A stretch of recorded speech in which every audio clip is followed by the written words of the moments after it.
back down. We don't back down.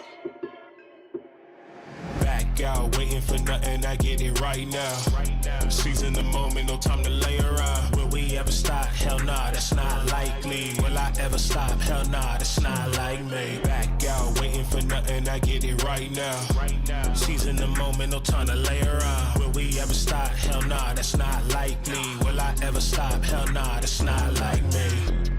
My plate need filling up, talk about it, I seen enough. Off-road in a monster truck, never cried or complained. Jealousy not in my veins, when they laughed at all our pains. Bottom floor, sky's the limit, breaking every box. What you know, get at your feelings, bruh. I can see it in your eyes, they can sense it in your soul. I just take the good with the bad, then I made it go. We don't back down. Who they talking to? Right now, I'm the one to bust a move. We don't back down. Who they talking to? Right now, had to get it like this. Back out, waiting for nothing, I get it right now. Seizing the moment, no time to lay around. Will we ever stop? Hell nah, that's not likely. Will I ever stop? Hell nah, that's not like me. Back out, waiting for nothing, I get it right now.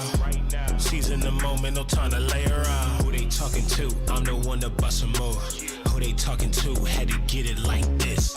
Get it like this, now passion like gifts.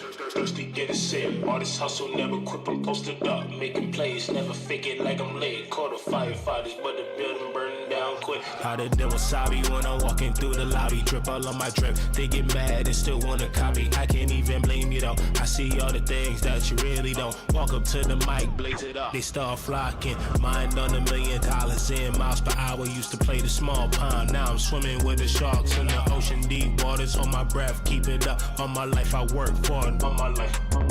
We don't back down. Who they talking to? Right now, I'm the one to bust a move. We don't back down. Who they talking to? Right now, had to get it like this. Who they talking to? I'm the one to bust a move. Who they talking to? Had to get it like this.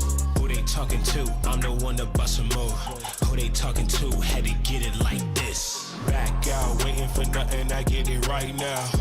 Seizing the moment, no time to lay around. Who they talking to? I'm the one to bust a move. Who they talking to? Had to get it like this.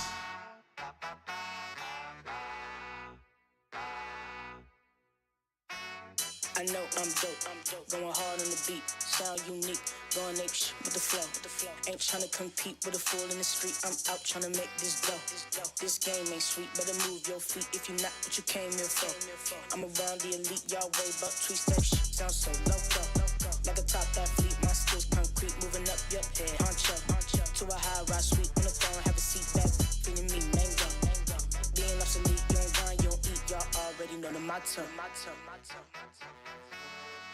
My life upbeat, never on deplete, but it don't repeat. My life upbeat, never on deplete, but it don't repeat. What's the dealio? Snapping like this for a minute though. Poet they know with no Angelo. Wiki no wiki, I let them know. Gotta get my dough. No other reason I came for. Shoot for the stars up the cosmos. Slick greasy flow, call it soul glow. This ain't no game, we ain't throwing darts.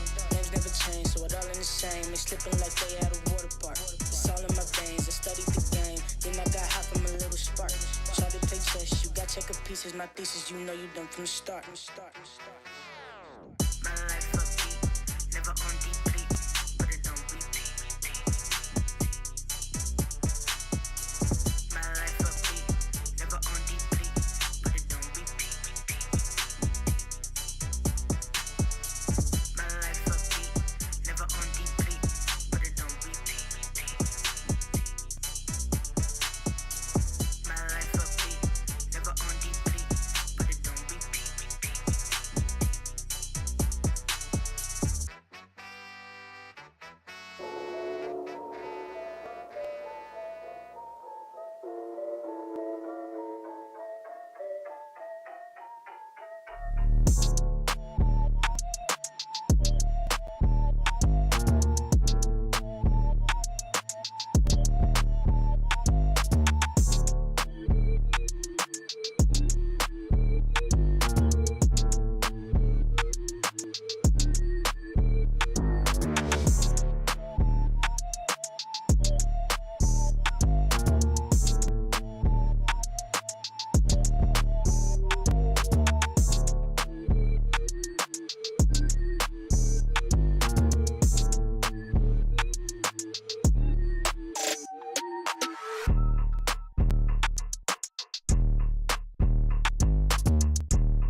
coming back with a new rap.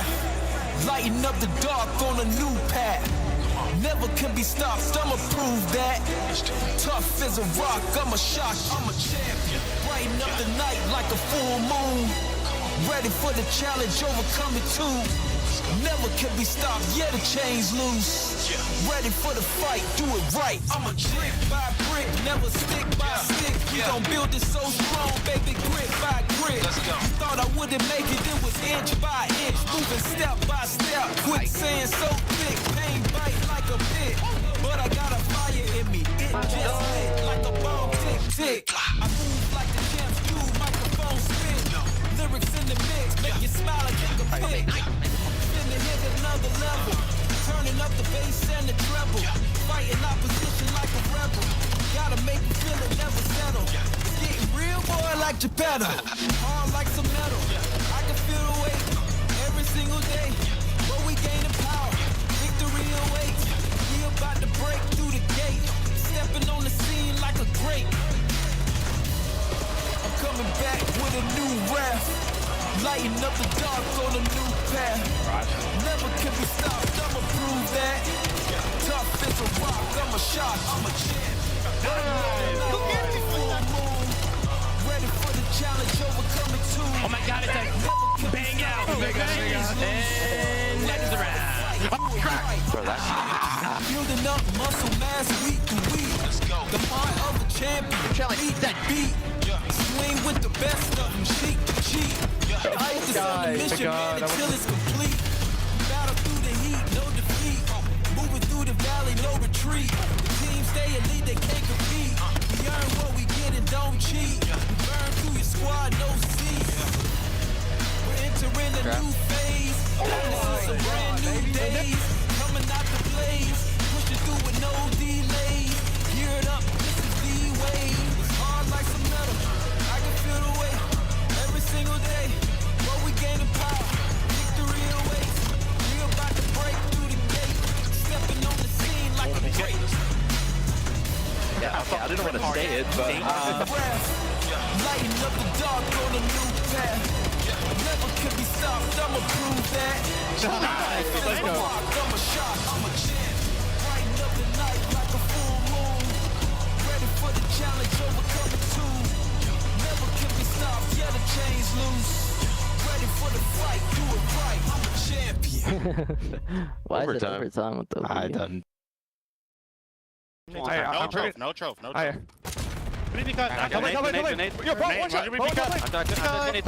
Oh my God, Chris Lair just found two somehow. Oh my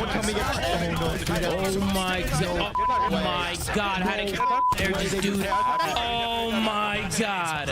Chris Lair, he's every Chris Lair. Yo, he hit the Kobe grenade, hit mid-cock, gunned a guy, jumped top plane, gunned another guy. Oh my God. Pushed out the car, that was phenomenal. Good job, Chris. Good job. Good night, guys. Good job. Guys, good ice. That was insane, bro. Why are we not blocking, dude? Boys, not to flip. When? They want all of them green. All of them green, boys. Look, all of them green. We didn't take space. There is mud in our boots, there is fire in their lungs, and the lead's about to change. And we're holding it down. To the trenches we go. Sit with a big kill again, and phaser in. August continuously was the aggressor. The one you want. That's the one you want! It's one-on-one. I need 15. G2 have fought tooth and nail to get back into this. Wow. Welcome back. It is the Call of Duty Week. We are past the halfway part of the season, and now we find out what's going to go down in a minor. This is a minor tournament where we've taken all 12 teams and we've forced them to play together in a single elimination bracket. We've got Alley, Cat, Nameless, and over the next 3 days, a ton of Call of Duty. Let's start with you, Alley. Why are the minors fun to watch? They're fun to watch because it's kind of simulating that tournament environment, right, online. And this is only going towards champs. So those teams that are really trying to make that extra little push, this is do or die for them this weekend. The pollen is getting us all out. Don't worry about it. And let's talk a little bit about the teams today. Who's moving up in your power rankings? Who's moving down? Yeah, I mean, you look at the first round here that we have in our minor tournament, and we got some teams like the Vancouver Surge who are currently on the outside looking in.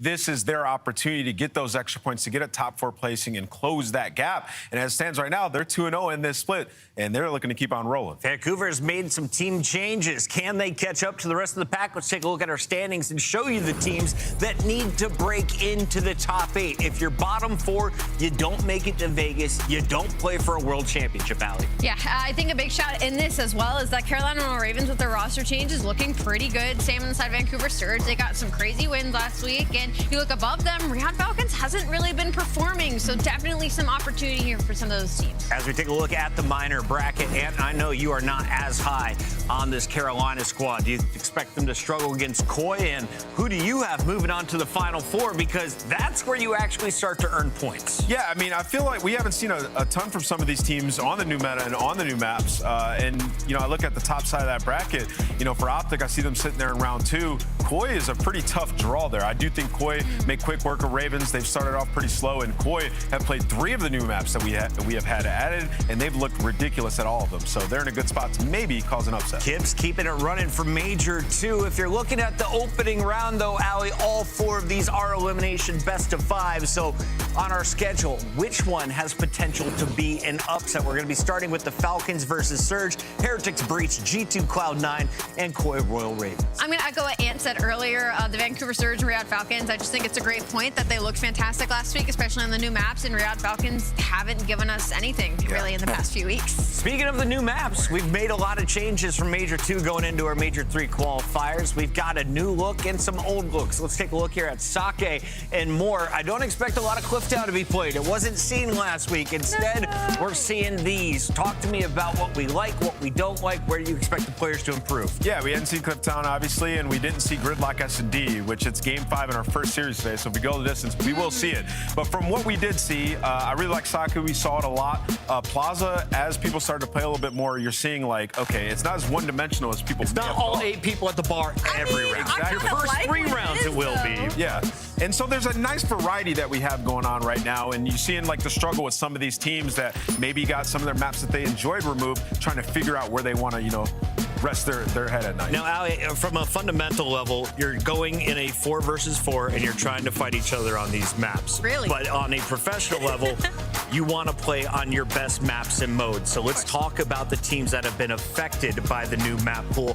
Who's moving up? Who's struggling? I got to think Optic may be winning this the most with the new map pool, right? Well, I guess because they already had such a deep bag, and so now you get rid of one of their auto bans in Colossus Search and Destroy, which I think the number was like 22 out of 25 series. They did not want to spawn in on that map. So you get it out of there, so now they have a few more to work with, see if they want to add Gridlock as neither map pool, if they want to add Plaza, you know, they want to add Fringe. There's just a lot of options for them right now. And that is a ridiculous number. You said 22 of 25. That's 88%. And so with not needing this Colossus S&D ban, what does it open up for JP and Karma, the coaches? Yeah, it just gives them the ability to navigate these vetoes a little bit easier. And, you know, their eyes are always going to be on the best of 7 grand final. We have the, you know, added S&D in there, right? So it gives them the ability to kind of rework their map pool and give themselves an advantage because Optic will be in another grand final this year, and it could be this minor tournament right here. So no Colossus S&D is good news for Optic, but no Blackheart is bad news for a few other teams. What else you got? Yeah, I was just going to say for Optic, though, also, some of the scrims, the Saki hardpoint hasn't looked too good, and they also vetoed it last week. So on one side where the Surge, it looks very good, and in a best-of-7 format, overall for just hardpoint, they could take a bit of it. Is it a smart move, Allie, to just get rid of a map and not have to ever practice it and just put your attention on the others? It depends, like, what kind of team you are. If you're Optic Texas and you're, like, one of the best teams in the game, it's not the worst thing in the world to have one map that you have to completely auto-veto, as long as you are comfortable in everything else that's left for me. Let's just say this. It's been working up until this point. So if they want to have an auto-veto, that's just okay. It's been working for Optic. They're the #1 seed after winning their most recent match. Right behind them is FaZe Vegas. And as we take a look at a team that is outside the top 8, the Royal Ravens were looking good on 2 maps that are no longer in the map pool. So with Blackheart gone, You are now losing your comfort map, of course, exposure out of the mix for the hard point as well. So, Allie, what are we seeing from the Ravens? I have a unique angle on this. I think, you know, this was with the previous iteration of this roster when Nero was still a part of it. And I think with the addition of Fire now, this is going to change their pacing quite a bit. So, yes, it does suck that they lose Blackheart and exposure. But I think Carolina Royal Ravens, with their new team chemistry, will succeed on some of the newer maps. Maybe not right away like we're seeing some of these other teams in the hot start last weekend. They didn't show us too much. But I think as we move forward, they will definitely get in their bag. I will say these maps are almost like, at least for the better half of one split and a half, like niche maps that people didn't want to play or were auto banned. So it gave them kind of an edge. But now you see, you know, 2 of their good maps get removed. They're 0-9 on Colossus. Yeah. So that's still likely to be bad. And we don't really know if they're going to be great at Saki long. 0-9 on Colossus. That's not bad. That is horrendous. That's an auto ban. That's so for a team like Carolina. So for Optic, it doesn't really matter. But for a team like Carolina, that is like a terrible situation to be in because you lose so much control in any of the tight matches. So you got to get better at gridlock. You got to get better at Sake real fast. A team that has already shown us they can do that is Vancouver Surge. And it may be the maps, but you said it might just be the Gwyn effect. Why is Gwyn vibing with the new map pool? Yeah, well, we're in an SMG-dominated meta now, right? And so you put him back in the SMG, which is his true role. And, you know, he was going on at 15 streaks. And, you know, even, like, the one where they won 250 to 249, like, at the end, it's a clean reset. You can just regroup. We're going to set up a wide pinch. Like, it's just a bit slower pace. And when you do get kills, you can just steamroll them after that, right? Because you can get lost on a bigger map. So I think it works out well for... Yeah, and like even thinking about pause, search, and destroy, like especially Gwyn now being an SMG, like you said, like the pace that he starts playing at too, like they would love a couple rounds and bang out. You put Nero next to him, those guys are flying an A every single round trying to play for that trade battle. So with the new maps, it's not necessarily shocking that they're doing better on them, but how good they are in beating other teams is kind of the notable talking point. Do you bust out all of your strats here in Minor 1 with the new maps and modes and let everyone learn from it, or do you keep those in the bag? Oh, whip them all out. Everybody's going to do that. I mean, listen, everybody's still learning on these maps, so it's kind of a, you know, every team teaches each other. We're going to see some crazy new stuff. Some lessons will be learned. Normally that's done by the losing team. The winning team does the teaching, and we have 4 matches coming your way today. It starts with that Vancouver battle against the Falcons. Falcons looking to shuffle their roster, decide to stay with the same old, same old. They've lost their mojo. They may have lost their confidence and their team momentum as they face off against a surging Vancouver squad. That'll be opening up our day. We close it out with Koi versus Royal Ravens. That first match of 4 coming up. It's an elimination best of 5. Riyadh versus Vancouver after this.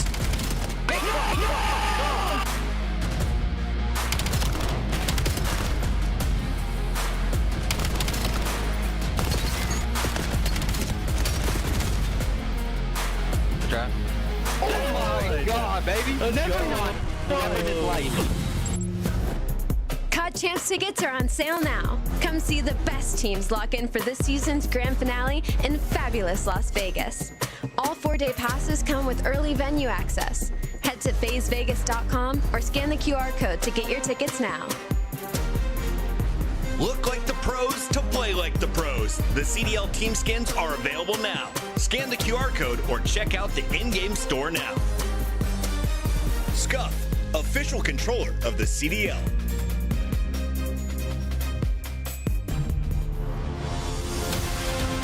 Let's find out who's built for the big save. Heretics ready to dive in. Thanks, Tim. 4 and Snoopy. What's the ball? But Hydra with the switch impossible. He's making top room. So damn happy. It strikes down a bruiser. Dominance on the grandest stage.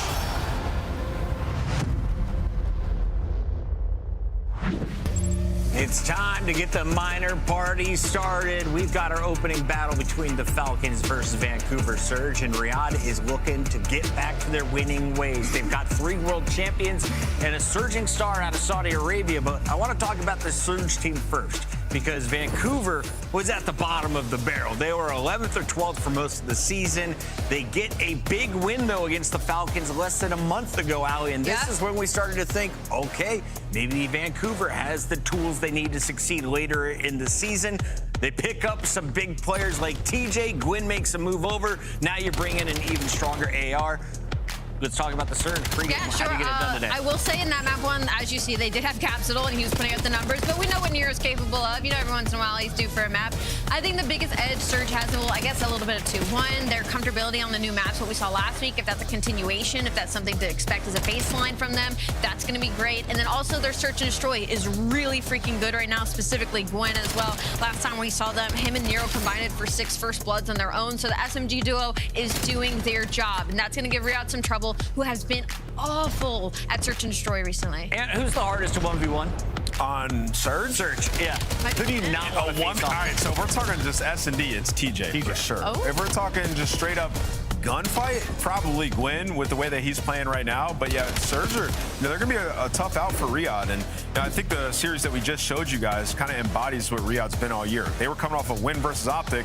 Last match of the split, they go up against the Surge and they lose a game 5 to S&Ds. So we haven't seen too much improvement in Riyadh since then. So no reason to think any different when Surge has been getting better. By the way, Lunars is on the squad as well. He played pretty well in their last 2 matches. Keep eyes on the youngster in his 2nd season. On the other side of this fight, you got to take a look here at the Falcons, because if you're judging off of salary, prestige, the Falcons have it all, Allie. Yeah. Success, they're in the top 8. So they're doing good enough. But you haven't found success lately. You've been winless since that Major 2 land. I mean, and you would think because of the makeup of this roster, that's why we're being so hard on them, because of the world champions and the way we think that they should be and the level that they should be in this game right now. But the reality is the search and destroy is just awful. It doesn't really feel like they're on the same page all the time. And then sometimes it's Kismet trying to make a hero play and trying to do something on his own, and his teammates just aren't giving them optimal situations. So there's a lot of problems there. And then they've dropped from their respawn hierarchy. They were the best in the game, and now they are somewhere in the bottom 2. So Riyadh, our biggest thing right now is, do the new maps help you? Has the past week been any better? It's just, what can you show us in this series right now? And those final 2 clips may be more important than any of the gameplay you just witnessed. Kismet getting up yelling, "Why are we not blocking, dude?" And Exton trying to plead his side of the case. Clayster's the GM behind the scenes. He used to be that guy who would call out his teammates if they're making mistakes. Can you bounce back and learn from the mistakes, or do you start to crumble from here? Well, I mean, it's tough because, one, they're still passionate, which I guess is a good thing. But even in that scenario, Exton was right. I mean, he was like, yo, they're all coming front green. He was pushing front green. He got naded, right? So there's turmoil in that camp. You trialed, a player for 2 different spots on it, and you don't end up committing to it. And now the funny thing about all that is the reason for those trials was to fix their S&D. They had like their best search performance that we've seen from them in their last series and choked both the respawns at the very end. So they just have to capitalize on their good situations, which they will have a lot of them throughout these maps. Just can they close them out? We got classics for Den and Scar Overload, and then, of course, we're going to see Sake and Plaza as well as Gridlock in the mix. Do we get to that Gridlock Search and Destroy Game 5? I don't see why not. Yeah, I'd have to echo that. I think Vancouver Surge, they want to, because you got that Sake hard part in that map number 4. You get your Plaza S&D in that map number 2, and then Gridlock. I'm sure that they're feeling confident letting in a series like this. So I'm excited to see Vancouver in this series, specifically on the new maps. This is the least confident I have been when it comes to the scuff pickups, and I've had some terrible pickups this year. I am going Vancouver Surge. They have been on the win streak, 5 straight for the Falcons until they win. I can't go green. Yeah, I was thinking about going Surge. Like, everything kind of points to it, but I'm just going to go with Riyadh. They're going to clutch up. They're just going to get a dub. I thought it was going to be so different, bro. Yeah. I was going to pick Riyadh. I just feel like they're due. Like, it's been so bad. I think these caliber players, I think they're going to come out and have a series. MC's got to win this, right? Right? Some people say they're tournament players, but they weren't at Major 2. If they lose this, they're blowing up. Merc and Maven, it's time to start the party. We've got our minor kicking off. We could be talking blow up then, because listen, one team's 2-0 in this qualifier, one team is 0-2. They've had very different competition, though. Very, very different coming in. Yeah, I think that's it, right? Falcons, they play FaZe and Choi, and there's some 3-1s there, well, 1-3s there, and yeah, just couldn't find their footing, but it's a tough schedule to draw. We're on the Surge side. You get a couple of wins under your belt, you make the team change. It just feels like, though, they're just more comfortable right now with the newer maps, and especially the NPC. Yeah, and listen, it's not like the wins that Surge have gotten in the qualifier are that insane. Like, yes, it was an upset based on where we thought they were, sure, but also I think we don't usually put a lot of stock in scrims, but the fact that they just had a really successful scrim versus Optic, does that not give you a little bump for Surge? No, I think it has to. Yeah, just because of how good Optic have been. Like, literally that alone. Like, it's just weird because I never really put my stock in scrims. But for a team like Surge, they tell trends sometimes. Yeah, sure. I think this Surge team, you gotta say they're just on a honeymoon period. Seems like things are flowing well. They've made Hopefully it's a long honeymoon. Yeah, hopefully, they've switched win back to the SMG. Maybe it's just the NPC, maybe it's the match. We don't really know. Or shifts into a successful marriage. Oh, there we go. We'll see if they can pull it off. But yeah, I mean, this Surge team seems to be trending in the right direction. The opposite for the Falcons. It has been a rough stretch of their last 5 to 6 series, and they'll look to, yeah, maybe right the ship here, or as Ali said, maybe they're just due, but it just has not looked good at all. What has looked good is kind of narrow. In this new spot, he has found himself on Surge, but most of the conversation has been around what TJ and Gwen have done with this new NPC. Yeah, I mean, 4 Lunars right there. You just see the speed of it, especially in the strafe. He just gets no reg onto Pred, pinching on through. So some early time over towards Falcons, but P2 spawns controlled right now by Surge off their break off. So it is still a fight through the middle of the map. As well, Lunar's just trying to get aggressive, but this is kind of what Nameless was talking about. You still have Celium on the team. Yeah, you hope it's just one of those salary differences. Like, yeah. just a little ego gets in the way, and a good way, and you just fry. But who's frying there? It's a triple from Nero to keep these P2 spawns, and with the players spawning up from Falcons, 2 are going to take a route. You are deep. Yeah, deep route through mid-map in P3, trying to get involved, but as the time starts here at P2, all gravy right now for Surge. Yeah, you just have to watch that number 3 next to you. You can see Gwen just trying to play the timings, but it spawns going to come in as well. So, well, you time the spawns well, you don't fully block. Now things going to get messy here for Surge. It looked like the exact setup that you wanted, and somehow they're able to find 3, and this could quickly turn back into their tie, and it should as they take down X. Well, I think one of the spawns for Falcons, like, wasn't even in the back pocket. It was directly on the player by the hard points. You got a quick reinforcement there, but as we talk about that, Surge have battled their way back in as they'll take the back courtyard spawn and get back into control, up 20 with 20 remaining. On the other side of the map, Kismet is able to get the trade. Well, the same can be said for Gwen. Number 3 and Exit trying to make sure there's no sort of push through, and they've got both sides of this covered for the P3 as they'll look to try and answer here and find some time. Yeah, and what the Des was talking about, I mean, you just feel like, all right, they just put a match, you throw a couple of respawns away. It feels like this map 1 is just so important. Obviously, there's a lot of tension building up on this roster. What gets rid of that is winning. Right? Yeah, winning, but winning early, right? You lose another close hard point, and it's just like, ah, man, we're right back into this cycle. And I think Surge probably understand that, want to come out hot. Yeah, well, here we go again.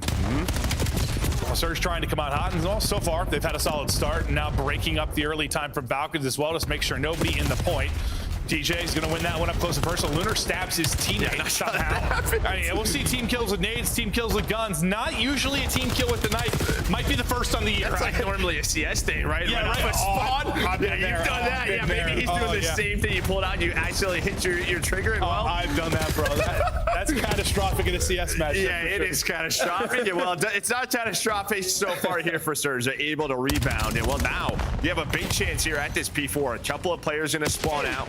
Celium trying to slow things down so Exted and Pred can back them up. But is this just going to be one of those Nero series? Because my man is cooking. I was saying, if he won that fight, I'm thinking that exactly. But he got that triple early, and that was my first thought. Whenever I see him get like a triple, he's already on 14. Back when we talked about that Rocker team, like one of those guys pops a triple, suddenly his team turns up. He was part of that, and he can be part of the magic. Well, nice, yeah, 15, which basically doubles everybody outside of Celium on the other side. But Kismet tries to give a little bit of a stabilizing force here to secure this time at tree. Celium good damage in, then TJ goes vertical and nearly does the naughty to Pred as well. That would have been just sick, but he does enough that his team gets in the point. I mean, you just don't expect the reach out off the wall jump, right? And that is just props to BO7 in the title that it is, TJ. I mean, that is what he got his name, was the jetpacks, and well, making the plays right there. I was about to give a ton of props to Kiz, because he's the reason they broke P4 and got the spawns, but it's these individual plays right now here for Surge that have given them the lead. They'll stay in front. They've maintained this delicate lead, but it's starting to grow. Now into our second set, we stick with Nero as he's taken around to get in behind enemy lines and potentially lead to an early flip here in spawns. Lines up 2, looking for another triple here early. He's got 1 underneath him. Just trying to sniff it out. The stun hits and he's able to win the fight. Cell is in hell. Thought he had himself a freebie. Nero picks them apart, and well, they still have that spawn technically, but the pressure is still here from Surge. And the big thing is none of the fights are going down the hard point. All this time is going to Surge. Saying. And I mean, listen, you have a full P1 setup as TJ is cooking. how is nobody picking up on that pinch? Like, I know someone's watching the cross, but it feels like, all right, we haven't seen anything in a little bit.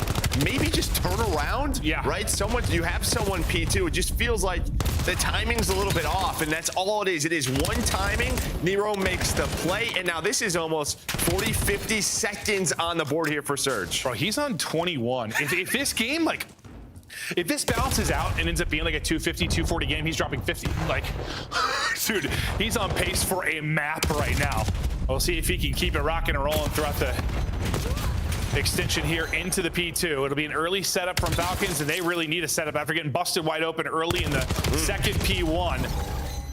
Trying to bust on back. Yeah, just trying to give a little bit back. Revving up the engines. They need to. Preheat in the oven, but Nero, he's been doing it all. Now can you find that break attempt? Things slow down here for Falcons.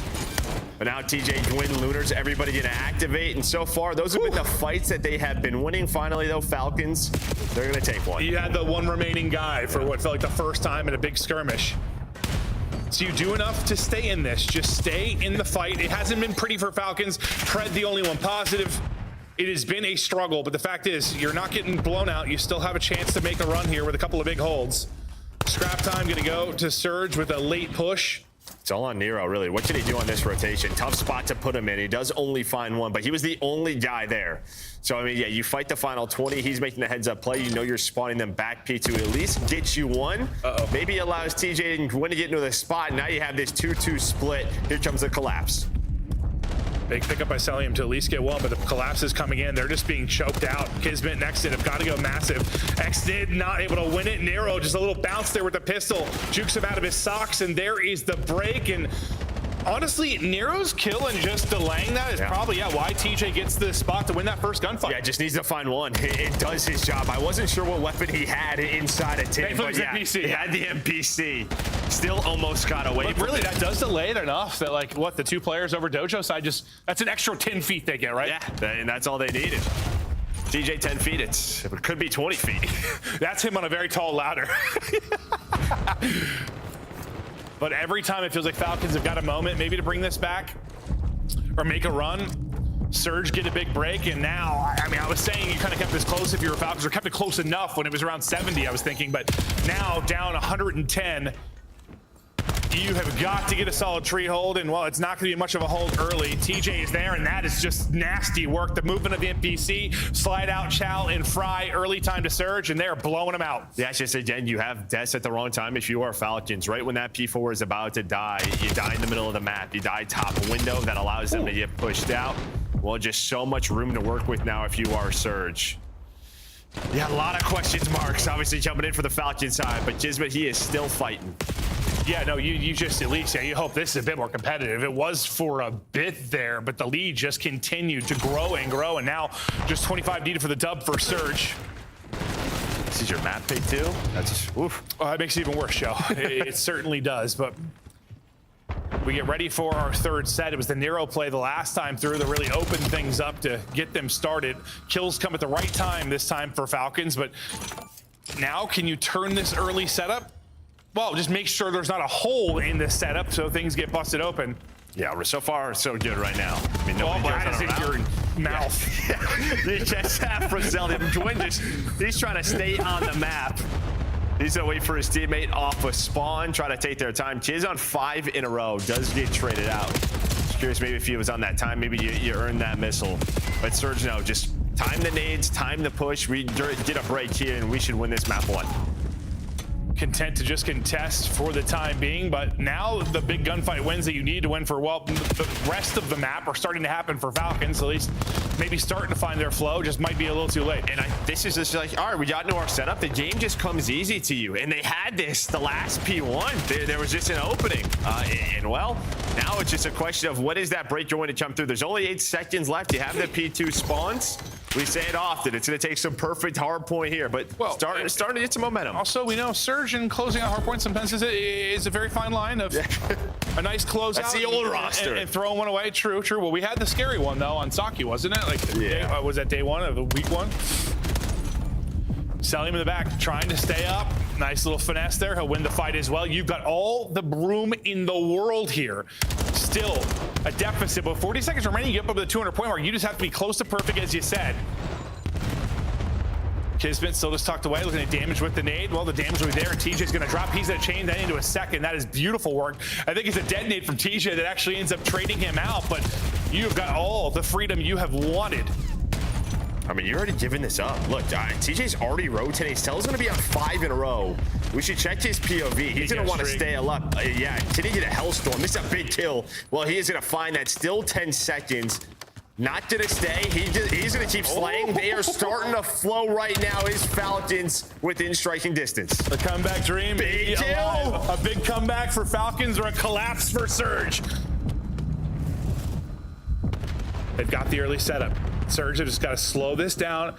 Well, it's been slowed down. Get a good team push here. The streak is earned. Cell is getting fried through the wall. 17 HP in trouble. That's going to be the cue to go. Going to fly forward. Gwen's going to finish it. That'll be the opener. Kismet at least able to get one. Pred's going to lurk. 1 versus 1 still remaining around the point. It's going to be Pred that's going to be earning the time.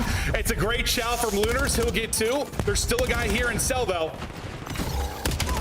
Lunars nearly takes about 8 HP. Cell is able to stay up, and now just Kangaroo bouncing, trying to finesse. And now you can go forward a little bit here. If you are Falcons, in a couple of seconds, you see number 4, Pred. He's starting to put pressure on the spawns. And, well, there is going to be a flip. And, well, you fight that scrap time, and you get none of it. So now you have the spawns for P4. You also have the Hellstorm. What the hell has happened to this game? Here we go. Here we go. I'm somehow not shocked because it's Surge. But we're not done yet. Only 7 points now needed for Surge. 1 break and they've got it, but the break doesn't seem to be coming. Cellian has been so hot over this stretch. They win the first fight. 20 now needed for Falcons to get it done. They have a 1-player advantage here for a moment, but beautiful shots from Kismet keeps them at bay. Exit. The next up to bat. Stun's going to connect, not able to win that. Maybe pressure here. Waiting for Nero to get activated on the other side. He's able to win it. All going to be on Cellium. Able to get it done. Trying to snap back with 55 HT and take the chow. Not able to do it. 246, 246. And the only person to get there is Exnid. Just not enough time to do it. Surge by the hairs of TJ's chinny chin chin. Hold on. It should have been that damn close, but it was. No, it was. I think the Surge team, yeah, when things start to slow down is when they get in trouble. Yeah, that Saki. When we were joking about it, it was 100 points. I'm like, well, it's Surge, hold on. And then, yeah, it comes down to the wire. They just live in the chaos. When the game is chaotic, they seem to thrive. When they start to lose a couple of rotations, they have to take I'm saying slower. Slow it down. Maybe I was wrong. Don't slow it down. Just hit stuff. No, yeah, because I think you saw that P1 into the P2, when it got slow, that allowed Falcons to get comfortable, get into their setups. I mean, of course, you're losing one-on-ones at that time. Your nades aren't hitting. But yeah, that is when it gets scary for them, but they close it out. Sure, I don't know what to call it, a closeout. It's something. Yeah, that was absolutely. They definitely didn't slam the door. No. They closed it with a whisper, but Nero ends up putting up 4,500 damage. He was the force early on in that one. They got them out to what, 120 points or so? I think it ended up being 110, somewhere in that realm. And then, yeah, Falcons started to get it going, and that might be a thing with this like Surge team. It's like, yeah, if they thrive in the chaos, they're going to be able to maybe beat some mid-tier teams, beat teams that are better than. But like if they're going to play like a really good hardpoint team, they're going to run into some problems. Well, when they start to get out-rotated, yes, you see what happens. Outplayed, like they're going to be in trouble. Yeah, it seems like they're going to be in trouble. But a couple of times they got through, made the individual play. Yeah, so they got into their lead. This was one of them with Nero going through bottom side of the map, turning this into a triple. But maybe you got some if you're Falcons. Maybe not the map one that you wanted, but maybe there was a little. Yeah, sure. The energy is in the room. Yeah, it's just you win that, you probably win the series. Without a doubt. You come back like that. That is the turning point maybe you wanted for this Falcons team to start gelling. But yeah, you hope just the fact that you had a chance to win the map, maybe enough for the momentum side of this. We look through some of these highlights. There was just enough time on that last push. Nero goes all the way through bottom side. They win a number of fights, but there was 2 keys. It was Nero going all the way through, then Gwen stayed alive rooftops. And what that does, you see where you are spawning if you're Falcons. A lot of the times, when that player roofs gets into small room, what ends up happening, you get a very close P2 spawn, which means immediate pressure, and you can kind of go. The fact that Gwen's all the way out kind of blocks the spawn. They have to go through middle. There's just no time for that. Yeah, no, you're hoping you have like one more push. They just didn't. Yeah, can you use the Hellstorm? No. Yeah, I mean, X did. I was saying he was the one guy close enough, but he had like 7 HP. Like, there was really nothing he could do. No way to win that. Wow. All right. So a wild and wacky way to kick off this minor. It's an insane map one. We'll take a look at the game flow and how it broke down. That's a game flow. Holy hell. They were flatlined for what? 5 straight hard points? A lot. It got scary. Yeah, no, nearly unbelievable from Falcons. We're talking about this a little bit differently. Still, I mean, a hell of a comeback. Showed some resiliency. And also, that's where, like, with Falcons, we've touched on that with them. Like, when things get bad, like, they rarely bounce back. Like, they've been really bad at getting out of bad spots. They're almost got out of the worst of spots and got the win. Just came up a little bit short. Now we get primed and ready for a Plaza map 2. Yeah, just what we talked about. Like, all right, if you get smoked there by 100, 150, going to a Plaza, which we watched them on Plaza, it was not the prettiest Plaza search and destroy. Yeah. I'm very worried, and obviously they continue to go to this because their map pool, their search pool has been bad since the end of stage 2. So trying to insert some of the new maps. Yeah, and also they haven't really had a sniper. Like they haven't been able to combat snipers on their team, so they really haven't had like a good dedicated one that can rival the top sniper. So this map is one that you take that out of play, or at least we think so. Outside the one round we casted where a sniper came in. But this is a chaotic map, and sure. This is where I think it may benefit these guys. Yeah. Let it get messy, let it get mixy. We look at the surging S&D for this Surge team. And usually when you're first in about every category, it's a good thing. Yeah, well, you're 2-0. So yeah, 2-0 throughout the stage, and 3-0 in search and destroy. But yeah, doing it all. Opening up the rounds with wins, putting the bomb down. Yeah, number 1. All right, we'll see if they can continue to do it. Looking to, we thought they were on the cusp of starting out like 6-0 map count. They started up 2-0, right? Versus Carolina, didn't they? Yeah, they started up 2-0 in that one, and then we end up going the distance, obviously, as that one gets real interesting. But I mean, they close. Well, it's just the overload. Like, yeah, they won their second overload in like 3 months to secure that 3-0. So that's the one thing that bodes maybe okay for Falcons. You would favor them in overload, absolutely. You just like to be tied up 1-1 going into that, and not in the 0-2 hole. I don't think we're going to see a ton of Surge 3-0s, even though they're playing better, just until the overload's better. Until we see, until we see some better overload. And it has looked better, but they won a Scar, and then there was another one that was like close. We ended up dropping that one, but right into this first one, and a nade hits. Lunar's got the second kill. Kismet was flying through. It's Plaza Search and Destroy. Yeah, we're in a 2v3 before you can blink. We'll see how Exnid and Pred opt to play this. Exnid hoping he can maybe catch somebody. Wrapping out already was Pred. I was wondering like who was helping Kiz, but yeah, Lunar's dead nade just right at the door, I think, blows up the guy behind him. I believe it did, yeah. Lunar's 2 the difference so far. Bomb will get recouped for your first Surge. Whose nade was that? Was that Exnid nade? Yeah, right. Okay. I don't know. Pred's just gonna send it to hope he can catch a timing. Well, so somebody waited at the bar for him. Exnid will get 1, but now be into a 1 versus 2. Bomb has been planted. Nero and Lunars will try to hold. It's just all about the info, all about the timing. So you got 3 choices. Which one is it going to be? And kind of see Nero is worried about mid. Nobody's really looking at full flank, and there is the comm. There we go. And that's it. You got it. If you don't have a nade or something, like you're just challenging a heady from, yeah. Whether it's the mid, whether it's from your spawn, like you're clutching 1v2. There's going to take utility. It feels like. Or you just zap people. Yeah, maybe you have lightweight on. You're just kind of going. It seems like. Well, Exit was crouching around, so I imagine, that's why I assume I saw him crouching. That was why. But yeah, still might have heard him there. All right, well, a mixy opening round, which we expect on Plaza. We'll see if the search and destroy dominance can continue for Surge over, this small stretch, but they have looked lights out. We've got everybody here outside of Lunars. He'll be the guy in late, and he'll be the only one there. And that has been what we've been seeing. When it's a 4-on-3 battle here, more often than not, the team before is the one winning it. You can't afford to have that one person out of the play. Yeah, and this map, this trend so far is about whose nade connects. First round it was Lunars. This time it's Kiz. His second first blood. Well, he is going to close it out. So great stuff so far from Kiz. Playing with confidence, being that bulldog we know he can be with that sub. It's almost like send 4 or don't send anything. Do we have a trophy? Do we not? Yeah. Like play the retake unless you're sending everybody, because it's so tough to win down a man. But they take advantage of their numbers. As you said, Kismet gets a blood. And this round ends a whole lot more quickly.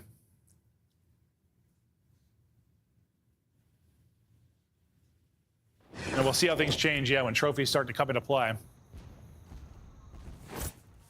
Well, what's it look like?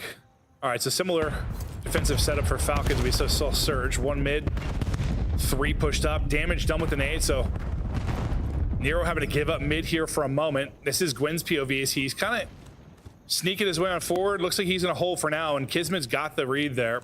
Yeah, but that's just a great nade, and well, I think that's probably from Kiz. So kind of lets them know info-wise they could be a mid hit through A, or this would be a B push. So Kiz now just going to take his time, get on his back, get ready for a gunfight.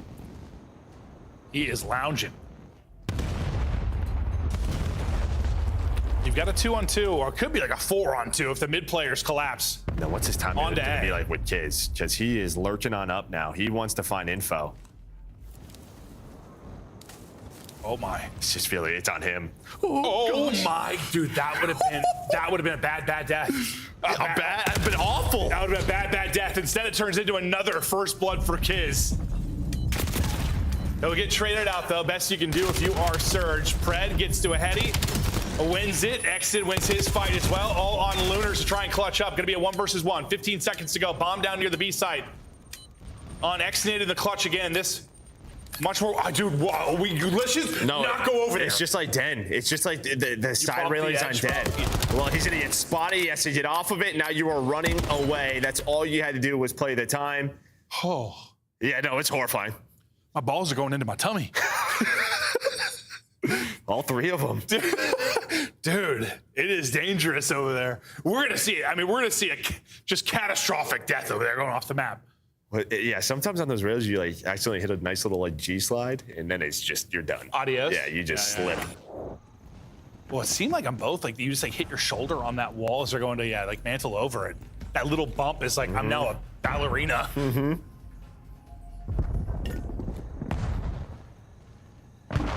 Working the beam at the Olympics, like dude. Well, if you fall, you certainly wouldn't get a good score. No, you would not. But first blood's all for Falcons so far. They have been dominating that. Well, they're going to get on the board, but they've also lost a round after getting the first blood. At risk of another one here, 2 versus 2. You can grab that blood was traded out real quickly. He's got Mixie at mid and A. And Falcons in this spot, you just don't want to get caught planning where you're down a man in a fight. They're just going to take the fight to mid. Lunars gets pretty good tags into both. They're trying to isolate Exted now. He just has nowhere to go. The health has run away to just plant. Kismet's going to get it planted. He's like, all right, I'll try to clutch this 1 versus 2. Well, yeah, I don't know if he thinks maybe Exted's going to follow him there. Or he's like, I sacrifice you, brother. Yeah. I got us in the round. I mean, he is playing with confidence. We have seen it so far, but Lunars... Well, I don't think he saw him. No, he did see him. Just going to reposition, and that has been a key so far as Lunars just playing sort of these angles with the AR. That looks so funny, though. Like, X is just stuck, and I look over, and Kid's just planting the bomb. Yeah, I assume there's just some miscommunication. You're assuming your teammate's not going to follow you. And, well, Exted does. I know Lunars has been last alive, so... You know, the kill column for him may be a little exaggerated because it's been some meaningless ones, but he is still 7-1. Put in some work early, and well, a big part of, I mean, honestly, his damage mid-map is why they get that round one. You see they just kind of panic. He got 3 bullets, I think, into both. Celium, who struggled really in Search and Destroy for them over, what, Major 2, is struggling here, but it's another first blood for this Falcons team. This one not, well, I was going to say, never mind, it is quickly traded out. It's just mayhem again. Celium wasn't on the board, then he might get the final 2 or 3. I used the final 3, and he pretty much said, I am bored as hell with this AR. I'm running this gun. It is silly. I'm going to get involved. Let's not forget, ladies and gentlemen, before this guy was a full-time main AR, he was an incredible flex. And well, showing it right there. No, I think you might be right. That's exactly what happened. Like, I'm bored out of my mind. I'm flying. Yeah. This time a blood turns into a round win. There's still 0 for Surge, correct? I'm pretty sure. Maybe 1. What happened to our data thing? I always forget to turn it on, dude. Is it the laptop? Is it the iPad? I don't know. Well, that's my laptop, yeah. Okay. It's another one. Pred's had like 3 straight. Celium far more involved now. Exit's gonna fly on forward, just get away. Lunars last alive again, and he'll be put down. Falcons Well, you were wondering if when it's in the mix. No, I thought Falcons. opposite of this. That like, all right, all of these sort of A hits, maybe there'd be a little bit more 50-50, but it has not been 50-50. Well, this is sort of the power of this Falcons roster. They can play quick. Blood after blood after blood. The pace has been there. And yeah, no, I mean, we thought this map could be a good search for them just based on how their search was going. Wasn't really trending in the right direction. Didn't really have this elite sniper play like some of the other rosters. Seemed like when they tried to spread things out and play slow, someone would misplay something. Yeah, it's kind of hard to do that here. Yeah, no, I agree. Yeah, run forward. Yeah. Hold forward and shoot your gun. Yes, 4 stack. Hope a nade hits. Well, they are hunting. I mean, do you get one if you're going? Okay, he gets one. He was in a 1v3 outer B. Plank going down now for Surge. They'll get position now, deal with it. I mean, that stun is going to connect. And that should be a whole hell of a lot of info. Yeah, I should tell him how many. Well, yeah, you're going to see everybody turn. Wallbang's now connected here for Lunars. You will have to reload, but did enough to delay things. Things make them panic a little bit, yeah. Time dwindling. Nero now the point man on the other side of it. Here comes the challenge. That's a hell of a win from Kismet. Gives him numbers. Lunars is in trouble as well. He's able to get one, but he's last alive again. Finds another, but not enough. Lunars just the last up. It feels like every single round, but it's another for Falcons. They'll get the fuse. They'll go up 5-2. They take the 3-on-3 retake, and it was, well, Kiz with that first challenge. Well, it's pretty much a 2-on-3. They don't even wait for Pred. Pred goes all the way through the full flank, and that's when Kiz goes. As soon as he gets spotted middle of the map, Kiz and Cell just fly. So they pretty much take this a 2-on-3 and say, all right, Pred, once you're here, it should be good to go. And he absolutely was. Yeah, that was the Gwen first blood. So that was the first one. 6-1. All right. We just saw it in that round, the first blood. Well, you're probably not going to win a whole lot of searches if you're getting outclassed. So granted, a lot of them have been like instant trades and like a furious battle on A, but yeah, sometimes, and this is just not going to happen. But still, sometimes the first domino, despite the fact it's quickly traded, like that just leads to the next trade. Next trade, you just have advantage, right? It's like that instant trade means less on those type of skirmishes versus, I don't know, we're talking about it on a different map. Pred getting real active. Maybe a little too active. He's still up. That's been like the G so far. 8 on point. Yeah, Falcons have looked a lot more comfortable on this map. Once they've gotten to their spots, just feels like, they have an exact scenario how they want to play everything. And, well, it has worked out perfectly. Great Plaza Search and Destroy out of them to tie us up at 1. 4 first bloods for Kiz, 3 for Pred. And, yeah, it seems like, where they seemed a little lost the first time we saw them on it. They get some practice in, they get some prep off of that VOD. They look a whole hell of a lot more prepared here. And I mean, this is just the flexibility of Kiz. I mean, the guy does whatever the team needs him to do. He shouldn't probably, since running the flex, should probably not be the first guy in. But every single one of these rounds said, follow me up, boys, and just flew. Yeah. Pred doing it in the department early on, too, with the first bloods. Slow start from Cell, but then he wanted to get active with the sub, and he starts to get going. And where the Search and Destroy has been so good for Surge. They fall short there. And yeah, Lunar's numbers, again, a little exaggerated. Honestly, probably half of those kills came in like losing rounds when he was last alive, but real close to a couple of big clutches. And now this series really shifts because you had the advantage there for Surge, being their pick. They've looked good in S&D, where you can't say the same for the other side of this. And now you go to, the overload maybe looks a little better for Surge, but do we think they're a good overload team? No, we're not there yet.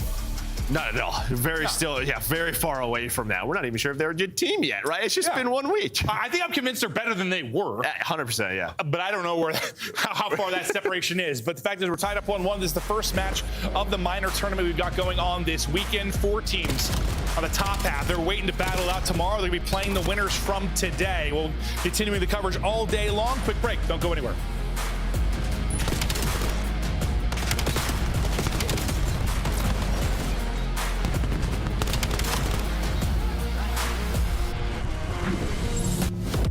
Monster Energy, the official energy drink of the CDL.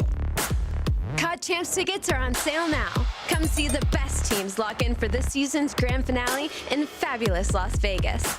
All 4-day passes come with early venue access. Head to FazeVegas.com or scan the QR code to get your tickets now. Look like the pros to play like the pros. The CDL team skins are available now. Scan the QR code or check out the in-game store now. Brought to you by America's Navy and the special operators who work in the shadows.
Hello and welcome back. It's currently the minor, then we got more qualifier, but it's all for Major 3.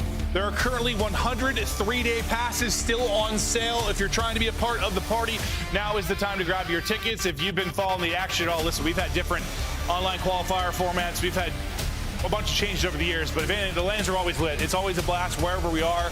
Yes, Birmingham's gonna be a hard one to follow. Paris is gonna be absolutely insane, but I don't know. I just feel like, dude, we're just on a stretch where like lanes are lit, dude. It just is. It's like, it is on. No, and I mean, obviously, this is a different format a little bit, right? We get the Pro-Am, so some amateur teams will be playing on Friday, potentially Saturday. We'll see how they get on in that tournament, but yeah, see you there. Yeah, we'll see if we see some upsets, but yeah, if you want to grab a ticket for the 3-day passes, 100 left, so get in on the action. Now, back to the series. We're tied up on one.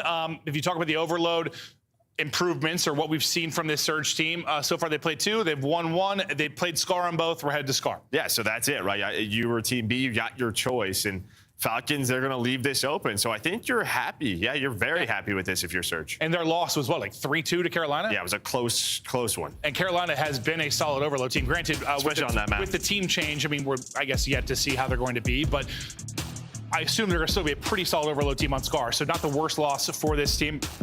Surge, though, they're looking to get the dub, looking to continue their hot streak they've got, but we're going to look at the lack of ball control that these guys have had. And, well, your record is horrible, and step 1 of scoring, you got to possess the rock, and they've not been the best at that. Yeah, it's tough because, like, this is the last 30 days. This is the season. But since the Major 3 qualifiers, it looks a little bit different where they are just 1-1. Correct. So, but yes, overload has been a nightmare for this squad. Yeah, I mean, we're always going to show like kind of stats on the year for the most part, but like a lot of times, yeah, there's nuance to it. There's team changes that come in. Sometimes drastic improvements come behind a team change, and it seems, I don't know if it's the team change as much as it is maybe the weapon and position changes of this squad, but we're not really sure. Whatever the mix is, I mean, TJ and Gwen are playing with a hell of a lot of confidence. It's a bit of both. No, probably. Salium, his overload versus Surge this season, though, he's sitting at a 1.63 KD, so he's been lighting these guys up. He's going to continue to light them on fire here in the map 3. It's going to be tough to do, dude. There's snow everywhere. That's true.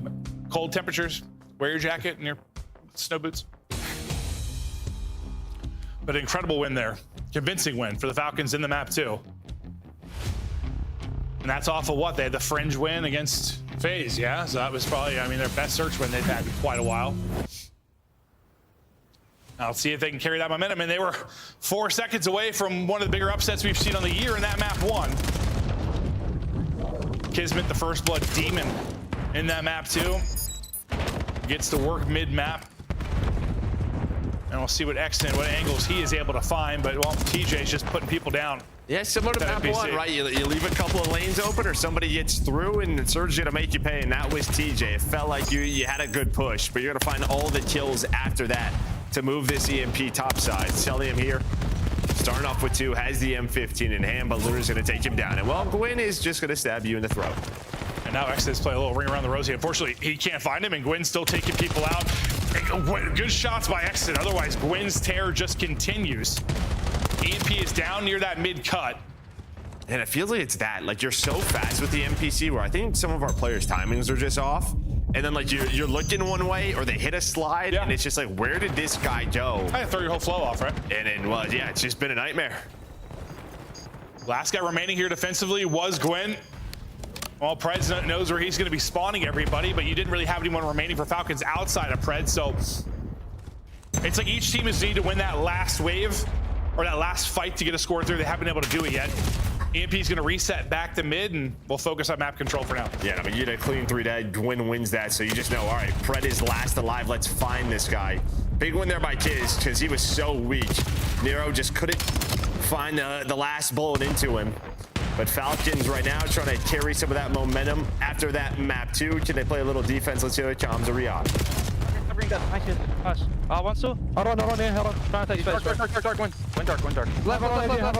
Lunar sets ball, we're missing one. Back up again, have that one. I can't, bro. Right. Broken, go on right, 2 right. And 1 ball broken. I'm 18 flanking, guys. 18 pinch. Let's do the book. Top green. Killing. One shot, no base. Nice. One more. One shot, I'm making 18. Weak on the ball. Good job. I have all the left, I have all the mid cut. I'm watching right. Hold me cut. On team wood. There's 3 can bring. I'm one fast. We top boost. Get it. Go. Close pass. I get it. Nice. Holy fuck, man. Good shit. In our base. Yeah, Nero's in our base. I got spawn killed. He missed it. Nero's in our base, guys. Nero's in our base. You heard? Yeah. Nero's in our base. We gotta kill someone. He pitched me near. Top green. He jumped out front green. He's on the head. He's stairs heady. That's it. Go right. Top green.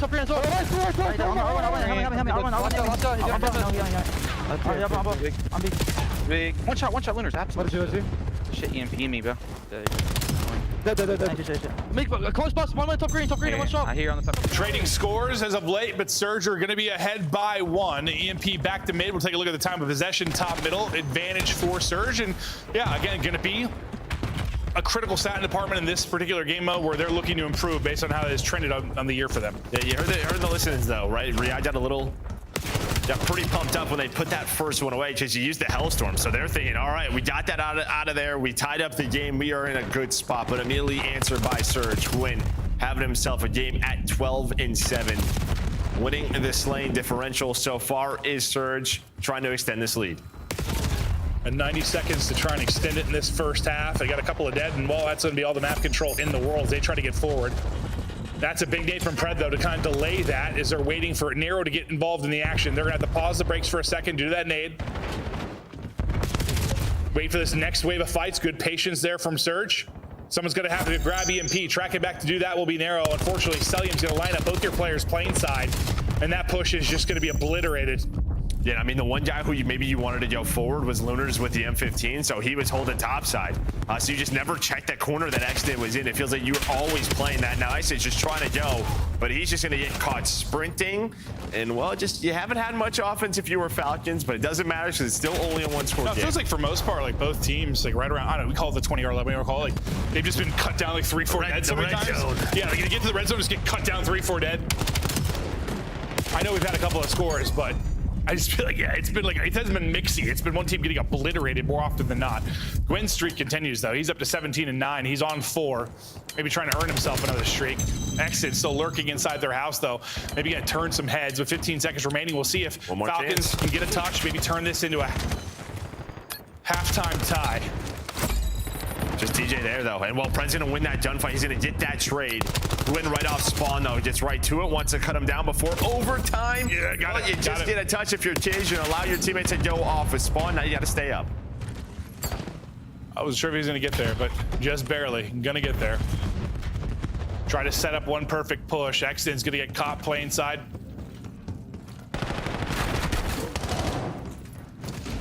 looking for some kind of opening. We still don't have the numbers to do it. Just going to send it out and drop. All right, so 2-1 lead for Surge after the first half. Any big takeaways? I mean, I just think you're happy if you're Falcons. We heard in that listen, you get the score when they're using that Hellstorm. They're just, they're in a good spot. They're happy that this is only one. Outside that, it's just sort of the slaying difference. Well, it feels like Gwyn is continuing to do what he has done this last couple of weeks. No, he's been frying. He has absolutely been frying. But really, it's just sort of like the defense on both sides. Hasn't been a ton of scoring efficiency. We'll see if that'll change once the sides flip. We just take a look through some of the big moments from that first half. The guns for Falcons try to get hot, maybe get a better break off this time around, turn it into a early tie. Gwyn, well, he's right back to work. Gwyn will get the opening one. He's on 21. I mean, a 20 kill half in Overload is it is something. TJ's shooting snow angels. He thought he saw something. He saw snow. Yeah, he doesn't hit, so Gwyn will stay tucked away. Everybody else has dropped, though, so any kill hit for here from him is huge. Gets one, stays alive, then narrow off spawn, gets back to the action with him. Lurking on the other end is Kismet. So Kismet, and he gets the angle there through the mid-cut to catch player on EMP. So Kismet alone just, I mean, stops any kind of push at all. Well, nobody goes play side if you are Surge. The one player that could have was Nero, and he touched through the middle of the map, and he is going to turn this into a score. That is all Kiz's play. Yeah, I think he got damage into the player the Extinct got as well. That is an insane play out of Kiz, and now we're 2-2. But yeah, everybody from Surge, it was just Nero. He cut mid. Then the other two players were off a spawn. And you kind of saw like the one player who picked up plane was just checking the corners, checking the spots, doesn't see anything. Kiz gets a two-piece. You take it top side to him. He gets a couple of more. And now we're tied.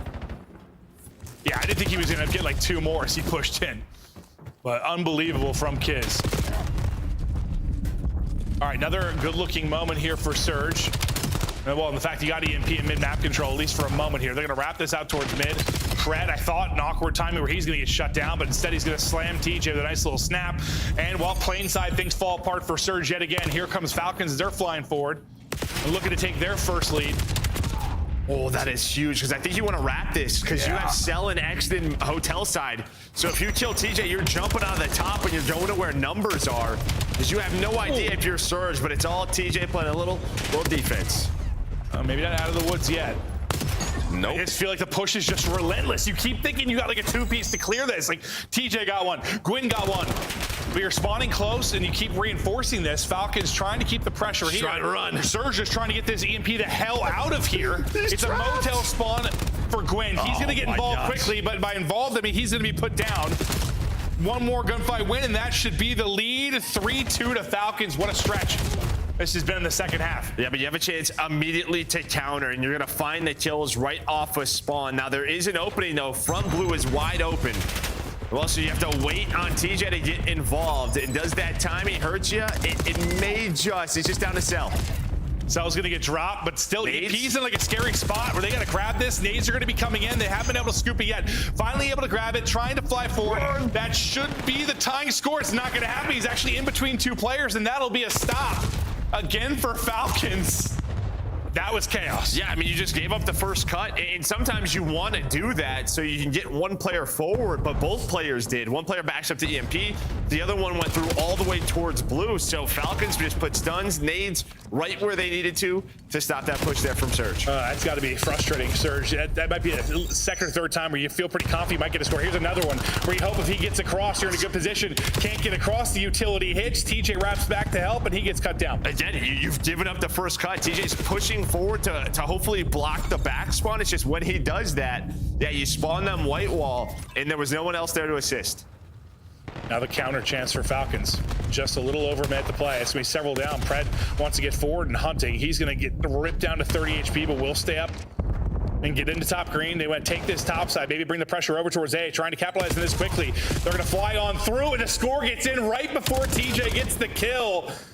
Quick transition there from Falcons. That's beautiful. Well, just a couple of little mistakes there from Surge, and their weakest game mode on the year. And yeah, these good teams are going to make you pay. Yeah, no, I think like you see some improvements are there, but Still work to do. Still work to do. Well, how many did we see? We said Gwyn had 20 at half. He has been completely shut down on this side.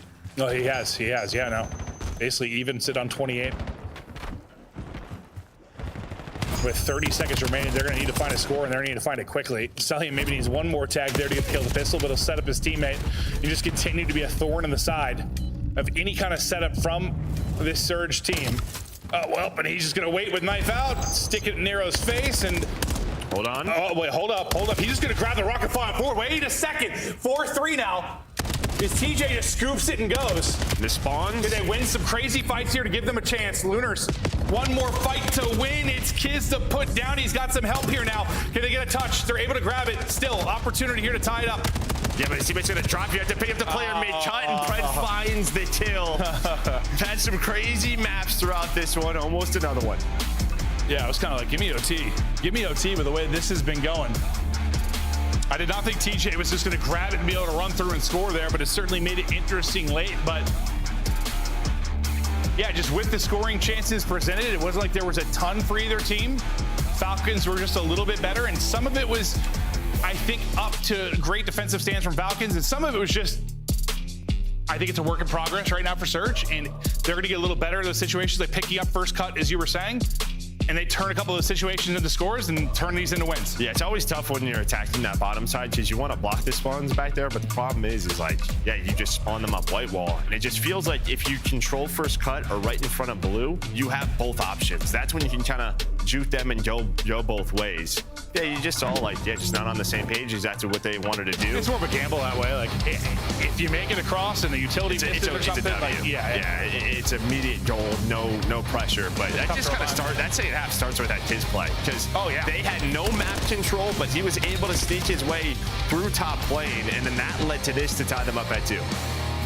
Kiz had some sensational plays in this. I mean, 4 bloods in the search and destroy. He's having himself a solid series. But a bunch of like goal line stands for this Falcons team. There you saw the moment where they were finally able to take their first lead in this. And this is where, you're kind of stuck between 2 players. You're so close to putting it through, but that was one of many holes to your bottom side. Yeah, and what's tough, right, is like, all right, if you're the EMP area, you see someone spawns there, so then you go back towards mid. Then that player in the back gets traded. But yeah, EMP drops right in the middle where our nades, stuns are just going to land. It makes it that much tougher for the team. Yeah, just a couple of seconds, couple of different spawns. Maybe you have some scoring chances if you are Surge. Instead, Falcons up 2-1. Well, it's just, I guess it feels like a good conversation for Surge at least, or it feels like it's little moments or little things where they have a chance to win an overload, where they were just a free win to other teams for a pretty long time. Now at least put up a fight. Yeah, they're 1-2 now in overload. At least on Scar. Well, okay, at least true. At least on Scar, but both their losses have been by 1 and been fairly competitive. Now we head to Saki, and this is one that, well, at least so far in this qualifier, Surge have wanted to get to. Yeah, they've wanted to get to. It's like this in Gridlock. I think teams immediately were like, they seem ahead in Gridlock, or they just enjoy this a lot more than us. So let's get away from this. That forces them to play Saki now. This is their map pick, 1-0 so far. Yeah, and that was the one that I think we're up 100 and nearly let it slip away. You and I commentated. I remember it was just a typical kind of Surge hardpoint. But they've showed that they can win on this. TJ and Gwyn have showed they can be absolutely filthy on this thing. Lunars, last time we were here, had a hell of a map. He put up like 31 and 20, I think, on this particular one, where he got back involved in a big way for this team. We're going to take a look at kind of map 1 and who was putting up. Nero, remember, he just came out hot. Part of that reason I had that 120-point advantage. He ends up with 36, slowed down a bit, but still, anytime you're around 4,500 damage at a hard point, you are shooting. Yeah, I mean, just start off the map so strong, gave them that 100-point lead, almost blew it. Doesn't matter, we're good, but has slowed down really since then, where I think everybody else for the Falcons team has come alive. Yeah, I'll see if they can stay alive and close this one out 3-1. Over to kick things off on, Series 1 with a little Map 5 magic. We haven't had a ton of Map 5s this year, but hopefully we'll have some over this minor. We have 1 at Major 1, 1 at Major 2, and I don't know exact online ratio, but it has not been many. We'll see if the minor will deliver in the Map 5 department. Fist bumps out, get ready to hop into the Map 4, and these 2 teams will battle out on Saki. Yeah, and I mean, if we get to that Map 5 Gridlock, we haven't seen that map yet. So, since it's been introduced. True. So Surge are saying, all right, let's just go to that. We like this map, but got to get there first. I thought it was 31. I was right. Yeah, 31. 31, dude. Well, remember, I just remember because I kept teasing him for like the 37 kill series he had in their first series one. I remember. Remember, it was like the search and the hard point. He already passed that. Like, Big he was bully. flying. Big bully. Oh, I thought it was a hilarious stat line. But then in his second series, he was cooking. And that map 5 win over Carolina. Not part of the qualifier, but still just in this part of the year, trying to remain perfect so far. Maybe make a little bit of a minor run. Surge in the hole, though. Down 1-2. Yeah, let's not forget what's on the line here, right? CDL points, which, I mean, if you are a team like Surge outside that top 8, this is your opportunity to get a little extra boost. I mean, it's important to Falcons, too, because they're right on the bubble. They're not safe by any stretch because the land performances have not been good. Gwen trying to turn things around after that map 3 loss. Nice shots there from Lunars, a clip ahead as he slides across. Gwen able to get 2, and well, thought chain that maybe into a 4 spree, but still gonna be tough. I thought Pred's spot, you can see the map flips, and well, you're just gonna spawn them right inside of P2. They have no idea. The way Pred has played, they didn't even know that that was an option. And well, it's a new map, you're gonna learn some things. Yeah, Pred's like, don't worry, guys. I got the flip. Yeah, I mean, he made the play. Yep. He made the play. He made sure they didn't flip. He held on to the spawns, or at least that's what he was thinking. It doesn't matter, though, because he is frying. Does not matter at all. Yeah, you've got spawns for a blink if you are Surge, and then just beautiful from Falcons to break through. It was really kind of about the Surge breaks in the map 1. We'll see if the Falcons break can be a trend here through this map 4. And when they didn't find early breaks, that's when the game got ugly here for Surge. True. Yeah, once Falcons got into their true setups and got comfortable, they were zapping them. Good job staying alive for Glenn. Finesses out front, sets up Lunars to maybe make a play through the back, and they'll get in for what, maybe the final 20 or so seconds. TJ will be giddy up and head out the other side, try to disrupt this, and he's going to get a teammate to spawn there with him. So what was going to be maybe like a one-on-one on the other side, it's going to be numbers now for Surge. You're going to get old, you're going to spawn in Falcons where you want them, and this could be a nice little chain here for Surge. Yeah, last player through was Kismet, so he's going to play alive, but you're going to try to hit off the rest of the reinforcements of Falcons so they can't get to him, and Kiz is just lurking. Well, a lot of little spots on this map and still cannot find them. You see everybody hunting. Lunars is going to be that next guy trying to find that spot. TJ's like, all right, here he is. He just hops up, and now the rest of Falcons are going to try to get to Kiz again. Kiz has made a bunch of big plays over this series. We'll see if this will be another one for a break. It looks like it's going to be another break for Falcons. Kiz timing on point. Lunars is on 5 straight, though. We'll keep an eye on that. That'll turn into a streak at some point here. Now up to 6 at 8-2. That'll be the end of it. Chalice, you'd love to get that one. No, I think that's it. I think he probably gets it. Just already got the objective time on top of that. Still early pressure. It was a very mixy P2 and P3. Who's going to get a nice full hold on one of these future hills as well? You see on this rotation, it's kind of just Lunars and Gwyn by themselves, and he is melted. I mean, I think Lunars about to say, I got melted, but just wins it by a bullet. Stays up to get damage into a second. We're going to rely on his teammates now to hold. Nero shots on point for the first, but a little off on the second player. So it looks like it's going to be maybe a mixy start to this one as well. Yeah, I mean, I don't know where TJ's finding a couple of kills, but he's kind of the difference. I mean, he wins some big one-on-ones near the hill. But with TJ's couple, it allows you to work up the map and get there to make this messy. Yeah, it kind of cuts off the reinforcements or cuts off at least one angle of the push for Falcons. Surge. Up, what, 25 or so? Not in the driver's seat in this particular hard point, but looking to extend this to a map 5. Let's hear the comms down from Surge. Oh, he's weak lobby. Exited. He's on lobby, Eddie. What's back right? Window. Okay, still lobby as well. Close side. Okay, yo, 2 on ult. Window? Oh, window mid, bro. Window and tree rock. Window? Yo, one more ult, I got you. We can do. Exit the new. On new? Okay. He's outer new on you. Outer new. Done. One's mid-stairs AG. Go on the back bar. I'm gonna play, yo, two. Yo, one's MP2. MP2, his. It looks like he's going on the left door. I'm swinging on. I hear you. I need your deep left. One can flank on me. Front window on me. Heard you. Front window, so laying down. Laying down on me. Some kind of deep guy. Window done. Nice. Third left Eddie. MC. Left Eddie. MC. Yeah, he's very left Eddie and random left. Wow, he's on the top off. 8 to the left. Too close up. I need to back to 10. One shot. One shot. Close up hill. Push down. I hear you. I'm trying to get mid. Yeah, I'm trying to get mid as well. Hey, low wine in the corner. Wine jumped up. He jumped up on me. He's low wine. Nice. I was him. Last time, he's just squaring off. Heard you. First one on time. And Zig going to mid. Zig. Try to get mid control. I'm trying to get mid. I'm trying to get mid. It was exit. It was exit like Zig. He's the lobby door. Lobby door. Yeah. I'm weak. He's still there. Exit weak. You backed up. I hear. One window. Backed up lobby door. I'm trying to hold my like wine. window or some shit. I hear. I'm on wine. I'm the wine. Running through left. Nice. That's him. Missing it. MC. Probably missing MC. I think he's on hold. That's him. Yeah. Oh no, it's 80. They're bar ready. Okay. He's just laying down. He's laying down close right. Laying down close right. I hear you. I'll play for that last one. I think he is. I think he is our window. Last guy. I hear you. Wait for you to fly out. You should tell us. Still low wine. I flipped. Low wine. Lobby door behind me. I have lobby. Low wine. I got low wine. I'm trying to hold my barter. Low blue. Nice get shot. Michael, low mid on me. Same thing, barter. There's two. Both go lobby door. Both. I got one though. They're bar door. Exit. Yeah, I'm barter. Both sides. He's pushing our bar door. Laying down time. Let's spawn like P1 door sense. Okay, let's take our time here. I'm gonna come door. Are you going limit? Yeah, come on. Okay. With you? Yeah, stun it. Be on the left. Alright. One shot. That's it. Absolute now. Absolute time, please. I think there were some good stretches of communication from Lunars, but outside of that, like dude, they were, I mean, staggered for it felt like a 90-second stretch there. Yeah, the comms was just who's weak for a while there. Like that was not the prettiest of listenings. No, and I think that's where your concern is just fundamentals at times with this Surge squad. Yeah. I mean, when they're all playing well, they look great. But yeah, they're just happy this is an 18-point game. I don't know how it is. But I mean, you get a great response there at the P1. I think that's how. But yeah, they kept it messy. But you kind of saw at the P5 when.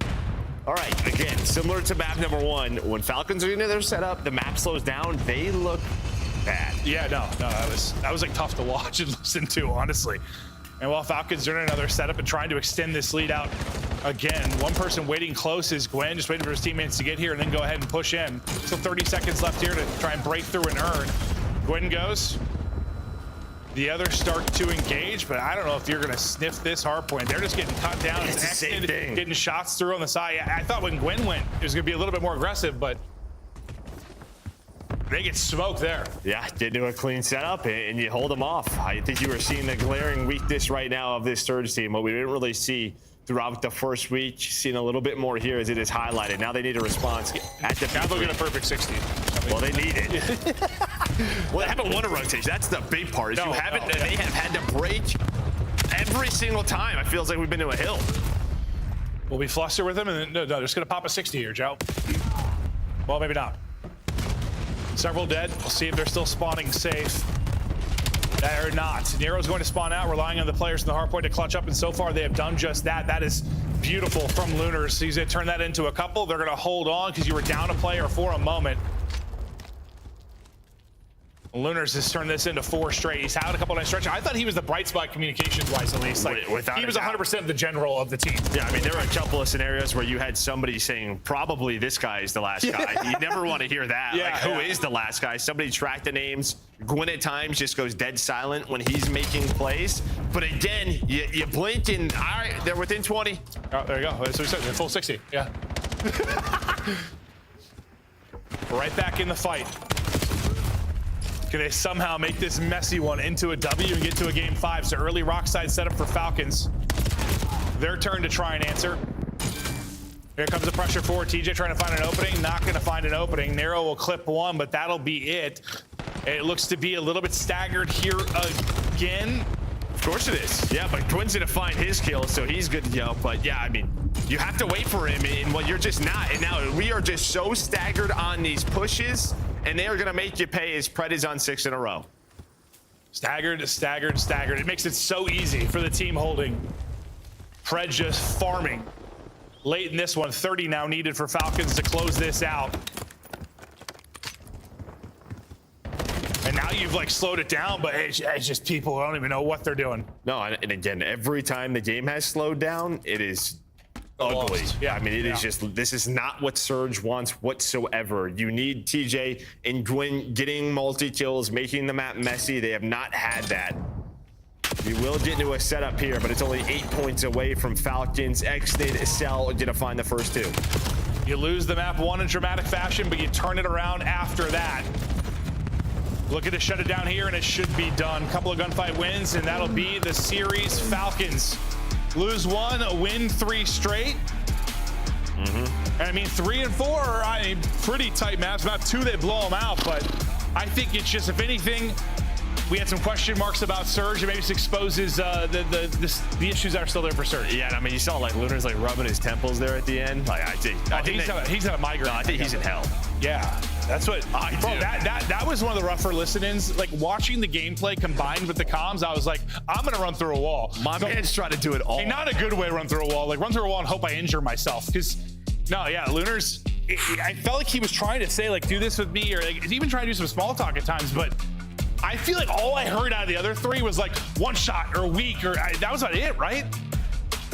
Yeah, that was it. That was it. That's the way it seems. All right, well, maybe need some communication improvements, or maybe just a frustrating stretch of gameplay there. But it's still, yes, when the game is messy, yeah, they're thriving sometimes. When the ideal setup was there for Falcons, it's like they don't know what to do, because that is a situation where you need to slow it down.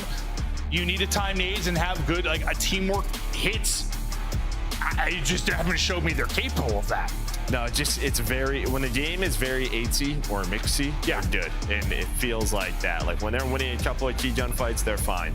But yeah, when it gets to the nitty gritty, again, this has been a weak team. They've made some roster changes, so you have to give them some time. They look better. Don't get me wrong, but it's just, there are a lot of glaring mistakes. But the problem is, and we listened to that for a minute. Yes. We listened to it for a minute, and we're like, ooh, that was pretty ugly. The problem is I already find myself leaning towards maybe just the weapon change and some new maps, like thriving. As other teams start to improve, like what they need to improve seems harder to me. Yeah, like, but that's like a core, like fundamental of how they communicate and play hardpoint.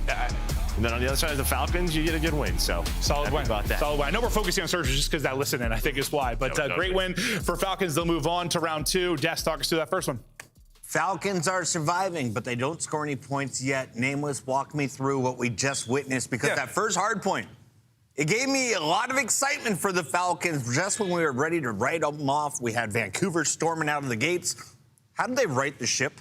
Yeah, well, it was that last rotation, right? They held the P1 into P2. All of a sudden, Celium started to come alive, and you're like, okay, maybe they can do this. It's just too long to be able to hold. Exactly. But what we just saw, especially on this last map, was like, you heard John Clint talk about a little bit. Like, for Lunars, like, he wants them to have spawns, and then TJ and Gwen to kind of just be roaming and doing their thing. Problem is, they never had spawns. I mean, there were a couple of hills where they got there earlier. Like, think about the rock hill on the P4. They were there earlier, but they didn't have the preferential side of the hill. And, in the end, when Riyadh have spawns and they clean you up, these are players that can go on streaks. You saw it in the last rotation of the map 1.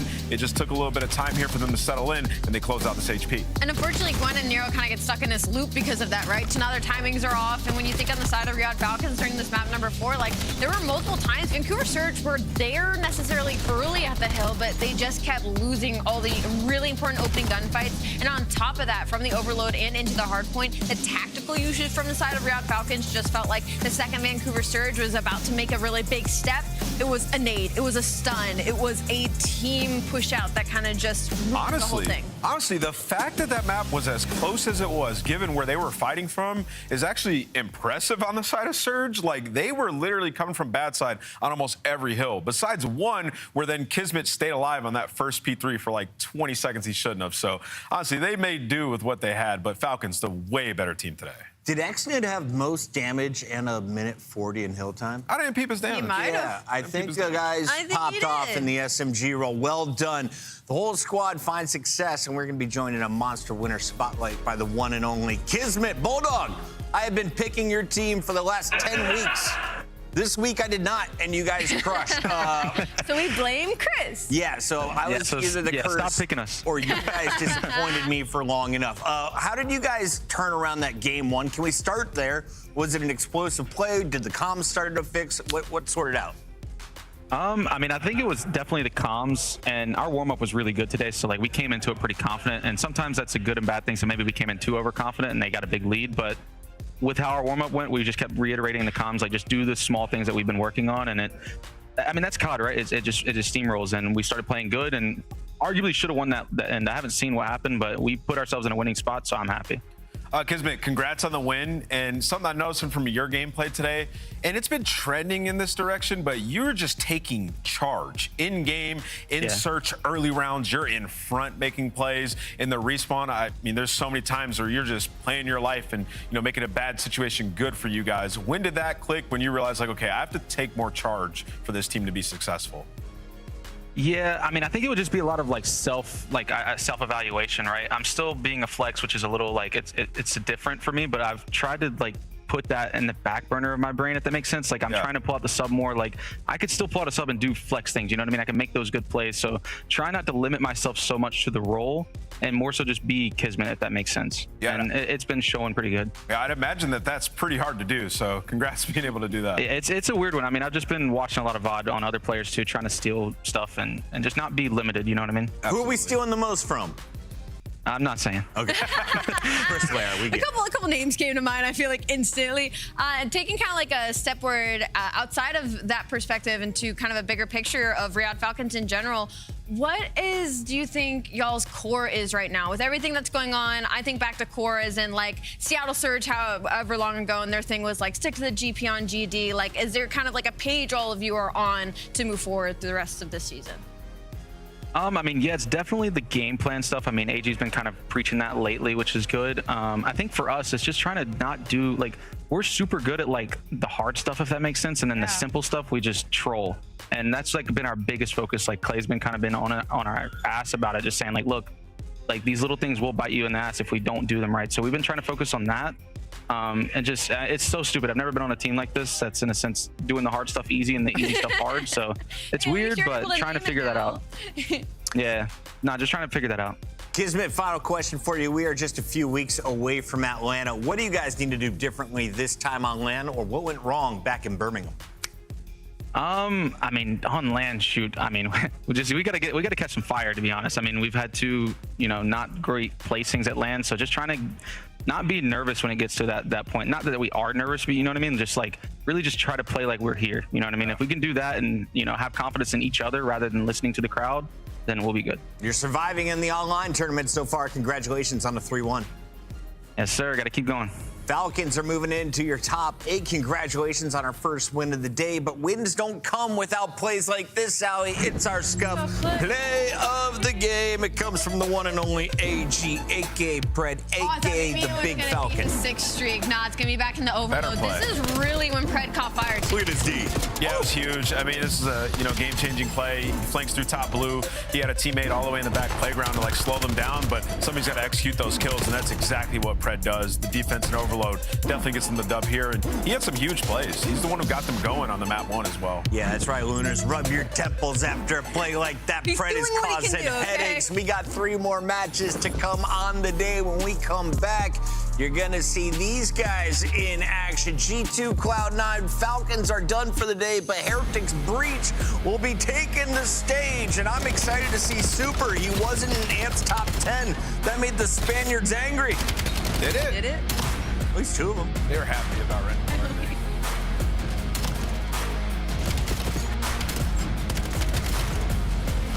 Get it. Oh my God.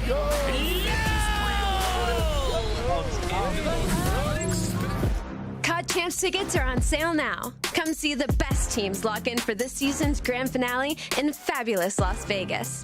All 4-day passes come with early venue access. Head to FazeVegas.com or scan the QR code to get your tickets now. Brought to you by America's Navy and the special operators who work in the shadows. Scuff, official controller of the CDL.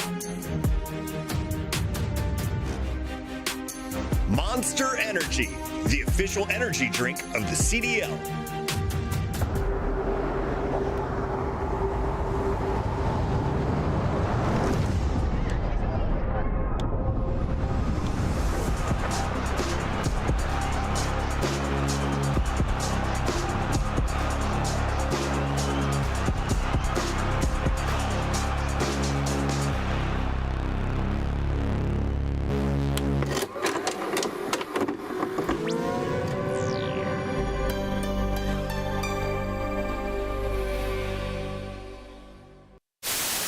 We get it? Yeah. GG! Let's go. I want to say that I was not trying to curse us. I did not. I thought it was 250 kills. So when we were up 70 kills, I was like, "There's no way we can lose." Yeah. Now it makes. We got Fame here. Fame, how you feeling, man? I'm feeling good. Happy to be here. Fantastic interview as always from Fame. Wonderful lad. They're going to pounce out 0-4. Great damage in. It's going to be all on 0-4. They drop them. Lucky with both. Fickle is roaring and Heretics win it. And he lets the crowd know. Silence. Big map 5s that Miami have gotten over Seattle Surge. My barber insisted that I try out the look, and ever since, I've been feeling pretty good. We've been playing pretty good, so I feel like I kind of got to keep it. It might be a full goatee. You never really know. Keep your barber, my guy. LA looks good on you. That's true. Well, why are you, bro? Where are you going? Why are you going? Dude, you're gonna get in trouble, bro. Why are you gonna get fined? All right. What the f is that? Hello, and then actually about looking in the thing. You're an idiot, bro. He's not in here. Join the game. Get in the game, lock in for this one as well. Miami Heretics have been riding the struggle bus. They need to get back to their winning ways because they were looking on fire in the Major 2 qualifiers. In fact, if you look at March 22nd, they ended out some big business, 3-0s across the board and a 3-1 on January 17th. So, Ali, as we take a look at some of the numbers against Boston, why does Miami have the edge? Well, one, they had the edge. In the previous iteration of the Boston Breach roster, their ARs were just head and shoulders above. And even now, I mean, it's 50-50. I feel like we have yet to really see what Nasty and Spark could do up against them. But also, I mean, even the SMGs, there's a large disparity there. I mean, Boston Breach just hasn't been in a spot to test them. We're starting with Miami here. Rocket. Yeah, I was going to give you another answer to that. You said, like, why do they have the edge? Well, they have better players, for one. 2, they're a more professional outfit of a roster. And 3, like, they're more versatile in terms of the game modes. I mean, they got some maps that they... which they play is just. Yeah, right? So they've been better across the board. For these guys, though, like, they need to break into another tier, right? Have a little bit more success on land. You know, LA Thieves have given them struggles. 2 of their last 3 losses are to them, which is kind of like skewing the recency bias on Miami. But like for them, I mean, Search, like they were unbelievable T3 and S&D with #1 opening duel last split, which is something that they need to get back to. And then in terms of Hardpoint, like they've been unbelievable. 2nd overall team KD, but 11th in holding, which puts them at the middle of the pack in HP. So there's another tier of Hardpoint that they can get to, capitalizing on their kills a little bit more. I feel like that's a really good way to frame it, though, is like they still have like places that they can go upwards and trend. And like you got an uncharacteristic series out of Rencor last week. I don't think you see him putting up those numbers again, especially not back to back. So versus a team like Boston Breach, this should be Miami going through the motions. For those who missed it, Ant put Rancor in his top 10 players in the CDL right now. Where is Rancor in your power rankings, and why do you think he's so high? Oh, I had him 7th. So that was as recent as last week. So on the season, he's just been a monster. Like, the guy is laying down damage at an elite level. He's at Takeover Series, and he's had some on land. Haven't resulted in too many wins, but I think that those are going to come very soon. So I still have a lot of faith in the Miami team, but Rencor in specific has just been bonkers this entire title since the game's come out. So as a rookie, he got top 3 in his home major to open things up in Madrid. Rancor with a great career in the CDL. On the other side for Boston, you got a guy like Spark, who's tried it all. He's been brought up by some of the worst teams. He's gone back to challengers and dominated. He's got new life again with this Boston Breach team. But Purge is on the squad. Snoopy is not, and Afro is in. Allie, if you're Nasty, your other 3 Vancouver teammates have lifted a trophy. What do you do here? Can you get Nasty some help? Is this enough on the roster to find him some wins? I mean, it feels like they've kind of pivoted towards whatever, not really whatever he wants, but like this is a Boston Breach roster where the previous iterations were a much slower paced team. They were built around Snoopy, hoping that he would hit fire and consistency. And it's been a couple years and that didn't happen. And so they take a completely different angle than maybe a lot of people were expecting. They take Snoopy off, they keep Purge in, and then you bring in Spart, Afro, and Nasty. And now you're getting a little bit more pace to your team, but it doesn't feel like it's all quite gelling there just yet. So if you're Nasty, you're just trying to get your team on the same page right now because there is a lot of talent on this roster. It's just about you got to try and get them all to put it together. I mean, yeah, Purge got to play better. I mean, you can't even address your problems so the guy at least has like a 0.9. right? Like in the last series, he played a bit better, and it was better for them, right? So he needs to find some consistency. They've given him so many lifelines. This could be that minor tournament where he performs and earns himself this spot going forward, but he definitely needs to showcase his talents here. Let's take a look at your maps and modes. If you're Purge, Alley Cat, where do you pop off in this series? Honestly, I immediately go to this Colossus. A lot of opportunities for him to hit a lot of routes. And honestly, when I've seen Purge play his best is when he's playing confidently, hitting those routes on a map like Colossus. Looking at the rest of this spread, I don't love the exposure for Boston Breach, to be honest. I think you're leaning a lot on Spartan Nasty to get hot in that one. And Sake, I don't think we've seen them play it yet, so that'll be fun if we get there. Yeah, Colossus has been a map Miami have not liked, so if Boston win that, they have a chance. If they lose, I think they're chalked in this series. Map 1 is everything. I have great news. We have 2.5 minutes to really chew on that thought. Let's do it. You said if they don't win map 1, are they getting 3-0'd? I think potentially, yeah. I do. Yeah, I think Miami is the far better S&D team and just overall more professional outfit. I expect them to win this series, but that map 1 being Colossus, I think gives Boston a chance to get some momentum, some confidence, and it's a good opportunity. Allie just mentioned it for Purge to get going, which is what they desperately need. Like, seriously. No, I completely agree. But the worry part of that, too, though, is when we've seen Boston play Colossus Hardpoint, they keep it close, but they almost never finish. They almost never close out a Colossus Hardpoint. I'm looking at Spart in this series, right? He's the guy who's kind of came in, brought some excitement to the Boston Breach squad. We've always said he just hasn't had the surroundings to find success in the league. Nasty is one of the better ARs, if not a great AR to be paired up with. Does he flex to the MPC? Does Nasty flex to the MPC? Because everyone's running 3 SMGs, if not 4 at times. Yeah, I mean, it's hard to isolate like any other player on the team but Purge. But for them, I mean, in general, they've lost 9 straight hard points, right? So, yes, him pulling out the SMG maybe helps them a bit, but he was balling on the AR before that, right? So for them, it doesn't seem like the meta is too great for them right now as well. When you combo all the other problems that we just discussed, Boston is just... It's hard to root for that camp as it stands. All right, with that said, I know Nameless is picking Boston in our Scuff Pick'ems. How many maps for the Heretics today? I'll go 3-1 Miami. Miami. Just because their last series Rally wasn't Cat. pretty either. I'm also going to go 3-1 Miami. Miami's lost 4 of their last 5. I can't pick a team until they win. And Boston hasn't won in a minute. I'm going Miami. More recently, I think they've got it. All 3 are going the Heretics. I assume the fans are as well. Miles and Chance, do we get to see Fringe? No. Probably not. But that's just because on paper right now, this is the most one-sided match possibly of the day. But that's up to Boston to turn the beat around. Isn't that right, Chance? Yes, we love to hear percussion and love to kickstart a series on Colossus as well, just to get the groove going, get the fills nice and in the mix, figure out the rhyme time signature, and you're going to be good to go. And as the devs touch on, map 1 incredibly important, especially for Boston. Emil's just outright saying if they don't win that one, looking hopeless for the entirety of the series. Yeah, look, this is just the way it's been going. Hey, but this is still the new Boston. This is Afro in the roster alongside, of course, the usual suspects of Purge, Spartan, Nasty. So you never know what's going to happen today, folks. But right now on paper, this is the way it is leaning. This is the way it has been dressed up. That's our punditry. That's the talk on social media. And it's what's coming out of both of our mouths right now. Let's find out, though, folks, if it's all going to go that way. Miami Heretics, the clear-cut faves going in the Colossus. We'll see how Boston fare. Well, Metals is certainly feasted in this matchup. Obviously, the 1.2 KD is not too shabby.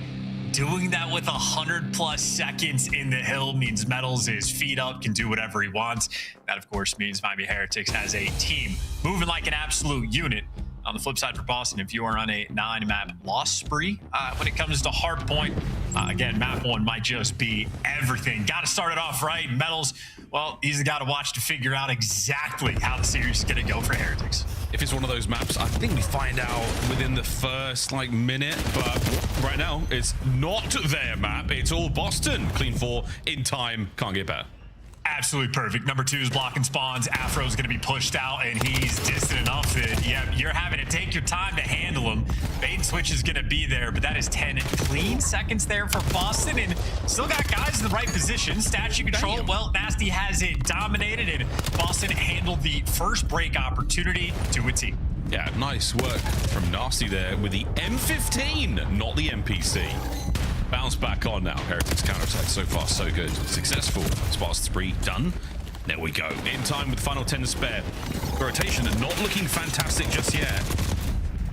Nasty losing his battle through the middle of the map, but the reinforcements here for Boston through the back line. And it's going to be the Purge alone. Last man standing. He ain't going down without a fight. Heretics, though, do in the rotation. That's their hard point. Yeah, finally get on the board, and now you just have to deal with the full pinch. Number 6 going to turn for it and just get shredded. Interesting to note, I mean, you had Boston rocking 2 M15s off the rib. We've seen 8 NPCs on a P1 before, so a lot more ARs in both teams' hands. But yeah, this time round, and it's worked out for Boston. They break P2 nearly instantly, and they've held this fantastically so far. Heretics, where you at? Donde esta? This hard point's getting away from you real quick. Not to say that a game of Colossus can't see it come back in a big, big way, but we'll see if that's the case. Big man Purge, still going. Cooking on time. 1 bullet away from a Rancor win. Nasty going to dive on a wall sign there, and we're going to see the rotation towards New. 10 seconds to spare here, and so far, wicked work out of Boston.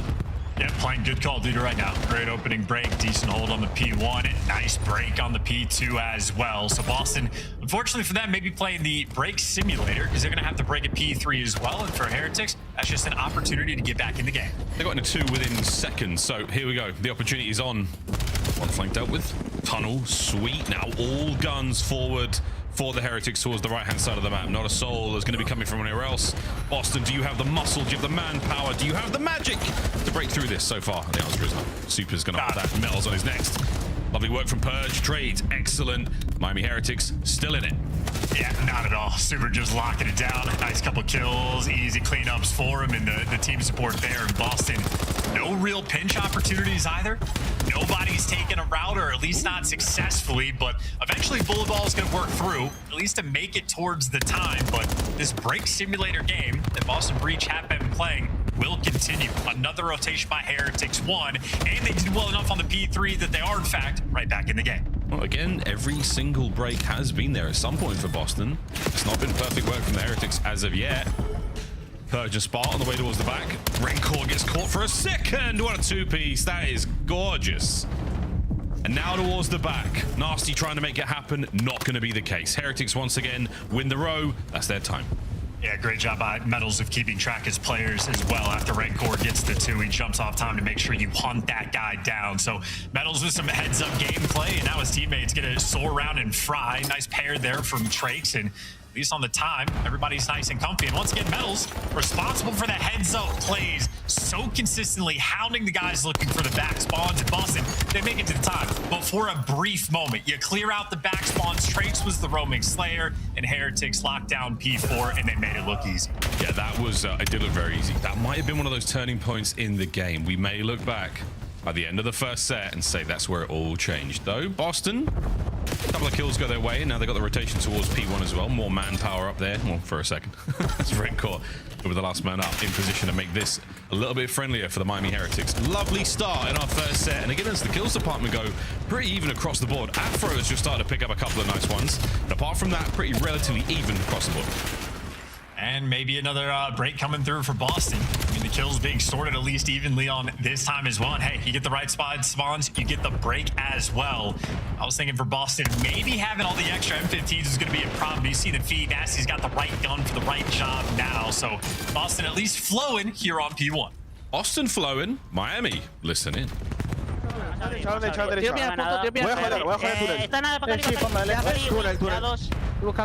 Están Bacali muerto. Hay uno más en Inner. Vamos a empezar. Vale, vamos. Derecha P4 push. Vale, amarillo es par. Deberíamos flanquear, No, ya llegamos tarde. Muerto, falta otro más. Push en la derecha. Y otro izquierda abierto. Ya push en uno. Sí, estaba buscando una zona full, Falta derecha, sí. Derecha, ojo. Te lo mato. Muerto. Te tengo la cara, ¿vale? Te tengo la derecha. Te tiro el P1. Vamos a echar ya, Te tengo la derecha, meta. Oye, a ver, déjame el P1 al último. Derecha no ve nada. Hay 2, hay 3 par. Muy tocado. Punto. Vale, 2 puntos.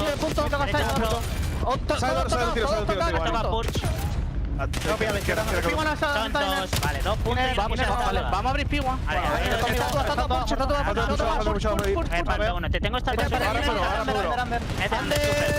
bala por Pues no le veo. Una bala por Vamos de cara.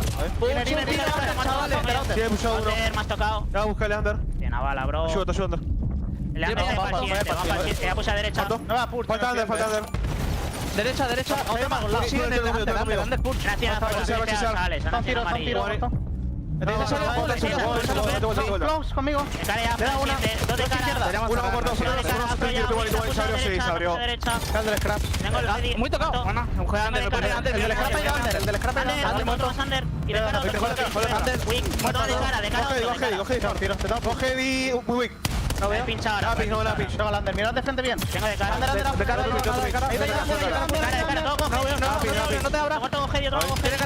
Muerto. Vamos a jugar Cara Heavy, muerto. Vamos a frente. Me puse frente. Vale. Están Under. Lo veo. Una bala Under. Uno fondo en mi muerto. Te voy a flipar ya. Estoy bloqueando amarillo. Apoyen a hacer P4. No veo nada. Tú conmigo. ¿Te puedo abrir amarillo? Estoy de cara. Van con Under y derecha, ¿vale? Te tengo P1. Ahí, guacho. A fondo, Square. Estoy a la izquierda. Square y... Nada, derecha. Izquierda uno. Te puedes paquear.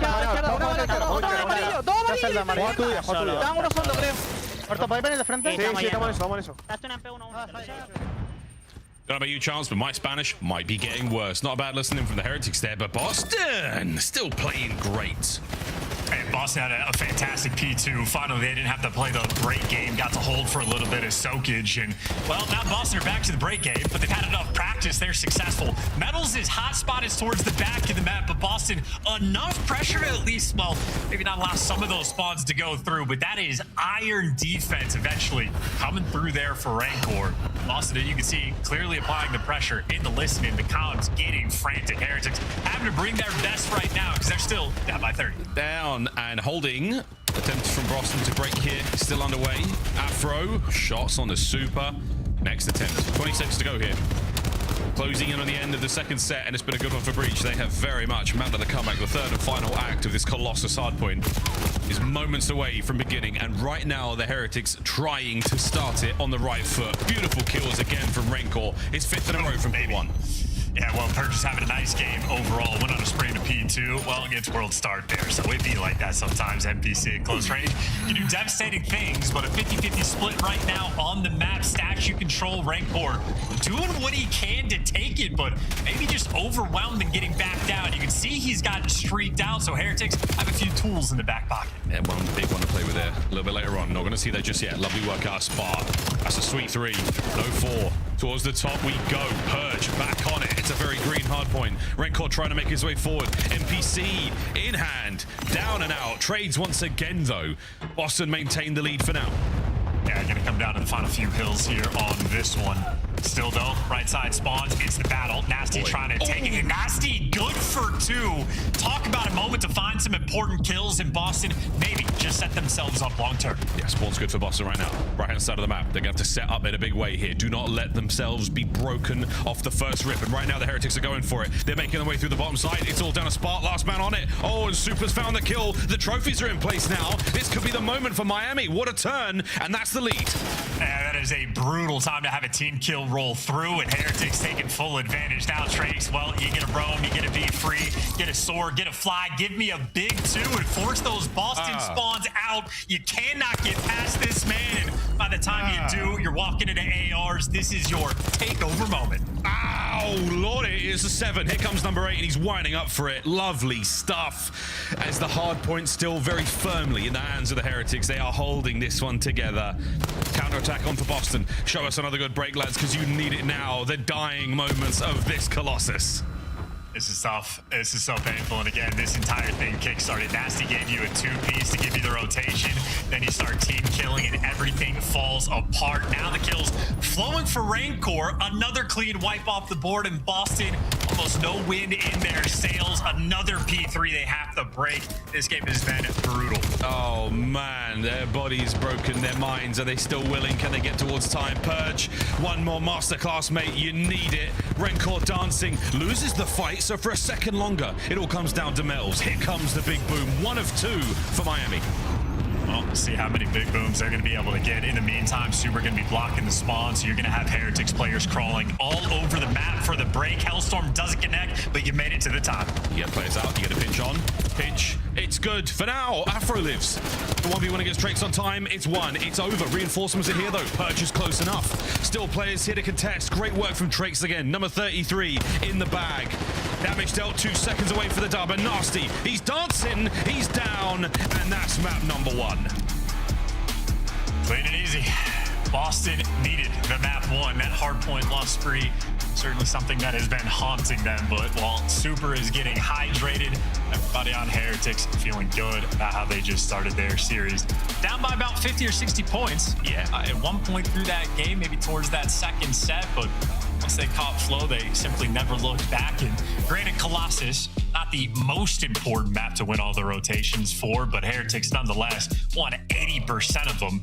And overall, that means your game is going to be feeling quite a bit easier. Yeah, much easier. Doesn't hurt. The Trex goes on a big fat 7 spree there. Lovely stuff. Rencor as well. What a map, mate. What a map. 141 in time. Task force of his own, and the 28 kills, 24 assists as well. His EKA was fat, and I mean fat. Lovely stuff there from the Heretics. GG's map number 1 in the bag. We're going to walk away with a happy victory. Again, for Boston, though, I mean, I want to go back and give the Breach their flowers where I can. A lovely fight, a lovely, well-fought hardpoint for a long time. I was worried about the end of the first set. It wasn't necessarily the case. They had a great set too, but again, it was the end. It was the final hard points every single time. Always a bit of a sting in the rotation in the P1. Heretics, they pulled those leads back, made it a relatively even fight across the board. Not enough legs there. We'll see the game flow in a second, but for now, lovely highlights. Good stuff out of Metals. Didn't have to go crazy. Rencor and Trakes, they were the big dogs. And Metals still had some key kills, though, right? Like on the P4s, hounding the players in the back spawn, making sure you're keeping the map as sort of comfy as you possibly can. But this moment right there on the minimap, you saw in the feed. So this is more of a low light rather than a highlight. But when Nasty gives you the 2 kills, gives you the right side spawn, there's 15 seconds left on the P1, so you just need to make sure you're holding for that rotation. Team kills start to fall through. Boston have a very quick collapse, and from that moment forward, Heretics just quite literally pop takeover. Trakes gets to go out and fry, and well, if anyone's guns are going to be hot for the map too, Trakes is going to end up being the guy to watch. And we'll keep a firm eye on him for the search and destroy. Ejection and a slight disturbance there for the Boston camp. A tough loss once again for them. Heretics bringing the goods as you would expect. And here's the game flow. Again, very, very close race if you have just joined us. Solid separation and a delightful comeback there. Second set for the Heretics. Look at that. One major lead change is all it took towards the end. Jeej, tough one there for Boston. Real tough. P2 to P2, not ideal. Second set, third set, didn't treat them well. Well, that's that, ladies and germs. That's that. Chance to take away from the Colossus that surprised you or even tantalized. Maybe one of the most important hills was just the P3. Heretics beat him out on it all 3 times. Called game on the P3 as well, and that was the hill that Boston struggled the most to be able to break. So maybe the biggest difference maker in the end. Of course, though, Boston, both these teams feeling a lot of pressure. It's sort of the crucial time of the year. We're desperate for CDL points. The minor tournament is an opportunity just to get some extra points in the mix. Either team would be happy for it, but while Boston's making roster changes, that means a little bit more difficult to predict what is going to happen in the series. The hard point went as expected. They're going to need to battle back in the S&Ds. Might turn into a situation where they're going to have to be a 2-3-5 team. Possible 2-3-5 is on the card. I'd say at the start that we weren't going to be seeing that 5. We'll find out. Rencor, though, he has been big man for a long time here in the league. Afro back in the league this season for the first time. It feels like a long time. Some challenges, success for him. This is just stage 3 alone. I mean, look at the step up there. It's going to be a big deal chance for Afro. Try and help the boys get back in to keep the 2-3-5 dream even a possibility. Yeah, and listen, you know, early on in stage 3, so not the most statistically significant. They need a little bit more to play, but that is rough. That is bottom of the barrel right now for these two. And of course, S&D, one of the more interesting situations for Heretics in the sense that online, typically dominant in this game mode. It's just a matter of bringing that together on land. So finding their comfortability. Maybe comfortability, that name will be Rancor. But of course, if guys like Trakes are as happy as a clam like that and piecing up, I think the SMGs will be running the show there in favor of Heretics. Well, Nasty, his stats much better when it comes to search and destroy so far in stage 3. Raid, an old faithful. All of our players have been here before. Many games over. And we'll see if this is the special stuff. This is the kryptonite for the Heretics. The good side of green for Boston Breach. Exposure, we'll get to that. Sake, if we're lucky. And that fringe. Will we all be proven wrong? Here we go, Boston, on attack first. Well, no trophies, so make sure your nades are on point. Boston going for a double nade over towards kitchen, but all these players heads up on it, except for Purge, who's just gonna get shot in the back and hunted down. Somehow survives, and it turns into a bait, so a mixy setup, but the chaos continues. Afro gets traded out, and all's well that ends well. We got a 3v3. Oh yeah, messy, really. Bad news was Afro was the bomb carrier. Good news, Purge finds another. It's now a 2v1. The bomb is yet to make its way out of the middle of the map, so now Purge on the worldwide tour. Operation Recover Bomb, trying to get a plant. Heretics are all over it. They did see the bomb be dropped there. If they didn't see it, the odds were good someone was carrying it there.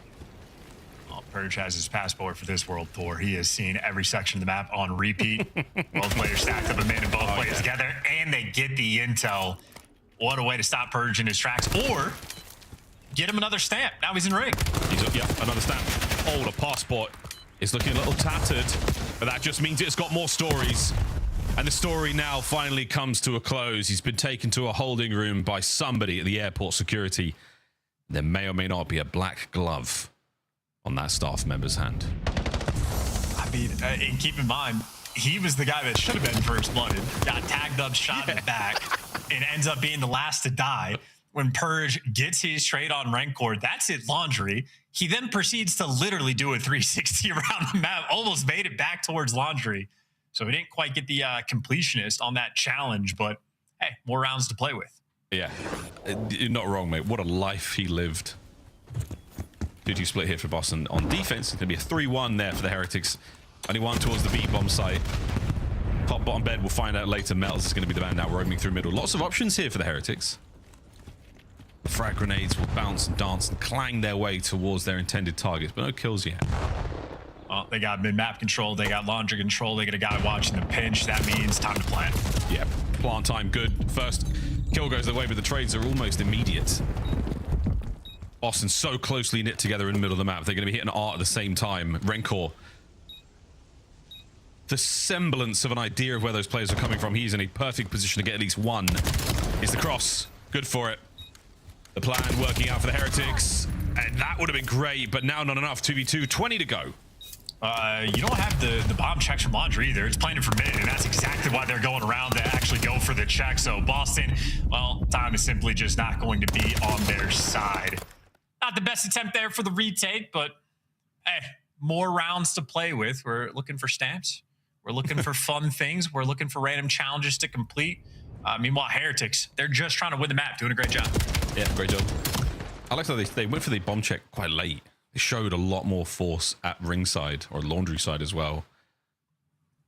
Trying to whittle down those numbers that the Boston Breach boys had on the attack towards it. Late rotate, easy win there from Pillars. You're going to take it, and you are going to roll into the next one. So far, swimmingly for the Heretics. Still early on enough that maybe no trophies just yet, at least for the majority of players rocking it. So you got to dodge the nades. You dodge all the ones in Zig, and Boston clearly roaming towards A. Van unexploded, and everybody's here. Meanwhile, Heretics, they have the middle of the map entirely controlled. And honestly, you got the funnel system. They're going to be able to swarm on this A site in the post plant. Heretics should have most of the information they need. Here we go. Oh, Purge, just a second late to checking that piece of information, and he walks away with a kill, and the Heretics walk away from the fight as well. They're off it. Afro, perfect intel. Takes care of Super. Ready for the next man, but Rancor not going to bite. He already bites Spart. Takes care of that problem. So man advantage still for Miami. Rancor, for the love of God, Boston can't catch a break, and this man is the breaker. Yeah, Heretics doing that thing where they have teamwork. And having Rancor not too shabby either there just for a couple trades. Now that is 3 arrows dialed into Afro. Drake's going to throw one away, but he's one shot. And there you go. Wall bangs coming through. Heretics not allowing any sort of possibility of a clutch there to come through. And I mean, quite literally, teamwork just the name of the game.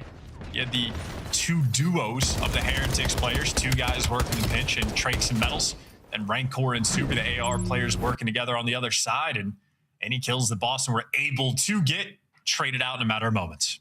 I love the way they got that kill as well onto Afro. I mean, the wall bang, slightly, ever so slightly disrespectful, but just a sign of dominance.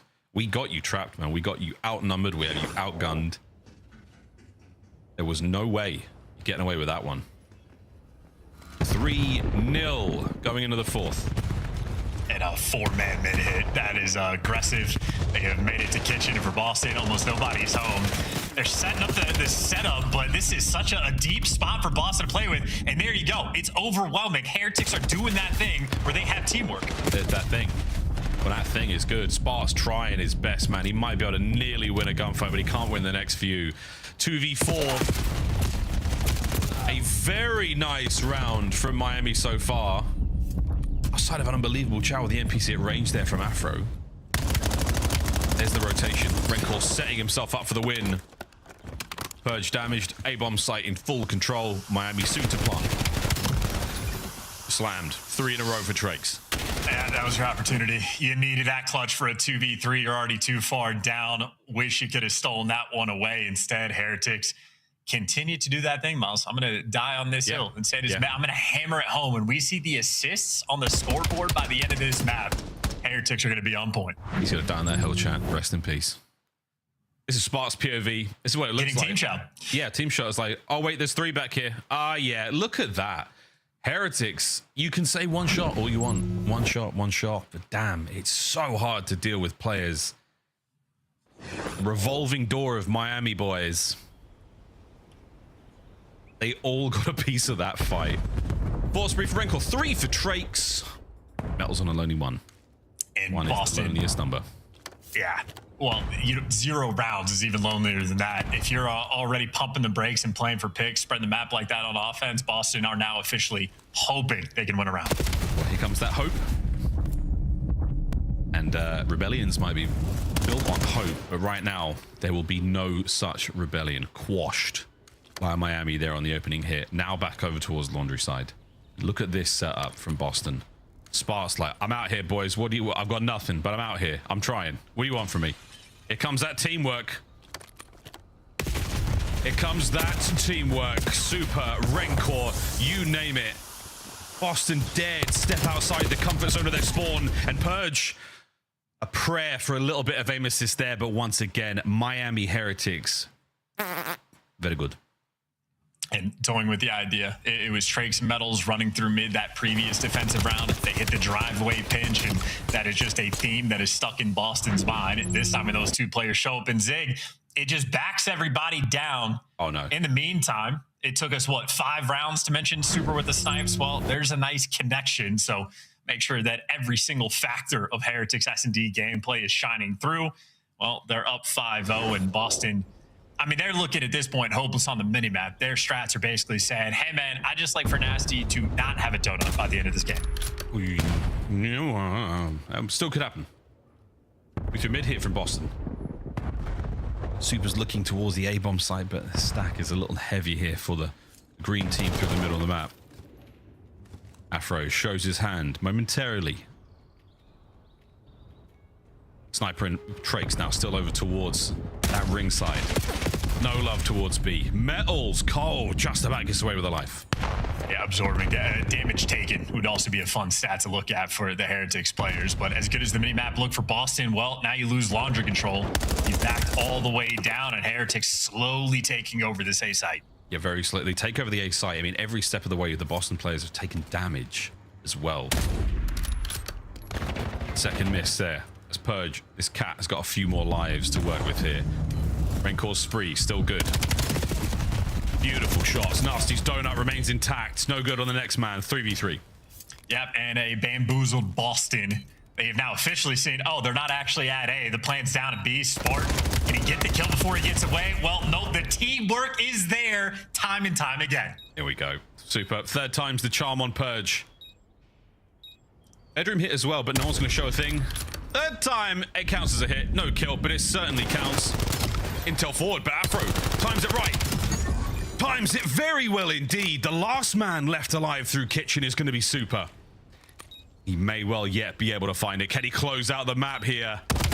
On the bomb he goes. Lives. Oh my goodness, Super! He might have just done it. Perch has to defuse. That is that. That is the map. And it is done. He may not yet get the kill on the Purge, and why not? It is 6-0. What a devastating game of search and destroy by the Heretics. And Miles, if you would, maybe a good thing that you did it. If you stop talking for just a moment, I was just gonna say in a disrespectful way, hey, Super's gonna clutch this 1v2. Yeah. Don't know how it's gonna happen, but it will be from lack of teamwork. No coverage of your teammate there. Super gets out with enough HP to live. And Boston letting Nasty down once again because of that clutch. He finishes on the donut. He does a donut and an unbelievably easy peasy cruisy Miami Heretics right on through the second map like a hot knife through butter. Right on top of a nice seafood paella. I'm hungry now. We're hungry for that map 3. I tell you who aren't, Boston Breach, absolutely starving. Tough work with the clean sheet on raid. And I mean, listen, Afro wins 7-6. Everybody else absolutely struggling there. And the assists weren't as extreme as I was expecting, but nonetheless, Heretics still had +4, +5 in that column. So light work in the S&D. And for a team that is now on, I believe, a 10-map loss spree in Hardpoint. No, Puckett, to answer your question, 20 minutes late, I don't think we're seeing a fringe, man. I also don't think we're not seeing that fringe, folks. We're most likely not seeing that fringe, but never say never. Never say never here in the Call of Duty League, except in the use of that sentence. We're going to a very quick break when we come back. Exposure overload. Are we going to a fringe? Forget fringe. Let's go to Sake. See you after the break.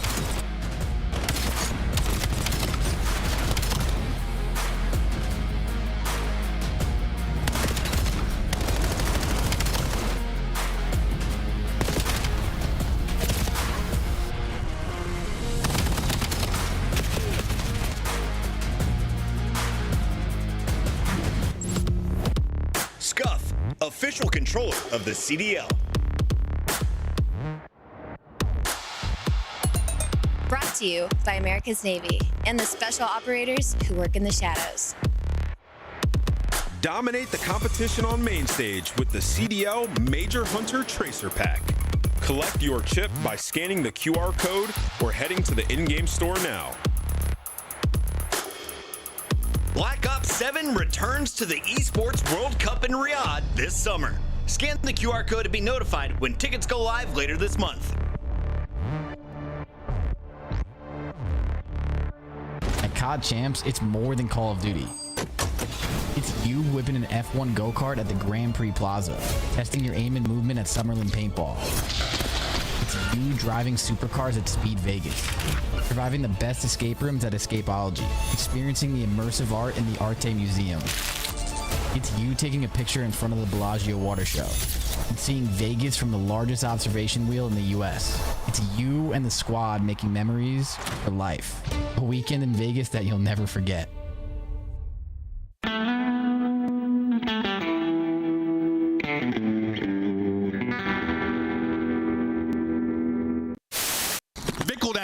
Last one up. He's got a trophy though, right? He threw a trophy out. He threw a trophy out. I think this might be too slow. He's still there. He got it. Oh, he does get it. Yeah, it was too slow. He gets it. He just hops in right away. Nobody checks the bomb. Behind enemy lines. He's getting loose early every round. Like, do a little dance. Make a little love. Who's standing now? But now Kiz is in a great spot to find a first blood. That was insane. Oh my God, why did he just do that? Joe's face was comedy in here.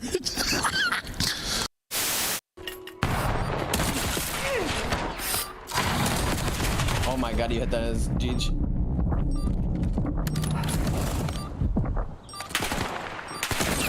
Oh my! No way he chased. enemy left. Handle it. Did I just see him? I don't know. I didn't. You're the best. I told you to leave.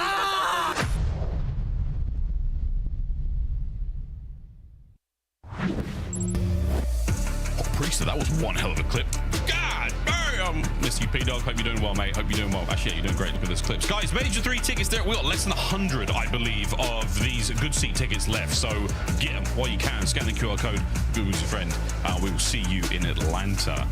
Very, very excited again, folks. Not that many tickets remaining for the Major 3. So grab them. Dream packs are always lit. It's a good time. We'll see you there. Okie dokie, chance. Okie dokie.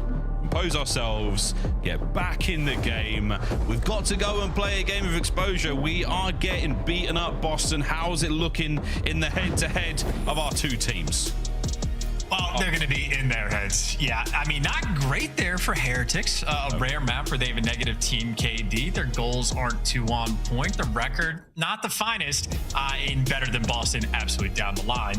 And of course, Boston are going to be in their heads because they're down 0-2 in the series. They've been getting teamworked to death by Heretics. And it feels overwhelming. Like, I think that experience for the S&D, especially for someone like Spart, did not feel like a 4 versus 4. For him, it felt like a 1 versus 3 at all times. If you feel like you're playing extra men, I mean, just almost like cognitively, not a fun experience to have to deal with. It seeps into your mental state and you start to play the game differently. Tough sell right now for the breach camp. Yeah, this is a stressful situation. We'll see how our players handle that stress. It's not an easy thing to do to replicate stress and find a way to handle it. But right now for Breach, yeah, starting to feel utterly impossible. We test their resolve, we test the minds, we test the mental going into this game of exposure. Heretics really is as clean as it could possibly be right now. Very, very confident, very decisive. Trust and confidence at an all-time high in that roster, in that core 4. 1.52 for Super. Again, across the board, they have the advantage here. I mean, it's the similar thing here with this super graphic as the Metals to map 1 of just looking at the stats. Kind of crazy. I mean, Metals had like a ridiculous like 1.2, 1.3 KD with 100 seconds of hill time, while Super with a 1.5. I'd say if you did a 1.3 like against a pro team, that's extraordinarily good. 1.4, godlike. 1.5, I mean, that's feet up. It's too easy at this point. That means everything is clicking down the line for your team. The only thing not clicking for Heretics in Overload, maybe this map, something in the long term they certainly want to improve throughout this stage. So see if they can bring better goods on exposure. Fingers crossed. Cross the toes, why not? Opening hits here towards the middle of the map, good. Yep. Bottom side of the map, not good for Afro there. We've all been there. Good 2, technical 3. Again, we are dancing over this mid-map position. No one able to get a clear-cut advantage. Purge goes for broke. Ends up dead. I mean, hey, sometimes you want to pick up that device in between two people and just see if you can pull off a little bit of magic, but no rabbit out of that hat. But you do have Nasty out of now the power position, so Boston have the device, but no open avenues of attack. See if we can't find one, Boston. So, when we get it going here. Drake's nade. No connection. Actually, no, that's tagged up. Throws it right back. Gets ourselves forward a little bit more. Miami working on the mid-map hit. Not going to happen either. So now at Afro, ineffective on the opening attack, but that is a good thing for now. Nasty gets taken care of 1, and it's a 1v1 for Spart here for the goal. Not going to happen. Backed up. Boston still possess. Yeah, well, the idea of the play was there for Boston. Nice little rat back attempt. Have the right guys picking up like the chase kills. Everybody just ended up losing their gunfights. So maybe spawn kill potential. Trakes chasing the ghost in the back line in the middle of the map. The guy with the device is getting overwhelmed, but Heretics still have enough pressure. The Rancor is keeping things secure, allowing his teammates to rat back to help him out. Yeah, I love that from Rancor. Not going to get too overzealous. Grab that EMP. Big nade from Super. Pays a lot for it. And sadly, EMP just evades Purge for a second longer there. We're waiting on Nasty to find those opening kills. Unfortunately caught unaware. And another superb nade from Super. He's getting the practice in. Why not? Half his kills at this point are going to be in the hands of the utility. And Afro's having a tough game as well. Rancor, nice dance moves, and Heretics' first real opportunity for a score going to be. Yeah, absolutely on. Low possession, doesn't matter. They're making the most of it. An efficient attack so far. One man left to deal with Spart. Afro over the top. Can they get him as well? Going to be a two-piece here. It sure is. Spart gets it. All down to Afro. Here come the reinforcement from Boston. You have held the Heretics back at the threshold. No one's getting forward. That was the last man, and Breach survive. Hey, beautiful work. Still, though, pressure's going to be out. Trakes is nearby in the window. You might wrap this back into him.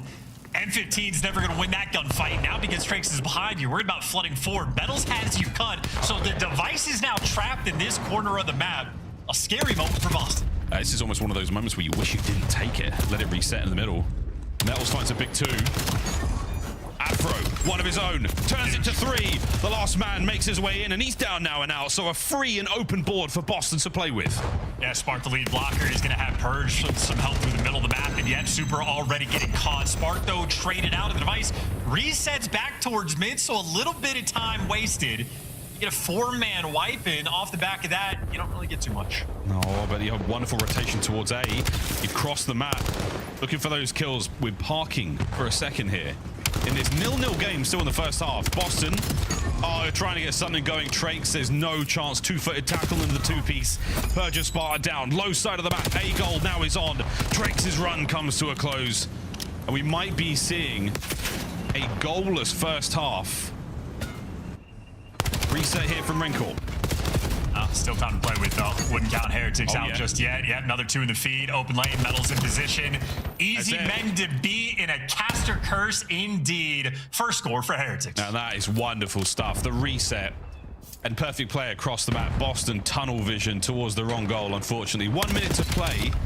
And Boston, no doubt about it, they've had the possession, but the rally is on now. The perfect opportunity. 1 more man to deal with on the back line. Nasty gone. That should be the second. There's 50 seconds to spare. And the Miami Heretics are setting up for the 3rd rally in a row. I mean, they're doing it again. Well, Boston are trying to set up for the rally. Unfortunately, I think they've lost the concept of the positioning on the map. Working on your NPC shots at range there for Metals. It's just going to be a situation of target practice. But there you go, a little bit windy. Boston, first opportunity they've had in quite some time, and Super shuts it down straight away. Straight away. Reinforcements here. Got a couple here from Afro. Over to Metals. Gonna get one on the defense. Can he cut off the play? Cuts the head right off it, but the goal is still good. 15 seconds to go here. The reset towards the middle of the map. Not going to be good enough right now for Boston, but 2-1. A lovely recovery here and a consolation capture before the whistle will blow. Anyone in position to grab this? Is it even possible to grab? Yes, it is. Yes, it is. Heretics, extra time. Well, they're going to run right into Spark, though, over towards the tank. Device guy, his only job right now is to live. Unfortunately, doesn't have too much help from his teammates just yet. And you can't clear out Spark, at least not before he drags one down. You're forced to go to B. Should be an easy read for Boston. 14 seconds. Moving forward. Man on the corner. Takes care of it. And we're staying alive. Oh, there's the crossfire. Boston, don't let it become 3-1 at the whistle. So it is nervy, but easy prediction. Everybody there in the right spots at the right time. And ultimately, Boston, as you said, nice little consolation capture. Tough moment here, though. Obviously, 2 players coming off spawn there for Boston, but even after getting a 4-man wipe, they don't really create a good scoring opportunity. Afro had a couple nice sequences on the defensive end, but ultimately it's Trakes leading the lobby there in the slaying. I mean, 14-7 in this moment, but by the time the round ended, guys like Metals catching up to him. Stats going to be looking great for Heretics. We've not actually seen, I don't think, throughout the season, the coveted and elusive triple rally. 3 captures in a row off of the bounce, like off of the spawn pickup. I don't think it's happened. 2 is common, but 3 is ridiculous. So here we go, second half. Great possession either side. Heretics definitely making a little bit more of it. Super locks down mid-map. That is a Heretics ball if ever I've seen one.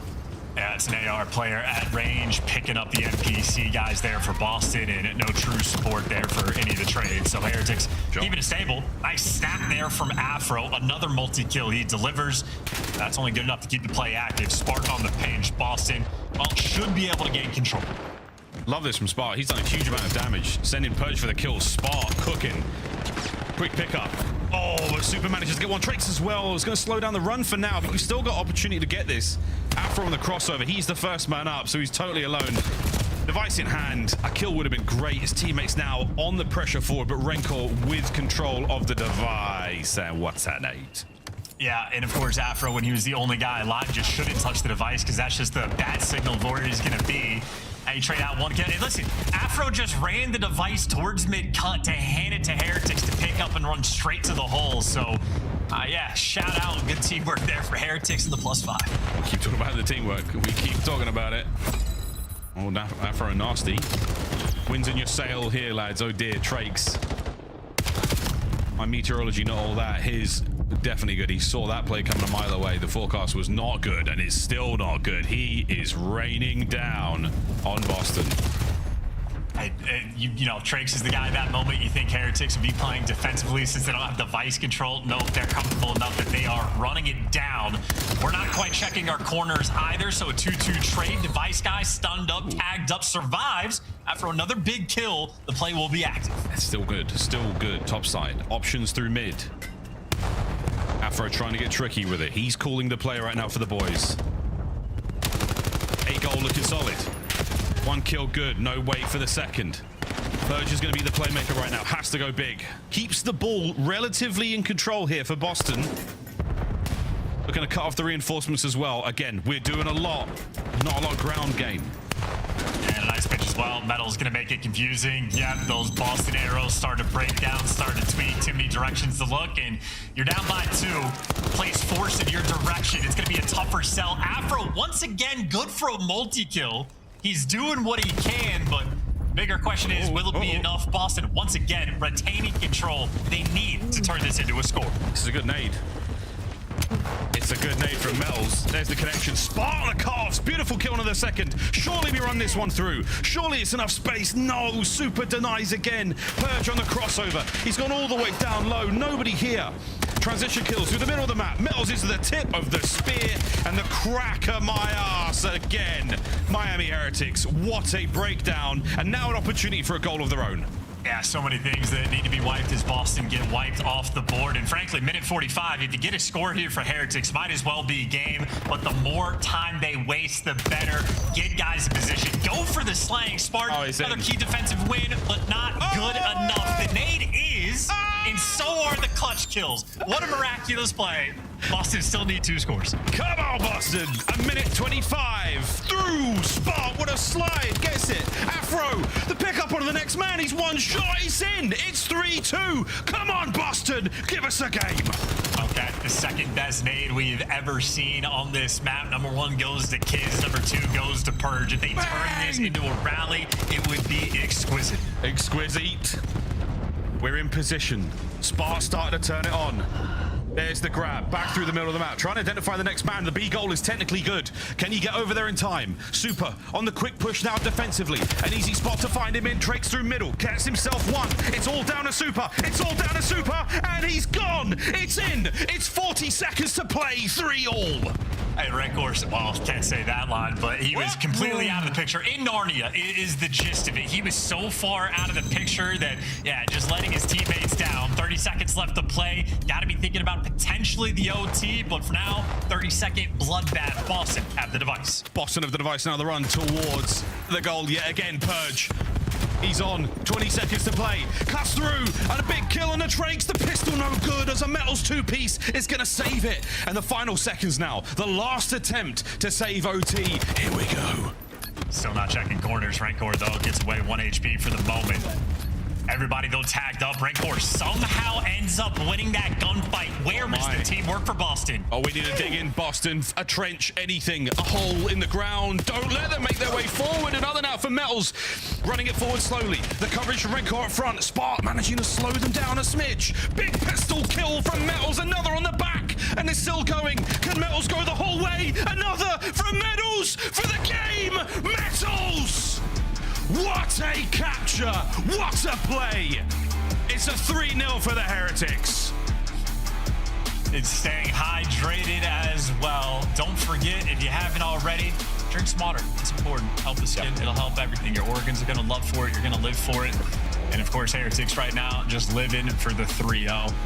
Wanted to come out and take care of business. They do exactly that. They absolutely start to panic and get nervous and make mistakes and falter there in the overload. And then they iced up exactly when they needed to. I think Rancor maybe the guy letting his team down on at least the final score Boston had. Well, he absolutely makes up for it in the end. Final moments. I mean, this is a terrifying prospect. This is the extra time. Metal's the carrier this entire way. Rancor buying you at least 3 members of Boston Breach here on the defense, and they're playing this very tight, very well. Metal's winning that is unbelievable. Super's damage was good enough, and a weakened spot. A simple 2-tap there for Metals off the back wall and into the history books. Miami Heretics, their first round of -1, a victory. And Metals, the man of the match, nowhere to be seen. And you can just see the elation on the faces there. The Heretics players overwhelmed with his victory. Teamwork still on point. Assists not too shabby. And Trix, of course, well, didn't have assists because he had too many non-tradeds. He was just busy getting all the kills. Afro certainly put on a good performance as well. Quite a few multi-kills he was able to collect. And, I mean, the damage leader in the lobby by a sizable margin. Nonetheless, though, Heretics down the line as a team, able to outslay, able to get that win in a comfortable way for them to start their minor. You say comfortable, but that last map, I mean, exposure, we were close to a nice bit of sake. But hey, no, not today. 3-0. Boston Breach. What are you going to do, boys? That is a tough one. The first 2 maps, I mean, the Search and Destroy on the raid was a devastating performance. Truly devastating performance there by the Heretics. A lot to think about, a lot to ponder as they watch the games from home the rest of the weekend, just like the desk, because the studio is basically their home now. Yeah, pretty we live much here. Yeah. I'm pretty happy here too. We have like a locker room if you need it. All right, let's break down what we just witnessed here because there was a lot of no's. Oh my, holy! The green room was super loud, going wild at the end. What went down in this overload? Yeah, so Boston gave himself an awesome opportunity. Nice nade comes in, they get 3 dead. They score, and then after that, we're sitting there like, why are we not playing the reset? It takes way too long. They actually, score at the end, but then we get down to the very end, and it's like we're in this 4v4 situation where like we just can't mess up. Just play defense. This somehow it's a blunder. Like, man, Boston in these crunch time moments, they just don't got it. They don't. They do not. I mean, you go all the way back to that map number 1. I said it. I literally said it. Colossus hardpoint. Boston has a horrible habit of getting ahead in that game and not being able to close out. And the exact same thing happened in that map number 1. They were within 50 points, and it feels like the pain point usually falls on that P4. It feels like it gets a little too chaotic for them. They're not usually on that early rotation. Scuff play of the game. Sorry to cut you off, Valley. We got to revisit the final moments here. It's the last 30 seconds. The clutch from Mr. Man of the Match Metals. Yeah, I mean, like prior to this, they like forced to push. So now we're in this defensive stand. If you're Boston, and we just got to mitigate damage here and like get information. Well, we overchow, send 1 long. Metals finds a huge kill with the pistol, repositions down low. Spart has to deal with Super, so he gets flanked. And at that point, they score. Just no coordination from Boston. It was so brilliant the way they were able to tie it up. We get down to the end, and they just throw it away. That's what Miami can do. When it gets chaotic, they're going to come out on top. They are so good at playing fast. That has always been their identity. But a guy that is in your top 10 is now in our Monster Winner Spotlight as well. Rancor, were you surprised to see yourself at number 7 as the best players in Ant's power rankings?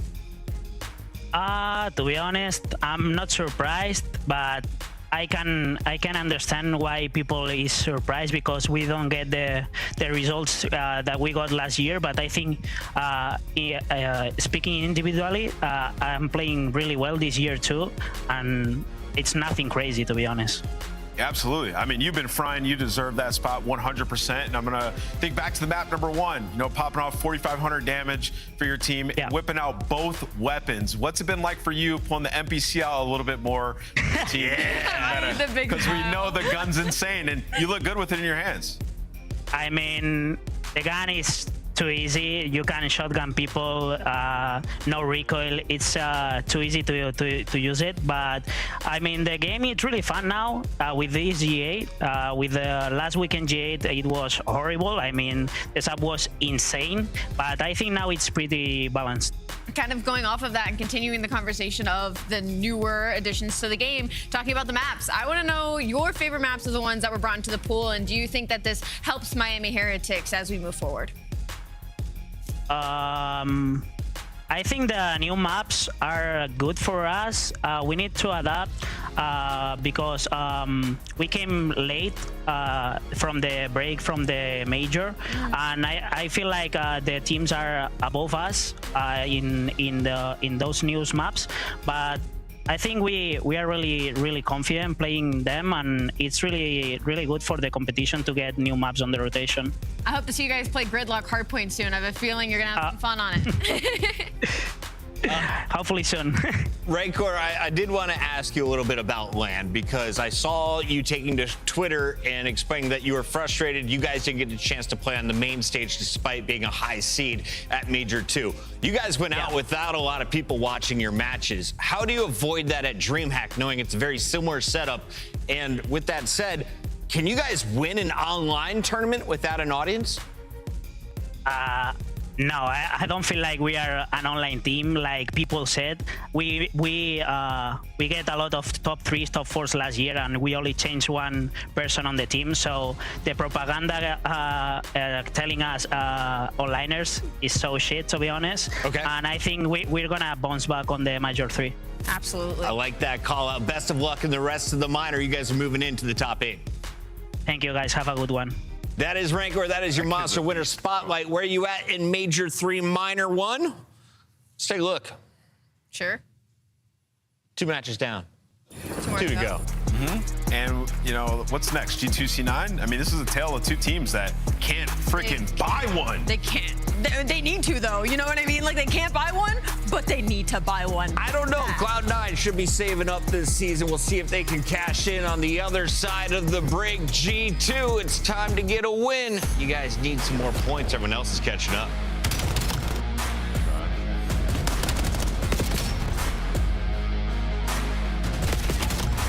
Good try. Wasn't with you. You're good. You don't even trim.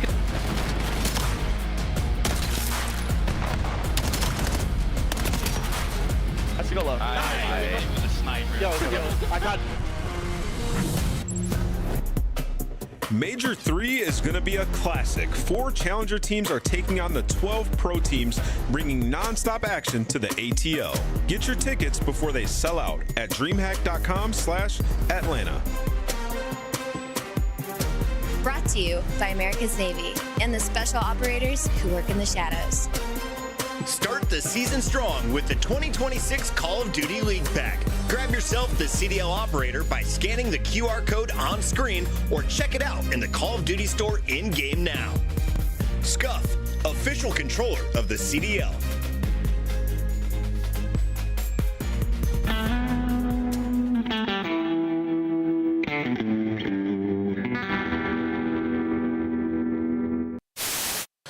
And go back, rewind it. What happened, bro? Huge upset. Oh, right at it, huh? Man. Oh.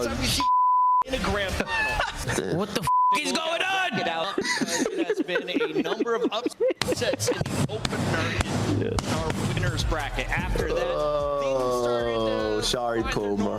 Massive. Is that? Making that little. No, if you would really call it. Find me this guy, bro. I need I'm pretty sure it was. I'm pretty sure it was Cowboy. No. I need somebody to find me this guy.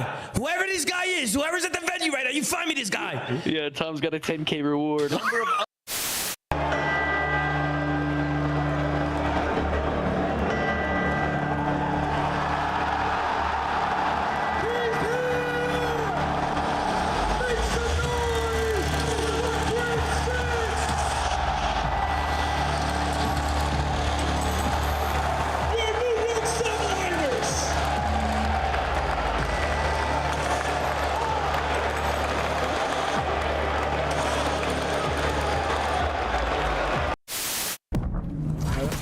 Upstairs, Ed. That's on him. Coming.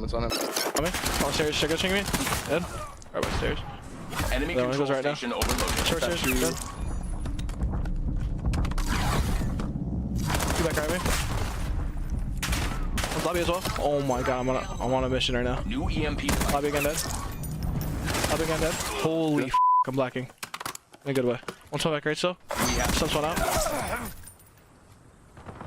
Couches, bro. How many D back? Oh my god, they're spawning out though. Picked up a ball.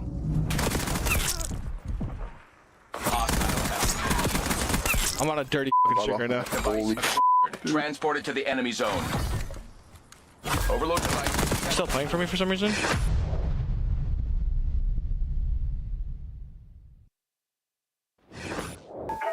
I'm a big stepper when I walk, money maker when I talk. Another boys on a mission, never put them in a box. Clawing to the top, jaws open while they watch. Yeah, I'm getting to the chicken, I ain't never gonna stop. I'm the life of the party, know it's going down. If they wanna talk about me, I'ma tell them how. I'ma tell them, I'ma tell them, I'ma tell them, I'ma tell them, Everybody wanna be like me, fast lane, steady whipping 2 doors off speed. Everybody wanna be like me, but that's something that they never gonna be. G2 Minnesota, last time meeting up against Cloud9, they win it 3-0. But if you're looking at that Scar overload, it was just a 1-point game. Other than that, control of the series, and that's kind of been the story of anyone's series against Cloud9 this year. They had one major upset outside of that win over Paris Gentlemates. It's been a bunch of disappointment. How do you bounce back from all this loss? Do you build off of your one-map win last week? How do you view this Cloud9 team? What do you see from G2? Yeah, I think for Cloud9, it's not really like how do we bounce back, just how do we keep building upon what we've been doing. A couple of close hard points versus Optic, and you win that S&D. So keep building upon the search, and try to work on the maps that have gotten added, and maybe push these series the distance at the very least. Allie, if we can, let's start with Cloud9 here. Shout out to my guy TJ on the jib. This G2 squad actually is ready for us. So here we go. We've got Crimp, Mamba, Estriel, and Skies. And we were talking in the green room, is this the opportunity for Crimp to start separating himself from the Challengers players? Maybe, but this is a really awkward spot for G2 right now because they're not finding a lot of success, right? They're 0-4 in their last 4 matches, a 2-12 map count. So they've had a heavy decline. 2-12?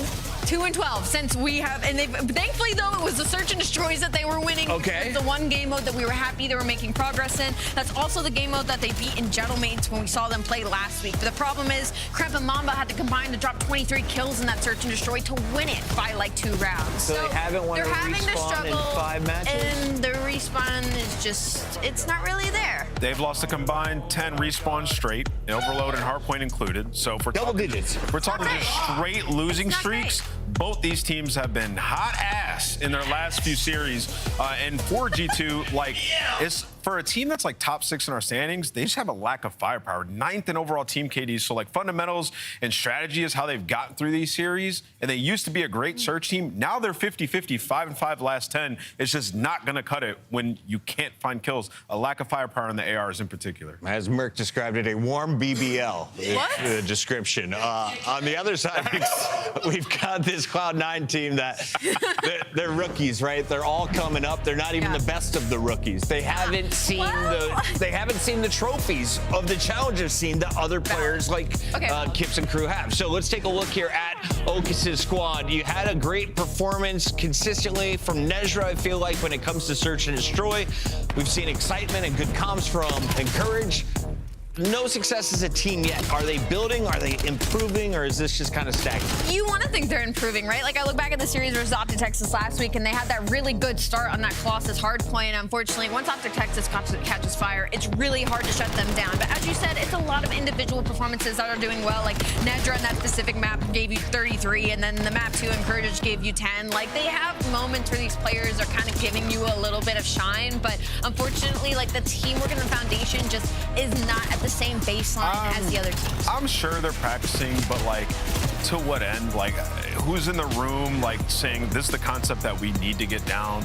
I'm not sure how advanced the practice is. Yeah, how do you get better? Exactly. How are they supposed to get better when there's really who's going to teach them? Who's going to instill those things that make a good Call of Duty team? They don't have that. So for C9, they're going out, they're scrimming, getting reps in, and it's really just 8s when they're spawning in these series, which is why they're having no success. And everybody in the Call of Duty universe, is there a great free agent coach out there that maybe could go and sign to evolve these players in talent? Yeah, first you got to get, there is, but you got to get those coaches willing to go there. But I would say, my boy Rambo Ray knows ball. He might be able to help some of these. Rambo has salvaged a lot of things. In fact, Vancouver went to a bunch of grand finals last year. Back in the day. You got to find somebody who's willing to go. Let's take a look at your maps and modes for this series. Will Kremp have fun on Scar Exposure? If not, who's your player to watch? Yeah, I mean, you get Kremp Losses in that map number 4. It hasn't been the same Kremp Losses as when we first founded that name, but maybe we're still going to give some hope here for Kremp in the NPC, right, Ant? I'm going to say this because Joe told me something in the green room that is jarring for this series. So when we toss it back to them, please pull the maps and modes back up. It's huge for this. Oh, you're going to save it? Okay. Yeah. Save it there. Maps and modes. I said for Joe. For Joe and Clint. Not us, but we appreciate you having it for us. Can we revisit the fact that Cloud9 is 3-17? You've played 20 matches.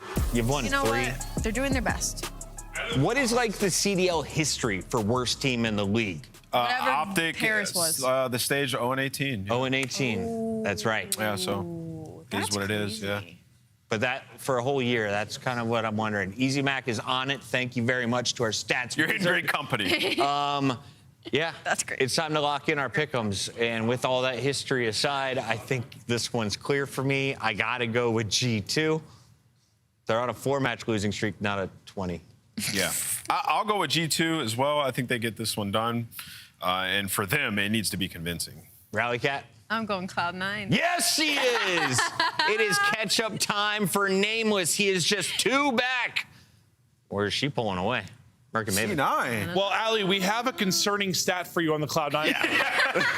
Last 60 days, this map set 0-13. I know what I'm getting myself into. Cloud9 have not won I know what I'm any of these. It's a party. Yeah, no, I respect it. I respect My it. heart? Okay, understood. Maybe they'll surprise you. Maybe they'll surprise you. She's got a poker face on it. Yeah. With those sunnies. Yeah, no, My she bad. absolutely does. Usually it's Chris with the with the shades. You want to look at my eyes shades. and my soul, and I'll say it again. Cloud9's going to win this series. Guys, my heart is telling me. All right. Flip this with the montage mashup at the end of them getting world Do you see how close they played Optic Texas last week? Wait a minute. What's crazy is I weirdly don't doubt it. They did play Optic Tough, and like it's not like G2 have not looked good at all. By surge at all. streams. No, I mean last time we casted G2, we were talking about them needing to make a change. Yeah, no, we thought maybe coming in this week because it gives you a little extra week. Well, you of lose practice. this. You're hanging out. You're making a change. I think, this one, you have to. Yeah, yeah. Even if this isn't like clean, they might have to. It needs to be clean. You need a nice win. G2, we've got to find some momentum here. It was a team after the top 4 at Major 1 we were excited about. Thought this was going to be, different than the rockers of the past and all those game 5s and all those. We're so close, but we're not there. We thought maybe turning a corner where they were going to be a top 6 type team this year. Not looking that way at all now. But any thoughts just around this best of 5 for the G2 side? G2 side, I think you're getting some of your comfort picks here early. Scar Hardpoint, they played a good amount of. Scar Search, we've seen them gap people, like definitely one of their better search and destroy. So I think they're happy about this. I think this is a very comfortable map set for them. Okay, well, hopefully a comfortable series win for them as well. We wait to get locked and loaded into this. Should be getting started shortly. Game 5, like how many reps do they have on that? I know it's not great, but it just feels like all of these maps they played it 10 times last qualifier. I think you should. If you don't win this, big problem. No, 100%. But we're going to update you on where we're at with the bracket and how it looks so far. Again, your top 4 teams are waiting to play tomorrow. Everyone trying to earn a spot there so far. Heretics have done it. Falcons have done it. And we'll see who of our final 4 move forward. You imagine in the final match of the night, Koi have been looking like one of the best teams in the game. So you feel pretty confident about their chance to do it. And yes, I think G2 should win this series. It's just tough because they've looked bad. Yeah, I mean, I think there's a couple of teams who are sort of trending in the wrong direction. And then C9, I don't know, you probably just look at this year as just trying to become a pro, like honestly, like just trying to figure it out this process and get to your best ability as much as you can. So it feels like their mindset's probably a little bit different. It's like a docu-series on MTV in the 90s, like, can I be a pro or something? Yeah, kind of. What was that one? Yeah. No. I mean, maybe that's what it is. Yeah. We'll see if they can make it. I mean, there's just no expectations. Yeah, no, true. That's it. True. Yeah. Well, we get ready to go. Encouraged as well. He's had some solid series against this Minnesota team. Statistically, typically been one of their constants to be able to put out damage in numbers.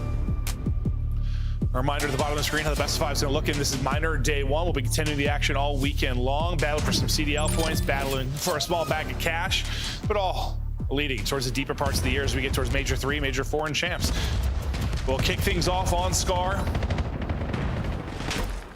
and into the fray. G2, well, they'll take advantage early as they'll find 3, trade that out, and that'll be 4 dead. And, well, a little bit of map control here mid-map to rack up some time. And, you know, we haven't really talked about it, but maybe with sort of this NPC in play, I know week 1 wasn't great, but maybe the more they play within Kremp and Estriel can, yeah, be the difference makers, because that's what they were early on, especially in stage 1, on maps like this. Yeah, no, they were the kind of dynamic duo with the Dravik at times. You would think, yeah, NPC would be an upgrade, and they could get back to some of that magic they enjoyed early on. And yeah, you just hope week 1 was a slow start, maybe figuring some stuff out, different maps, different timings, as you were talking about, just struggling to find flow on the map sometimes with the SMG as things are just a little bit off for you. They'll look to get comfortable after a slow start for Cloud9. They will battle back at the tail end of that scrap time. We'll be all square heading into P2, and the early setup, it'll be there for Cloud9. One gonna spawn out, that'll be Okus that'll try and battle back. They've already lost a couple of players. Picking that up perfectly is Kremp, and that'll be 4 dead, an instantaneous break for G2. Yeah, not only does he pick that up, he actually spawns there. So I think you got a little aggressive motel side, and then Okus was dead, and during his respawn, they didn't know that Kremp will split. So you get the 1 Kremp split spawn, and he wins the first gunfight. He wins that first gunfight, then picks up the spawner. So just starts with that. You had all the map control and sort of P2 control that you wanted. You did the hard part if you were C9. Just didn't deal with that first wave of pressure, and now G2 turning this into some time. Here comes the next big push from Cloud9, and well, they're just running into the AR setup for G2.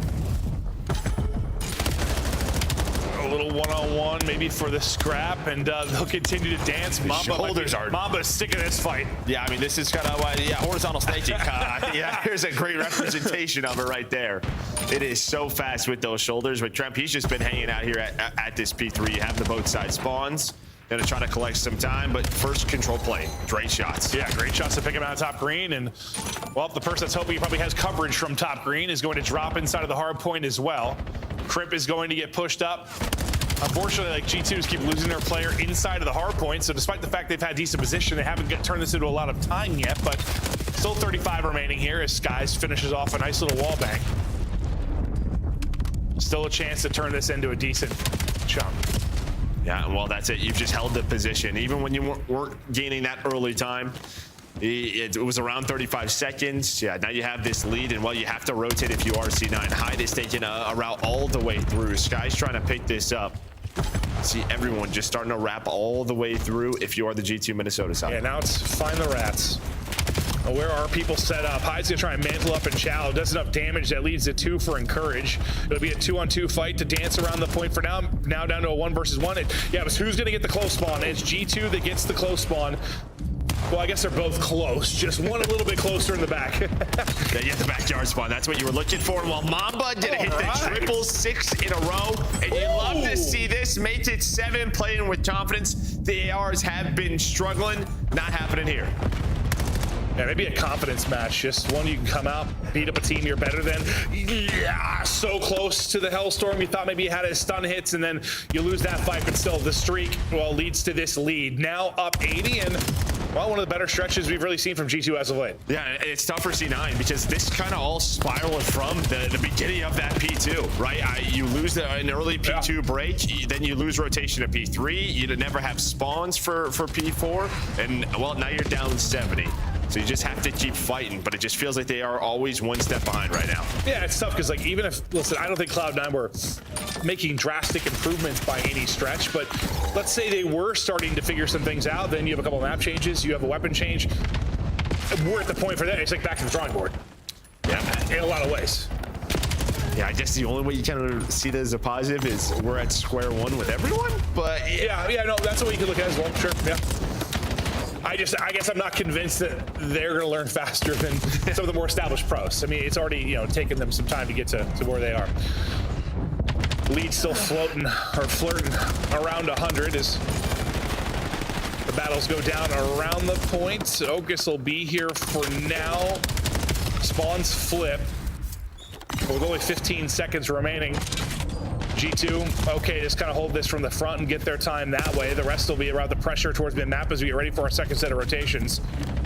And well, as you can see, I mean, this is great. You're getting the time, plus you've got your other 3 fanned out mid-map. This should be a nice sequence here from G2. Yeah, and similar to our first match of the day, just fundamentally you're just behind. You're getting no breaks. You're not winning any rotations if you are C9 outside of the first couple opportunities in the map. Since then, you have been in flow if you are Minnesota. The game is coming easy to you. You're winning gunfights. Mamba's almost double positive. Like, no one's taken those long routes or won critical gunfights on the C9 side, so you have just been trapped.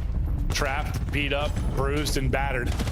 Nothing has come easy for Cloud9, and I mean, Chris's question and kind of talking about where this sits is, some of the worst teams you've had. I mean, not to like dig the hole deeper, but yeah, you're in. It's like you're in a rare territory, like Falcons from last year, probably some of the old Legion teams. Like it is not pretty.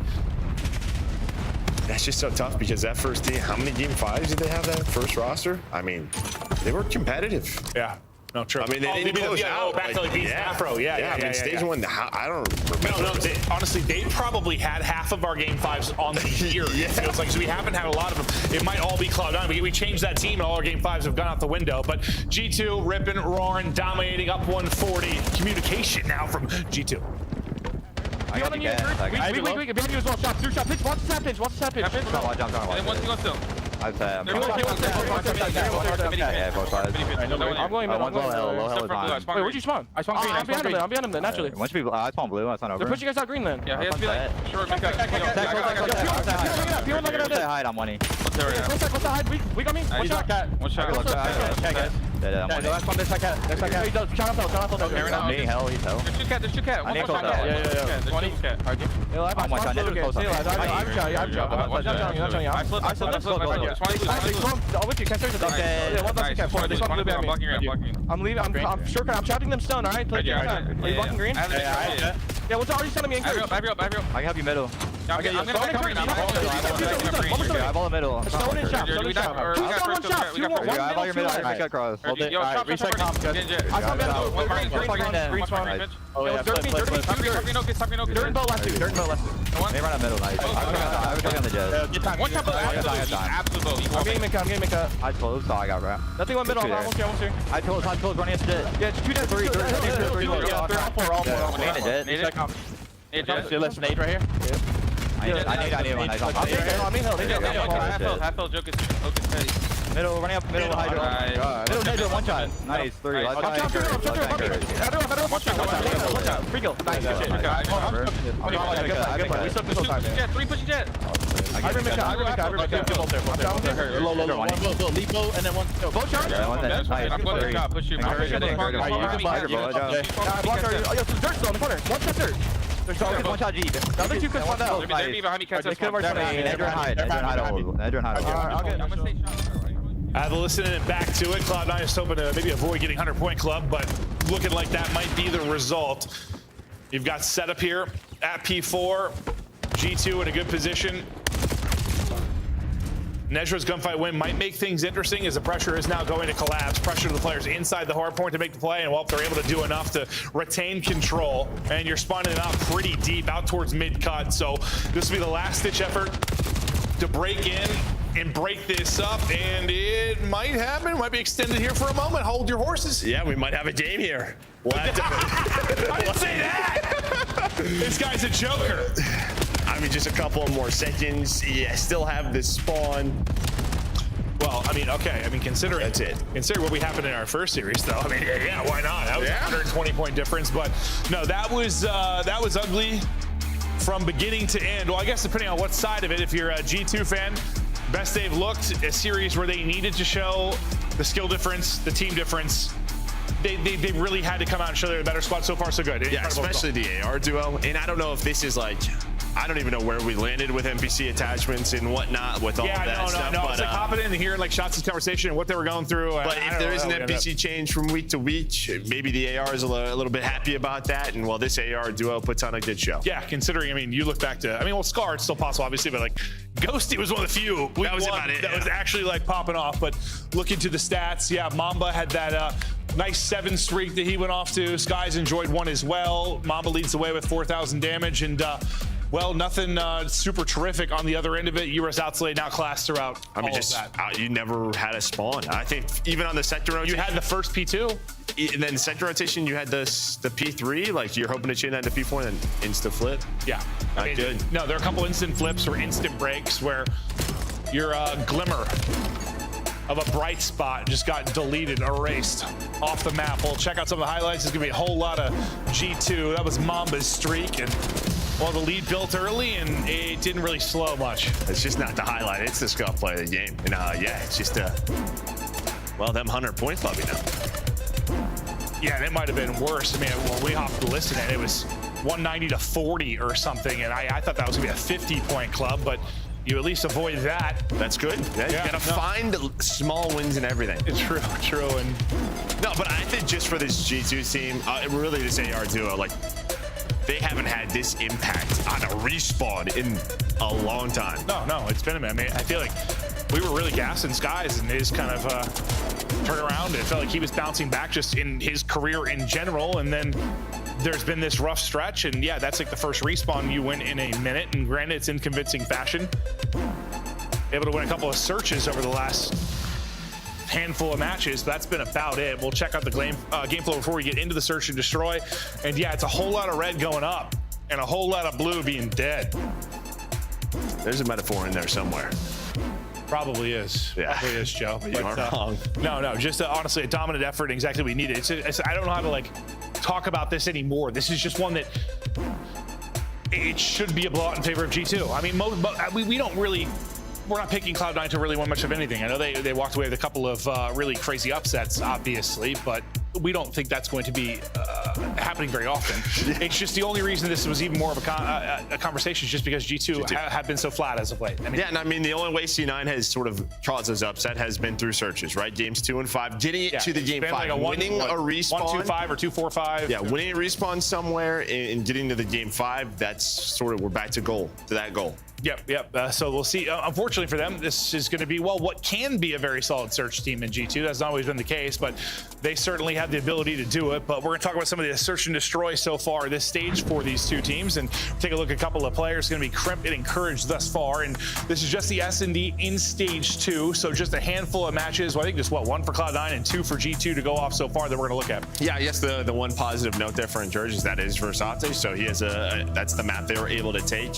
So a great game from him. On the other side for Trampoline, yeah, I mean, you're in a tough series. You haven't been winning respawns, but at least the search has been better for him. We'll see if that can continue here. When you just want to get done, close out 3-0, move into tomorrow where you're going to have much tougher matchups.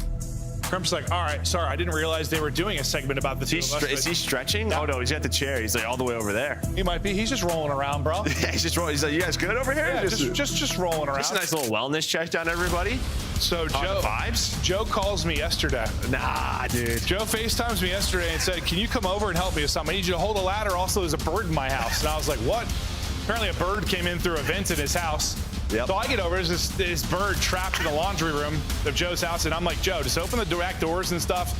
Open that door and let the bird go. Yeah. I didn't think about the fact that Joe had a giant glass pane window for most of his back wall. This bird goes 60 mile an hour face first into this window, breaks its neck, is wobbling around on the floor. I gotta grab a blanket and grab this thing and throw it outside. But the bird was gone 20 minutes later, so we don't know if the bird magically fixed its neck, if a cat got him.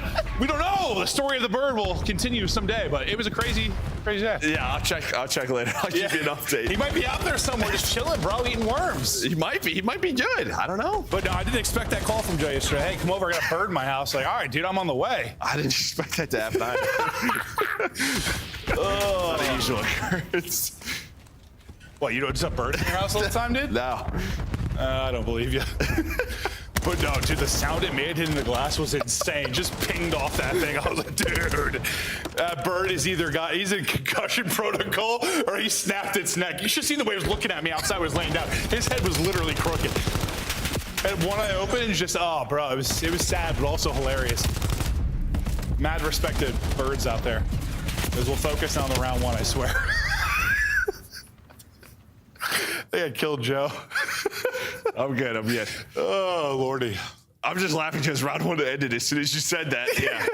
I couldn't tell you one thing that just happened. I apologize. Oh, I was just picturing that bird's face, dude. Kremp got 3. Holy hell. Good job, Kremp. We apologize for not gassing your 3. We're going to gas you now. On God. He'll get the blood as well. And thumbs up. Oh, double thumbs up. Love that. Yeah, hell yeah. Oh, he was probably getting told, like, hey, we're showing you your camera. Yeah, yeah. Lock in, dude. Don't go rolling away like that bird. Skies his angle with the snipe. Well, we've seen him have some great moments. Well, you saw Sib on the receiving end of his snipe on this map and mode. It was Okus with the opener. That'll be the blood. And well, a lot of their upsets, I swear they're getting upsets in Search and Destroy. There were some big picks from Okus. Yeah, starts it off there, and that is going to be, well, he gets another one. Okay. Maybe if you're trying to find that sniper, so you can pick that up and maybe equalize the rounds. But yeah, I mean, it's sort of a mental battle with the snipers, which angle you are going to pick. So right now, advantage to Okus. Yeah, and they just kind of hold forward, try to hope, yeah, you muster some magic through the smoke. Mamba's going to have a whole lot of it in front of him. It's everybody. What? He gets two. No! Okay, no, if he clutched that up, like, all right, let's just call that map. We're done. I love how we got a couple of guys smiling and a couple of guys stressed to hell. Oh, yeah. Like, oh, that's hilarious, guys. I'm sweating. Yeah, and it's just like, dude, I almost just died. Yeah, Nezra was probably pretty weak, but let's see it from Okus's POV now. We just saw it, yeah. Dink. Sky's ripped. And Crimp, well, he's trying to maybe grab that sniper, and he's going to get dropped as well. So Okus, I mean, he wins the round for him early. Yeah, just great patience there. Even on that second shot, to not take like the first sort of look there at Crimp to make sure he has a clean shot. And yeah, hits both. Well, keep an eye on that Skies Okus matchup. Okus not finding it early. He's going to swap off it.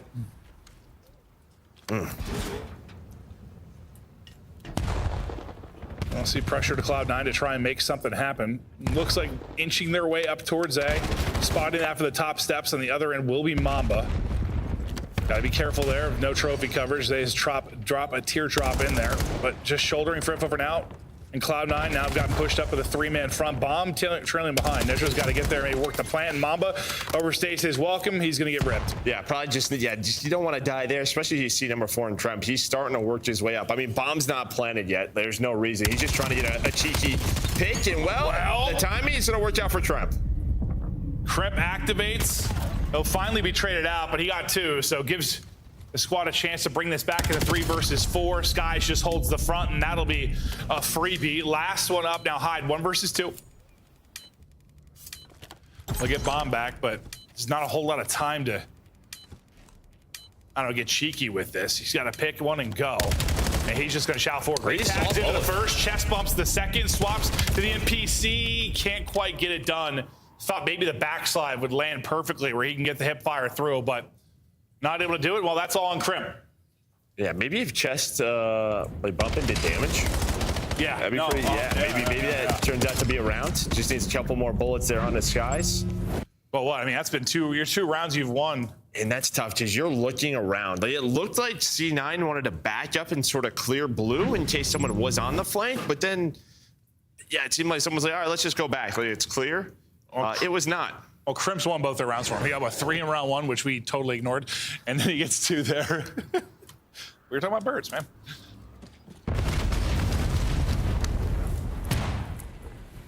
Skies on the receiving end of Okus' snipe. Last time they were on offense, this time it's going to be AR out. Man kind of watching and he kind of pushed through plane side. Bomb has weaseled its way up close and personal to the A site. Crimp's kind of got his watch on the cross. I would say that hopefully the timing for Crimp is not atrocious. Thought maybe they were going to activate right when he backed up to watch the mid angle. Yeah, and I was worried about Estriel on that bomb plant. It looked like they were about to go, but he has this smoke. So yeah, now this is on Crimp to just get out. He has wasted so much time, and somehow Estriel just sneaks on through. Even better timing for him, turns it into a double. Should be the round there. He just slips through the crack. I'd have to see what timing he found to get through. Maybe just they were all looking at Trump. I'll go under him. Okay, well, round is not done. Just somehow we're in a 1 versus 1. But time is absolutely on the side of Mamba. Yeah, he said to back down, do 1 check. No longer winnable for Nezra. Gets interesting, certainly, but yeah, that went from like us being worried about Estriel getting caught on the plant or caught post plant. Well, so just the smoke. He used the smoke, and then we thought using the smoke to stay alive was great. Then just a disappearing act to get in behind enemy lines. He's just like, actually, guys, like, I'm just gonna go for it. Yeah, they're so focused on Tremp here. Gamble pays off. Yeah, I mean, you still had 2 mid-cut, and the other 2 players, there was nobody bottom motel, so they both took top side, and well, that's just Yeah, that's just a gap left wide open. That was less a timing thing, and no one's looking at that. It's the problem. 3-1 lead now for G2 after the dominant effort in the map 1. Look at the speed run this third series of the day. Hyde pushed up, and he'll just tuck away for now until he either gets wallbanged to hell or finds a freebie. Well, there's the wallbang. Yeah, I was gonna say if Skies has an AR, he's gonna get shot. Yeah. And well, he's the one to take the shot. Yeah, I mean, second he got that corner, I was like, it's either gonna work out or you're gonna get smoked through the wall. That's usually how it plays out. Especially when it's the round slows down. Like nobody sees anything, so the defense is just like, all right, like I'll just shoot through here. Yeah, even me who rarely knows what's going on, that was an easy read. Krempwood's another one. He's out to 7 and 3, gives them numbers again. And I think, St. Ezra's going to get caught here. All unencouraged now. 1v3, time dwindling. Nice shots. Not sure it's going to matter, but nice little gunfight win there on the hot hand and Kremp. Fortunately, he looks left. He gets pinged from right. He has a smoke, but the fact is he's got to play. Unless he can move the bomb, like a specialist move to move the bomb. Or he's got grapples or something. Construction worker. Yeah. To build one. He's Nightcrawler and can teleport. Yeah, no, round's over. Yep. And well, Tremp has just been terrorizing them on the flank. No, he has. He has. I mean, you're trying to set this up through A. Yeah, and then once Hyde goes down, it's just sort of like, well, how do we go? And they don't really know. No, I mean, when they get a pick off of Okus, they can make a play off it, but when they're down a man, it's just like, okay, we're just going to stand here. It's hard to find an opening. 4-1 now to G2. And they're back to offense. Skies, I think, had snipe out, looking for the angle onto Okus. No. He might have swapped off. I think he did. So he went back to the AR. I think both swapped out of it. Okus is going to get dropped. Kremp is running through you, whether it's through your forehead or through your rear. He's making the play, but as I say that, we're down to 2 versus 2. Surprise. We are at 2 versus 2, though. We felt that way a couple times, like round over. Nope, I lied. Yeah, maybe that's a bit of a heat check there for Kremp. You know, he's going to take those rounds. You did a lot of work. You don't have to do more, but tried to take top green, and then all of a sudden, bomb was down top blue. I mean, he thought he was gunning that guy 100%. Honestly, I thought he was too. We'll track back now for bomb. Both players here for Cloud9. See how this 2-on-2 plays out. Skies, info on 1, and beautiful shots through the wall. Help is there to likely trade. Well, nearly snapped on. I don't know how weak he was, but I think Mambo almost got smoked. Yeah, but even in that setup there from Cloud9, like they're the ones that should be ready for them to drop all the way back to this position if they know they have bomb down. And instead, they're the ones getting caught. Like, just feels like that setup's got to be a little better there from C9. Don't need to be as active as maybe you are. Okay, so I was told he had 33 HP, so he still needed a couple bullets. Unless they didn't know bomb was down and were just holding blue. Could be. I mean, maybe, yeah. Yeah, sometimes I just assume they know. Yeah. The way they played it, I thought they did. Okus has been their 1-win condition. That's true. They have 1 win. Not finding anything yet. They're all here, but that'll be Estriel. And I feel like that's been the key. Hyde, when he is going on this map and the timings are going his way, it just feels like, yeah, they have a much better opportunity. But every time he's had some first deaths, you can tell he's sort of their spark plug, their entry guy, and they have just shut him down. I think G2 just on this particular map is a very hard matchup. Yeah, it just is. It is. Well, they got 100-point club to the map 1. Lose 6-1 here for G2. You wanted to see them come out and dominate it, and I mean, this scoreline so far is the definition of dominance. Yeah, the more I looked at this map set, and I was like, man, how did they get so many comfort maps? I feel like these are their 2 hard points they would choose. I feel like this is the search that they would choose, plus raid. It just feels like they got everything they wanted. It probably... yeah, obviously C9 is just playing to their strengths. I don't think they have many strengths. I don't think they have a lot of options. It's the problem. Like, yeah, I think that's the problem. You win it in the first blood department. Crip puts in a map. You dominate it. And now we get ready for an overload where Cloud9 have been looking for a win for quite a while. Yeah, it's looking like 3-0. I mean, I don't know what else to highlight. We thought this would be G2 taking over, assuming they got some semblance of their former form, and seeing it. Yeah, I guess you were a little surprised, like maybe just C9 build some momentum after. Well, maybe it's because the Optic series they've played them kind of tough with some maps. Yeah, hasn't happened. No, it is not. They're dead on the ground, just getting kicked.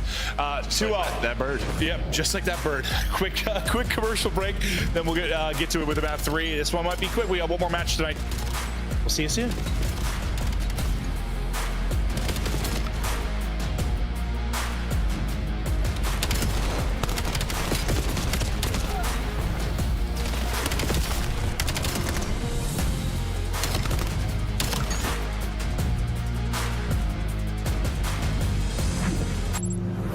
Scuff, official controller of the CDL. Brought to you by America's Navy and the special operators who work in the shadows. Dominate the competition on main stage with the CDL Major Hunter Tracer Pack. Collect your chip by scanning the QR code or heading to the in-game store now. Black Ops 7 returns to the Esports World Cup in Riyadh this summer. Scan the QR code to be notified when tickets go live later this month.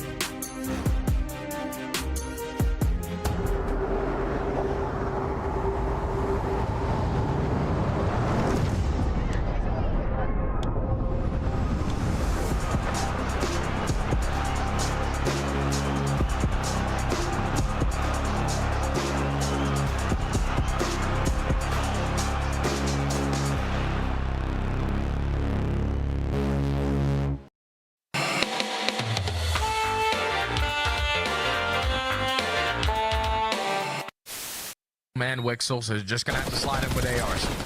Oh, nice little deep shoulder coming through.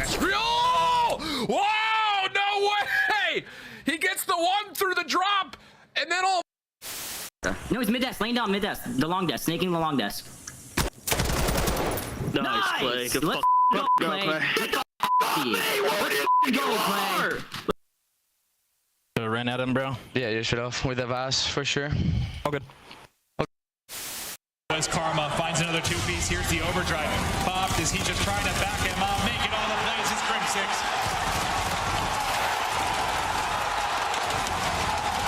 The curse has been broken. The dynasty has been cemented. They are the greatest roster in Call of Duty history. Optic Gaming are officially the Call of Duty World League champions.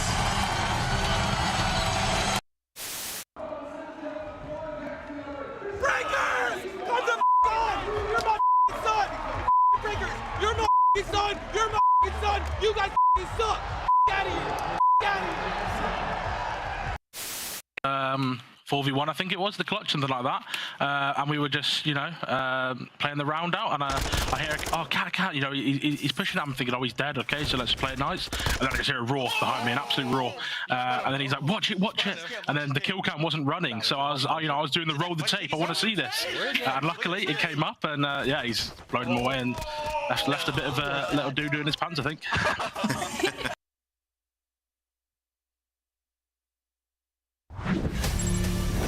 Major 3 tickets still on sale. There are not many 3-day passes remaining. Last chance to grab them if you want to join us in Atlanta. So next major, going to be a banger. We'll see who's going to be the favorites going into that, because, God, I mean, it has been Optic for the most part is the favorite leading into it. We'll see if that remains the trend with FaZe coming off the win at Major 2. Thieves starting to improve. We hope maybe Miami's going to get back into the mix. I'm just kind of waiting for like the teams to all click that we kind of expected to. Maybe Paris get back to form as well. I mean, Toronto seems to be getting better as well, so.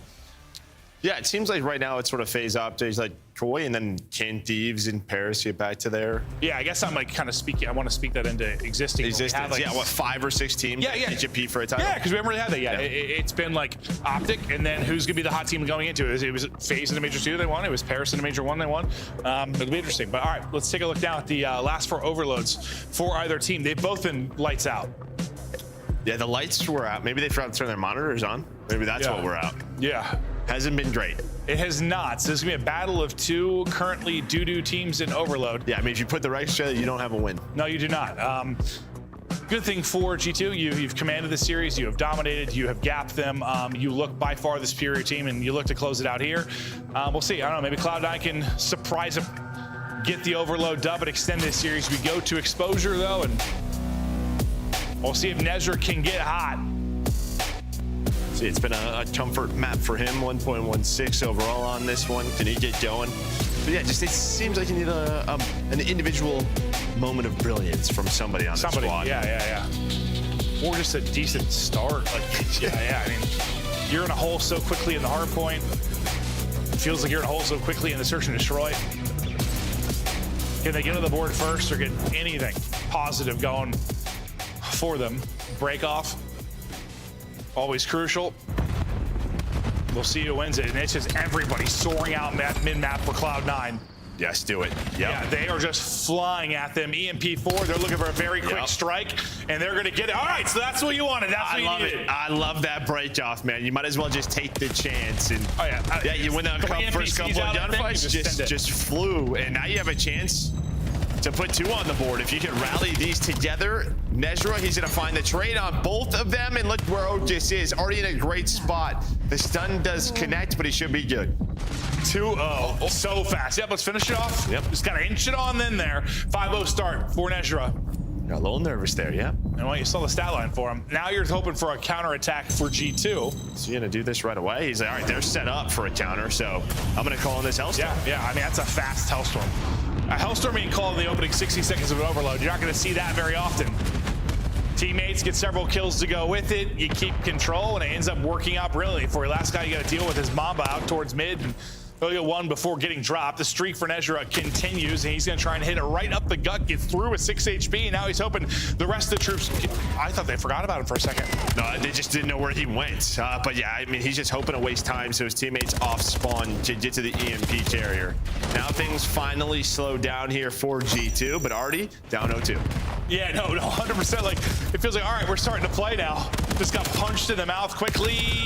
All right, you get that one in, and, well... You're right off some of that poor early start. And they keep them in the blender too, winning the next couple of gunfights after the score. And I mean, you're getting this kind of individual moment we were talking about from Nezra, but you're hoping when you're building off of that and sort of the map is on your side, that your teammates get into some comfortable spots and put up similar numbers, but that really hasn't happened. And now it just feels like momentum is gone already. Yeah, no. I think once you got that one score back, you sort of shut down that early train from Cloud9. Pressure though to Estriel to walk away with 1 or 2. Just gets 1. Will that be enough? It's going to be the utility that'll really be the difference here. Hyde hit the 33, but he will go through. And just as I said, maybe the momentum ripped away. Cloud9 put it right back up. Back out to a 2-score advantage. Brilliant opening 2.5 minutes. Yeah, I think Otis, he just able to find that timing right through the top of window. Had an MPC in the back pocket on top of it. So his double turns into another score. I mean, it just feels like we're 3-4 dead at flipping sides quickly for both teams. Yeah, no, it does. But the pressure is still here for Cloud9. Another opportunity for a score. Try to slip through the cracks. Last guy is Nezra trying to finesse 13 HP. Ooh. He gets a little bit of help. Nice finesse. Brilliant help from Okius, and that's a 4-2 scoreline in about 3 minutes. Yeah, that was quick. Yes, no, that was a lot of scoring. Like just in general. Just nonstop. Just nonstop action. Just full press from both of our squads, and really right from the get-go. Nezra Okius is looking over him, but that's the score right there on that cut. Shies is wrapping back, and he can shut down that push. The rally is there. Then you have the Hellstorm. G2 start to fight back, but it's just not enough. No, and I mean, the Hellstorm proves crucial because that just like been a, that, at least on the minimap without the Hellstorm, it looks like a setup for a pretty easy counter or a nice potential counter. But yeah, when you get a Hellstorm in the first 60 seconds, like that was unreal. Oh, sorry, 5 scores. I don't know. I mean, I just gave G2 one. I did as well, I think. So it's okay. I don't know why I thought the score was 4-2. I just made that up. There was so much action. I got blasted. We're coming out blasted. It's Cloud9. Let's go to the comps. That was a sentence. Go right. Cut him long. Hard shot. One shot. Blind got him. Ace and D, one shot, absolute. Nice, good job. Grab ball. Are you cut right? Yeah, I got you. Yeah, Ned's out right. I'm right. Sure done. Nice, good shit, bro. Are we okay? T-back spawn. Spawn's already again, okay? Are they right? Both league, no, flaw, don't. Come straight. Let's get back right. I'm one shot. I'm trying him. He's weak. Tried something for you. I got it. For you guys. Nice shit, bro. It's Go behind us, spawn. First guy, behind us. He's already close. Weak. On tank, he's on the tank. Are you play like? Wrap on right, I'll spawn. Everyone wrap right, I'll spawn. 30 tags. Yeah. That screws up. I got two. That's true. Let's try true, guys. Can't grab ball. I think he's on the tank again. I don't see him. I don't see him. I'm tank. One shot, Mamba. I need some Nice, boys. Tank. He can't run up yet. I'm using this hellstorm, bro. Yeah, nice. Hellstorm. I'm absolute. Nice, just hold ball. I need to watch the tank. Outer tank. Almost top floor, their side. He went in. Yo, bomb gone. I'm holding. Sky's one shot. Challenge. I got P4. I killed the guy P4. Let's get Run it. Just go. 4. Yeah, you're already there. You're good. 2. Guys, right off spawn. Mamba's there. One shot before. Mamba, I'm coming back. Deep over Mamba. Okay. Deep over Mamba. He's running outer, I think. Top solar, really weak dead. Could be your con. Yeah, I'm just holding. I just needed them. Just play clock, guys. P1. Gonna go connector. Top solar is Caesar above you guys. Look at con. I have a con. P3. Nice, that's him. I'm ball. Nice, 2 dead. I got ball. 30. We should bring him mid to the left. Yo, top solar. Top solar, Mambo. Half. Dead. Yeah, well, yo, one more in their spawn. I have one in their spawn. 30. I just play slow. We're in the lead. Play slow, guys. Can someone get long? Yo, I have your top solar. Just keep looking in and outer. I have your top. Caesar dead outer. They continue to smoke him. Nezra calls in another hellstorm. The comms were passionate. They are flowing. And, well, a series that looked like a fast 3-0. Hold on now. Cloud9 coming to life. Yeah, they are. Just individually winning a ton of gunfights. You're seeing great shots from these guys. And, well, they've had map control. When they've had their scoring opportunities, they have put them away. But really, you've just been stuck on this side of the map if you are G2. Oh, yeah, no, they've been in hell. I mean, you finally have the EMP, but you're going to need one hell of a rally here with 2 minutes to play. You need 4 scores to tie. First one, a good opportunity if you win the one-on-one, and you do. So this will be the first one through. It spawns bottom, and you still have control. So this could hold your horses now. This could be 3-5 here in a moment. I don't know how you're just not on the same. I gotta give. Yeah, Cloud9, you're just not on the same page there. Just Kremp is already up in your base. Nobody cleared low side or even thought that was a possibility. And then just like that, the EMP is through, and then they rally it together. Now you are spawn trapped. Yeah, you still have 2 people in your base. Sky's an Estriel. Does Estriel have a hellstorm? Well, he might use it off a spawn once he dies. I need one more bullet to finish that. Did he get through? Oh, this is a 1-score game. Sweet Jesus. That just happened in 30 seconds. Yeah, Cloud9 or Cloud9ing. A lot can happen in 30 seconds. Yeah, a whole hell of a lot. And they've got control again. And they've got to deal with Kremp. Kremp's behind him, and he's going to get 2. This is going to be the tying score. They're just getting run through. What in the hell just happened? From down 4 to tied in the span of 60 seconds. And I like that. When things are getting a little crazy and you're put up score after score, Mamba is like, all right, it's going to spawn low. He took his time to put that score away. That allows Estro to get into a spot to call on this hellstorm so you don't get countered. And now all of a sudden you have a chance to put another one in. 1-on-1. Wants to get back to full and chow. Ooh. Another bullet, maybe he's got it, but finally Cloud9 stabilized after just getting thunderstruck. That's one way to put it. We might be headed into overtime unless Cloud9 can just brush off the near collapse. All that momentum, that disappeared. Tucked to the corner though, encouraged able to find one. Estriel doesn't have the angle to trade. He's worried about EMP. They have numbers to go. All on Kremp to make the play. He chows with pistol and gets dropped. 2 players will spawn up and get another look at this. Nice stun though to mess up Skies' angle. Score, not there yet. It's right on the goal line. Last player is chopped down. One last effort now for G2. I mean, Mamba and Kremp got some forward spawns here. So these cuts, the only thing you have to worry about really right now is connector. And well, Estriel is already there. So you have a great scoring opportunity. Just feels like Cloud9 might get caught out of position. Nah. Maybe. Oh, he's in! Oh my God. Wow. Oh my God, that is just, that can only happen to Cloud9. Up 5-1 with, what was it, 2.5 to play? Less than 2. Less than 2.5. Like 2? That might be the biggest collapse I've seen in my life. I mean, there's probably bigger ones, but that's a big one. And then I think right here, like, you have a chance here, but I think, does he go out of the map for a moment to buy a play? Nah. Watch, does he go out here? He goes, oh no, just on the railing, just jukes him out. That can't happen. Yo. Whew. I mean, props to G2. Yeah, Once they got them in that trap, they were frying. No, G2 were in hell for so long. I mean, they were getting slammed for so long. At one point, Crump was 8-18. What did he finish? Yeah, so 10-4 to finish that game. They had an engine, took a couple miles. Unbelievable there from G2. I don't know if that's happened to anyone other than Cloud9, to be honest with you. But all right, well, we thought 3-0. My mind was changed halfway through that map 3. Yeah, you were like, Joe, we're going at 5. Yeah, no, we were gonna listen. I'm like, this is somehow gonna go 5, bro. Like, are you kidding me? After how the first 2 maps went, I was like, this is done. It was in fact done. It was. That was insane, bro. From 5-1 to 5-5, and I gotta go back. It was like 60 seconds. It's somewhere in that ballpark. And it's just so tough in Overload because at some point you're going to give up possession, you think, and they're just going to run away with it. Did you hear what Miles said earlier? I can't remember what he called it, but it was like the triple crown or something. He said teams haven't really done 3 in a row. I didn't hear that. Well, you'll have that score, and it's a bottom spot, and you rally like 2. He's saying rally to 3. Like, that was 4. I just heard him talking about his butt crack at some point. He did say something in his butt crack. Guys, break that one down. Thank you. I don't want to break Joe that one down. focuses on some interesting what stuff. You just said, I don't. Let's focus on this comeback. And what would be worse, being an Atlanta Falcons fan and watching your team go 28-3, or be a Cloud9 fan being up 5-1?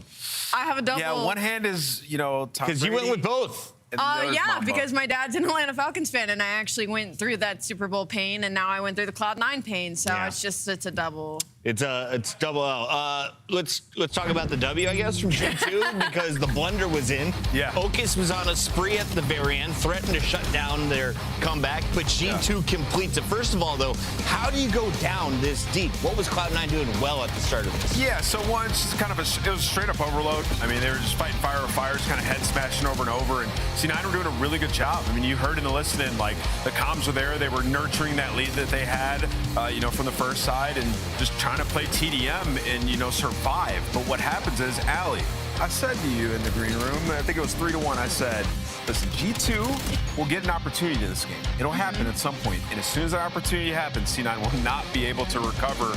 And that's just because these guys, you got to imagine, not getting the greatest practice. Yeah, you said that C9 just has to smother teams that, once they give them a step, they're not able to put themselves back in the game. And unfortunately, that was really the story of this overload, which sucks because, when you go back to the start of it, so good. Cloud9, it was so good. The pressure that they put on, they really recognized the situations they were in, and the way that they played around each other, and just the cracked rookie movement that they were able to apply, and the pistol shots from Nedra were just absurd in some of the gunfights he was winning. So an obviously visually painful loss for Cloud9, but G2, they got an opportunity, they took advantage of it, and they get a clean sweep. Encourage was 9-16 when they started that scoring rally. He finishes 11-22. Put in the blender at the end, and they just run objective after objective. Can you do that against another top-tier team, though? Could a top-4 team get put in a blender like that? I mean, yeah, for a couple of scores. The thing is, for C9, what they needed to recognize there is okay, we lost this first one.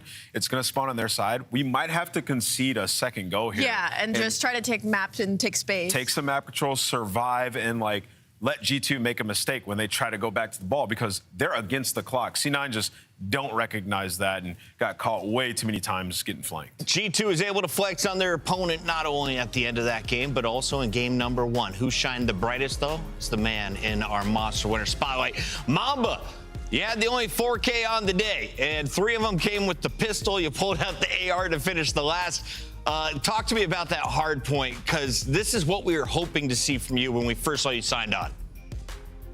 The hard point, we just honestly slowed down the game a lot. We been working on our comms a lot and just kind of making the game easier for every one of us. And honestly, I feel like that game was just pure class. Yeah, that map. It was pure class. And Mamba, I want to ask you, fundamentally, I feel like you guys play the game really, really sound. That's why you guys find yourself, in the top 6. In terms of firepower and slaying power, you guys, Team KD is kind of towards the bottom of the league. So what are you guys doing to kind of like buff that up for your team? Is it as simple as you performing like you did in this series, or is there something else? Honestly, I think it is as simple as me just performing how up to my standards. I have like major 2 and all stage 2. I didn't play up to my standards, so I've kind of just been focusing on like playing my own game and knowing when to be selfish and when to like overcompensate or help my teammates and stuff. So we just been working on our comms, and I've been focusing on myself. And once I play up to how I did today, we're gonna be a top 3 team. Yeah, it's better to learn how to play with the team first. So that's good that you're focused on that now. Well, I was going to piggyback off that a little bit and be like, what do your standards look like? What is a good game? How would you describe that for you? A good game is making sure that my subs are being watched over, and as long as it says victory on my screen, and obviously there's gonna be a couple mistakes, it's Call of Duty, but as long as it says victory on my team and I'm not fucking double negative, I'm good. You know what? Real. Mamba, last question for you. Nameless said if G2 wins, he will shave the beard and get the Mamba stash. Any tips for keeping it so well groomed? I did not say that, but I would consider, I mean, if they win a major, maybe, yeah. Oh, well, I bet. I bet. There you go. There you go. Yeah. All right, bet. If Sounds G2 good. win Atlanta, I will shave the beard. I'm getting Nothing but flashbacks stash. when Minnesota beat FaZe and I ended up in my hair purple. Oh, it's going to be amazing. You can't make bets with these guys. Safe to say, I don't know if that's... Mamba, I'm cheering for you now the rest of the season. Best of luck in Atlanta. Congratulations on the win. You're now into the top 8. Appreciate it. Thank you. That is Mamba. That is G2. That's our Monster Winner Spotlight. And, of course, we showed you the scuff play of the game, but why not show it to you again? It was the 100-point club. Dominance on Scar. This guy taking over as he pops out the pistol, a quick reload, and then just shreds through the comp. This is where my hopes and dreams died for this Right, series. this moment? This moment. Exact moment. We watched this in the green room, and I was like... Let's dive into this, Allie. What did you see that made you pick C9 versus a team with 165 CDL points on the year? Because of recency bias. Because of what G2 Minnesota showed me last week was just not what the G2 Minnesota that we had seen in the previous stage. I just thought they were coming out flat during, like, with the new maps and the new meta. And I thought with Cloud9, like, they kind of had the element of I don't want to say no pressure, but kind of no pressure. And with the new meta and with the new maps, I thought maybe they'd have a little bit more surprises up their sleeve. And I did have a lot of faith in their search and destroy. And unfortunately, I just didn't really see it. There was too many lanes left open during this series versus Yeah, G2. I think Mamba saw your prediction. Yeah, honestly. And on the other angle, too, whenever I pick G2, they lose. So, who knows? You know, maybe I was working in the favors. Yeah. I understand. Yeah. I feel that fully. You feel me? I feel that fully. Falcons get their win today. G2 gets their win, and Cloud9 still looking for their 4th win of the season. As we take a look at the rest of the minor, though, 10 points are on the board if you can win that second round. And G2's opponent is LA Thieves. How do we feel about that matchup going into the round of 8, Nameless? Not ideal. I think Thieves got it better than a couple times they've played. Yeah. I'd have to go back and check, but Thieves are looking very good. So that's going to be a tough one for G2. We've got one final match, though, Allie. It is Toronto Koi versus Royal Ravens. What do you win as a reward? A chance to play Optic. Does Lurks get his opportunity? Stay tuned to find out.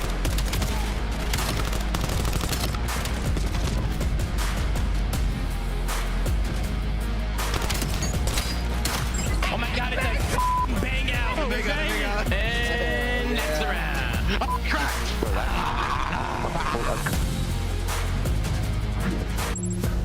Monster Energy, the official energy drink of the CDL. COD Champs tickets are on sale now. Come see the best teams lock in for this season's grand finale in fabulous Las Vegas. All 4-day passes come with early venue access. Head to FazeVegas.com or scan the QR code to get your tickets now. Look like the pros to play like the pros. The CDL team skins are available now. Scan the QR code or check out the in-game store now. Brought to you by America's Navy and the special operators who work in the shadows.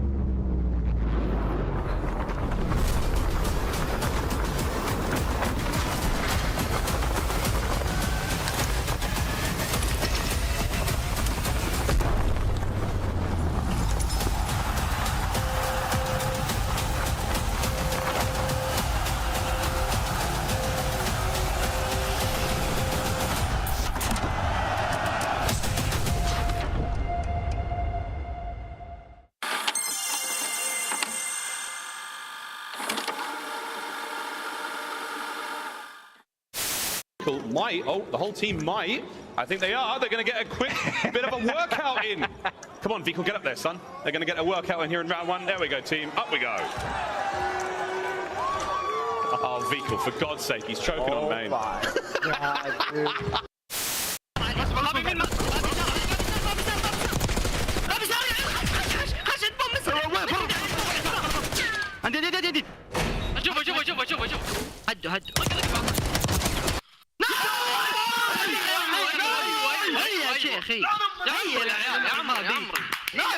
هيا يا شيخ.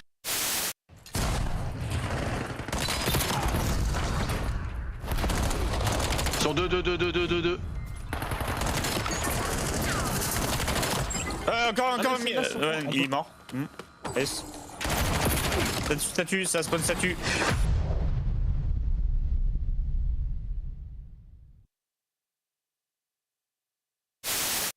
We're good.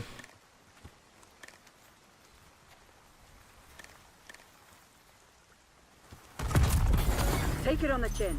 Get ready for the next round. Wow. Okay. Well, something to note. Never f***ing dive off that ever again. Search and destroy. Wow. Okay. Skies dies, and then in a 3v4, effectively, New York Subliners slid on through.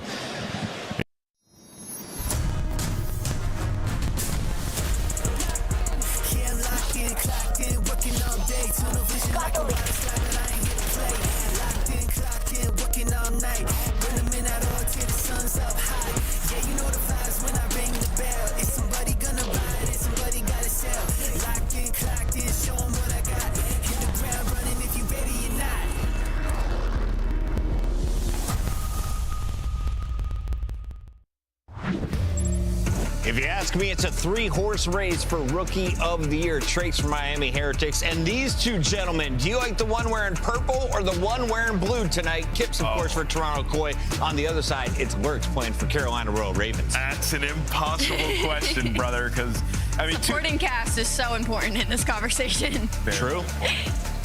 So who do you pick? Because there can only be one. Oh, well, in this one, I'd go Kips for sure, just because of the supporting cast. But put up like simply one-to-one against each other. I don't know. I feel like that's a pretty even battle, to be honest. It's like different players. You know, with Kips, he is a versatile, like Swiss Army knife, as Chance calls Neum. That's Kips, sniper, SMG, AR, and looks insane on all of them. Whereas with Lurks, you're just getting one of those rare SMG talents who can run the table. So both of them elite in their own Are we regard. putting Neum in that 4-horse race? Oh, yeah, Neum's been looking good. I can speak. Anyway, let's take a look at our teams. Starting with the Purple Rangers, it's Toronto Koi, and they looked like they were about to blow it up. Then Major 2 happened, and in the UK, you saw Insight find his old form. Not only that, Kips found his confidence after dropping the first land match. He has been a monster. Take over games, especially on Den. The man can punch shot, he can do it all, Nameless. What do you like most about his game, though, the Swiss Army knife? Yeah, I mean, I think that's exactly what it is, how versatile he is. And he's a really good complement to Joe Deceives. Obviously, he's been extremely reliable for them. He's been very good in search and destroy. And when he's alone on the map, good things happen. Like, he'll just make a two-piece and just make the situation way more manageable. So, yeah, Kips has been awesome for them, and Toronto's at the top of their game right now. And when we talk about Koi, it's like they had a really good foundation with the original 3 already. In the past 2 years, the biggest focus has been search. You bring in Kips for search, and guess what? He's dropping you 2.0s versus Riyadh and giving you 4 first blood. So it kind of feels like they found their missing piece, and now they're just getting the reps in, building more on that foundation, and expanding their map pool. So Toronto Koi on a very good upward trend. Did you see that picture, by the way? What? Kips is letting everybody know where his elbow is. It's right here. He's got that ice, baby. Is that what it was? Ice in the I thought the ice was in the okay. He probably just overshot a little high. I just thought it was a little high. Don't actually let him stick you. Yeah. Sorry, we got to keep this moving and talk about the other team, I'm told, because Carolina is in this fight. Where are they? Allie, it was a high-soaring Royal Ravens as soon as they signed and Exceed. 6 wins with the young man. They haven't had a lot recently. No, I mean, unfortunately, with the new maps and the new meta, like, I can only really revisit, again, their last series. Their last series, well, that was versus Vancouver Surge, and they got absolutely slammed in both the Search and Destroy 6-1, and that's a glaring problem for Carolina Royal Ravens that should be pretty solid in that game mode. When they started to find success, it was in the Overload and through the Search and Destroys. So they're on a 3 straight series, longest slide this season, and they're 0-4 in Search and Destroy, like I said, so we're just kind of looking for maybe some maps to be added to their map pool right now, just some sort of net for them to catch them, because they don't have anything at this point. I think, like making a move was good for the Ravens, but picking up Fire, who is a little bit slower, we're seeing him pick up a ton of time in the hill, and he's a generally more consistent player than Nero. You do lose the X factor in Nero in a meta where like the pace is kind of speeding up with the extra NPCs on the map. So they're in this kind of weird limbo territory where now, like, they're 2-2 in hardpoint, haven't won a Saki, and their search is starting to fall off as well. So, yeah, Carolina in a very weird spot. They need to win this. They have only had 1 week of gameplay, though, to review. So let's take a look at what they're playing here in week number 2 as we kick off the Miners' final opening round. We will see Scar, Raid, Scar, Gridlock, and Den as our last best of 5. Do we see another 3-0? Do we go to a game 5? I mean, what does your crystal ball tell you, Alley Cat? It's difficult because honestly we don't get a whole lot of the new maps in this layout, which is unfortunate. We're kind of just going back to the usual, and I'm going to lean towards Toronto Koi in that one. I think they're a really good Scar team. They're going to get that Den at the end of the series. Gridlock, maybe some opportunity for the other side of things for Carolina Royal Ravens, but I think it just depends how their SMGs show up. Yeah, we've only seen Toronto, twice on Scar on the entire season for Overload. Their Scar hardpoint, though, unbelievable. They're kind of in a hell spot going to every series between Den and Scar. So, yeah, I think it's just a 3-1 Toronto angle where they may lose that Raid, Search, and Destroy. As you take a look at the bracket, reminder, this is our minor tournament. A lot of people asking how it works. If you missed the top of the show, here in our minor, the winner is going to get 30 points and $20,000. It's an opportunity for everyone to earn points towards champs. It will not affect Major 3 in any way, shape, or form. So this is simply a season-long challenge with a little bit of extra money on the line. It also gives us an opportunity to review all of the maps and modes. So as we take a look here at our bracket, no real surprises on the day other than Surge falling to the Falcons in just 4 games. We're in the final matchup, and then all of those round 2 games will happen tomorrow, right? Yeah, and I heard you say it doesn't affect the Major. It doesn't in terms of seeding or anything, but it might affect these damn rosters. The vibes, Some of these teams, they're coming in, they need to have some runs here. But yeah, looking at this one, for Toronto, everybody's just kind of wondering, are they championship caliber yet? Got to run through these guys. It's kind of like the consistency question. I feel like can they keep this up, especially with all of the changes? Like, where do they land? Where do they go? You had 3 people in your top 10 for Optic, Texas. The 4th was at the number 11 spot. Yeah. Joe Deceives, though, from Toronto Koi, busted into your top 10. Where do you have the SMG? Because at Major 1, you were telling me he could be the best player in Black Ops 7. Yeah, he's unbelievable. I have him number 3 in the world. Like, the guy is taking over games. He's been consistent as well, like putting down damage, finding kills, making huge impact plays, and his search from last year to this year has actually gotten tremendously better. So, yeah, I think the world of Joe. I think the kid is extremely special, and he'll be a big part of, the reason if they were to go in and win this next match. Enough filling the match is ready, I'm told, so let's jump into our Scuff Pick'ems. Allie, you just opened the door for Nameless to get behind by just Not one. This one, though. You get the lead. I'm going to pick Toronto Koi. No way. Sorry, Carolina. Yeah, give me Koi. 3-1. Was Den in that series? No. Game 5. Oh, S&D. yeah, for Search? Okay. And Carolina lost at 6-1 to Surge last week. So I think you should just... Carolina was a good Den Search team. Toronto Koi. I want to get weird, but I can't. Now we're all 3, so now we're kind of screwed. Miles and Chance. Let's look at that beard. I hate that you couldn't get weird, Chris. I hated that. I wanted to. Why don't you get weird? If Nero was on the squad, I would have been weird already. There we go.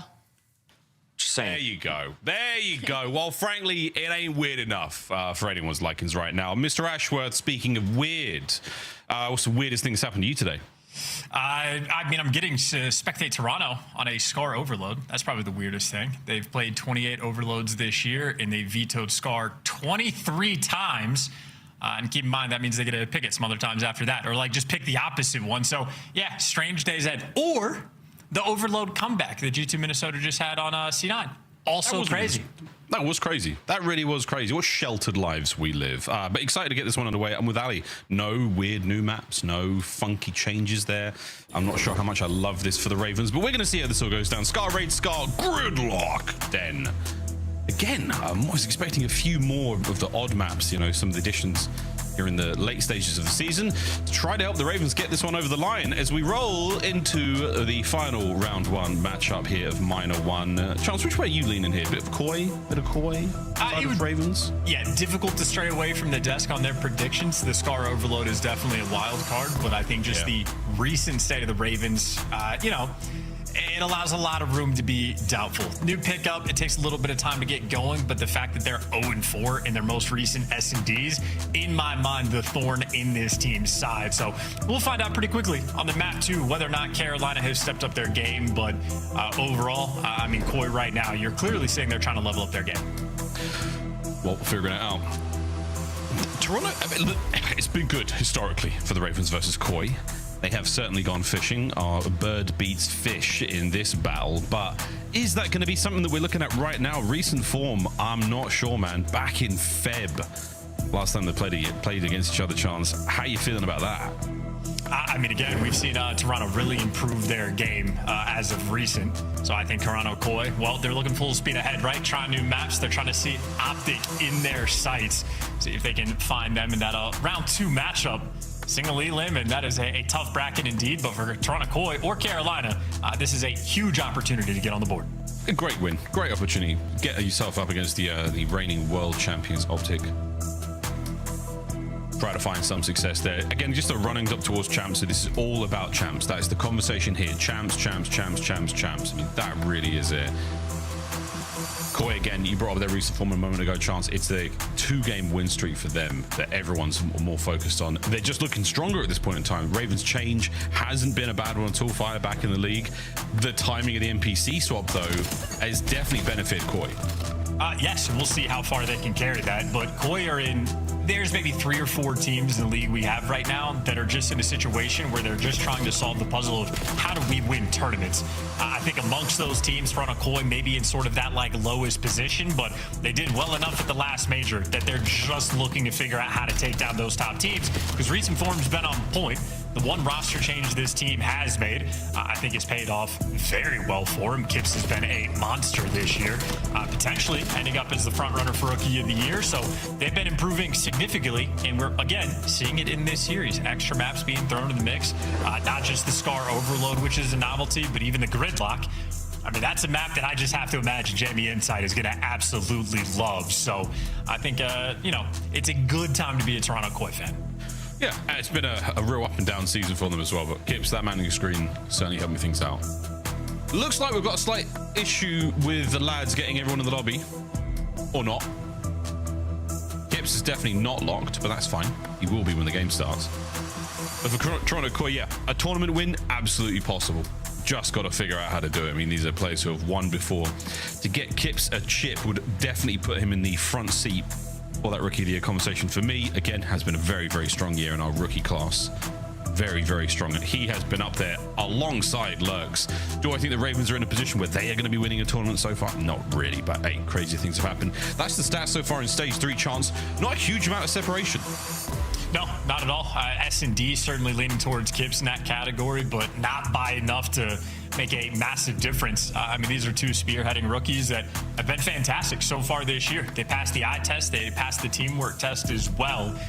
Kips certainly in a better situation early on, and Lurks in a situation having to figure out how to play with some new teammates. But that's just the tale of 2 different teams. The luxury for Koi to focus on championships, and right now Carolina's spot where they're trying to make sure they hunt down at least a top 8 seed in the long term. Said champs enough times to know that that is the ultimate goal. Carolina, I mean, hey, living in the darkness right now, the light only at the end of the tunnel. Champs, champs, champs, champs. That is the end of the tunnel. Again, we will see how this one goes. For everyone, looks like we're loading in, ready to rock into our final matchup of the winners round 1 of Minor 1. Joe's headset is soon to leave his head. Well done. There it is. The boys are nearly ready to go. Insight and Kleenex, strictly business. They are ready to rock. as far as this tournament goes, Chance, it still feels like an Optic win, but hey, these online ones as well, there's always that opportunity for a squad to make a bit of a weird run, an outsides team, and I feel like it has to go the direction of the Ravens, where I think of like, who's going to win an online tournament and then have a weird up and down season? It's going to be the Ravens, just like they did in BO6. I mean, hey, that would be the old narrative coming back to light. We'll see if that can pay off because, again, the champs race, CDL points for this tournament only getting distributed to the top 4 teams there for placement. And right now we're still dealing with all 12. So this is your round 1 elimination match just to sort of get on board. And, of course, Optic after that. Tough sell in this tournament, but good reps nonetheless. Upset potential is going to be there, but so are the fist bumps. Wonderfully coordinated, and you appreciate when the camera's organized in order. The coach for Toronto going down the line, everybody sat in the correct position. It's beautiful. It's the little things when you've been doing it this long, ladies and gentlemen. Map number 1, here we go. Mr. Fire bringing just that as he gets himself into the league with a blast, handing out burns.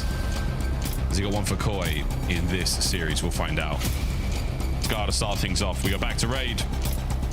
We'll see how that Scar overload goes when we get to it. Here we go, boys and girls. No CDL points on the line, but an opportunity to dance with Optic tomorrow. It's, you know, fun to watch Toronto on this map as well. We don't have to look too far ahead, but when they're on the Scar hardpoint, these guys can be monsters, so Scar might be a great map for them. Add it to the den pile, but opening break, as long as they watch the pinch, Carolina should be able to soak up a lot of time. Carolina, again, though, we talk about having a monster map. Lurks. He's the man on Scar. He's been very impressive individually. Great work here from Toronto. Back in towards time we go. Craze, ruthless assault here. Looking good for the 3. There we go. Time once again back into the hands of the Ravens. Did not relinquish control for a second there. Koi still not on the board. Yeah, Craze using the delete button of the NPC as well. Absolutely melting the competition his way. And a situation from Carolina early. As long as they watch the pinch, good to soak up time. Well, they did so, and they do collect a ton of time on P1. Toronto finally get the break, but it's going to be a 20-point deficit going into the new time, and Toronto losing bodies. Yeah, Fire, nice 2-piece. I mean, always knew we go. Ravens will be a little slower here. The coverage from Lurks upstairs is going to help. That right-hand side of the map no longer safe. Craze looking for the cut-offs. He's going to get lost in blue, but meanwhile on time, Fire still keeping this spree alive, halfway towards his Hellstorm. Flanks taken care of. Koi, wonderful work so far. No cleanup on time. They hold. Yeah, those are impressive reads on the map as well. That was multiple pinches that got hit, some of them deep as well. But Toronto's tracking absolutely on point. Easy hold so far, and as good as P1 was, that lead already evaporated. Toronto trying to run the show. Yeah. Identified the first wave. Nullified wave number 1. Wave number 2.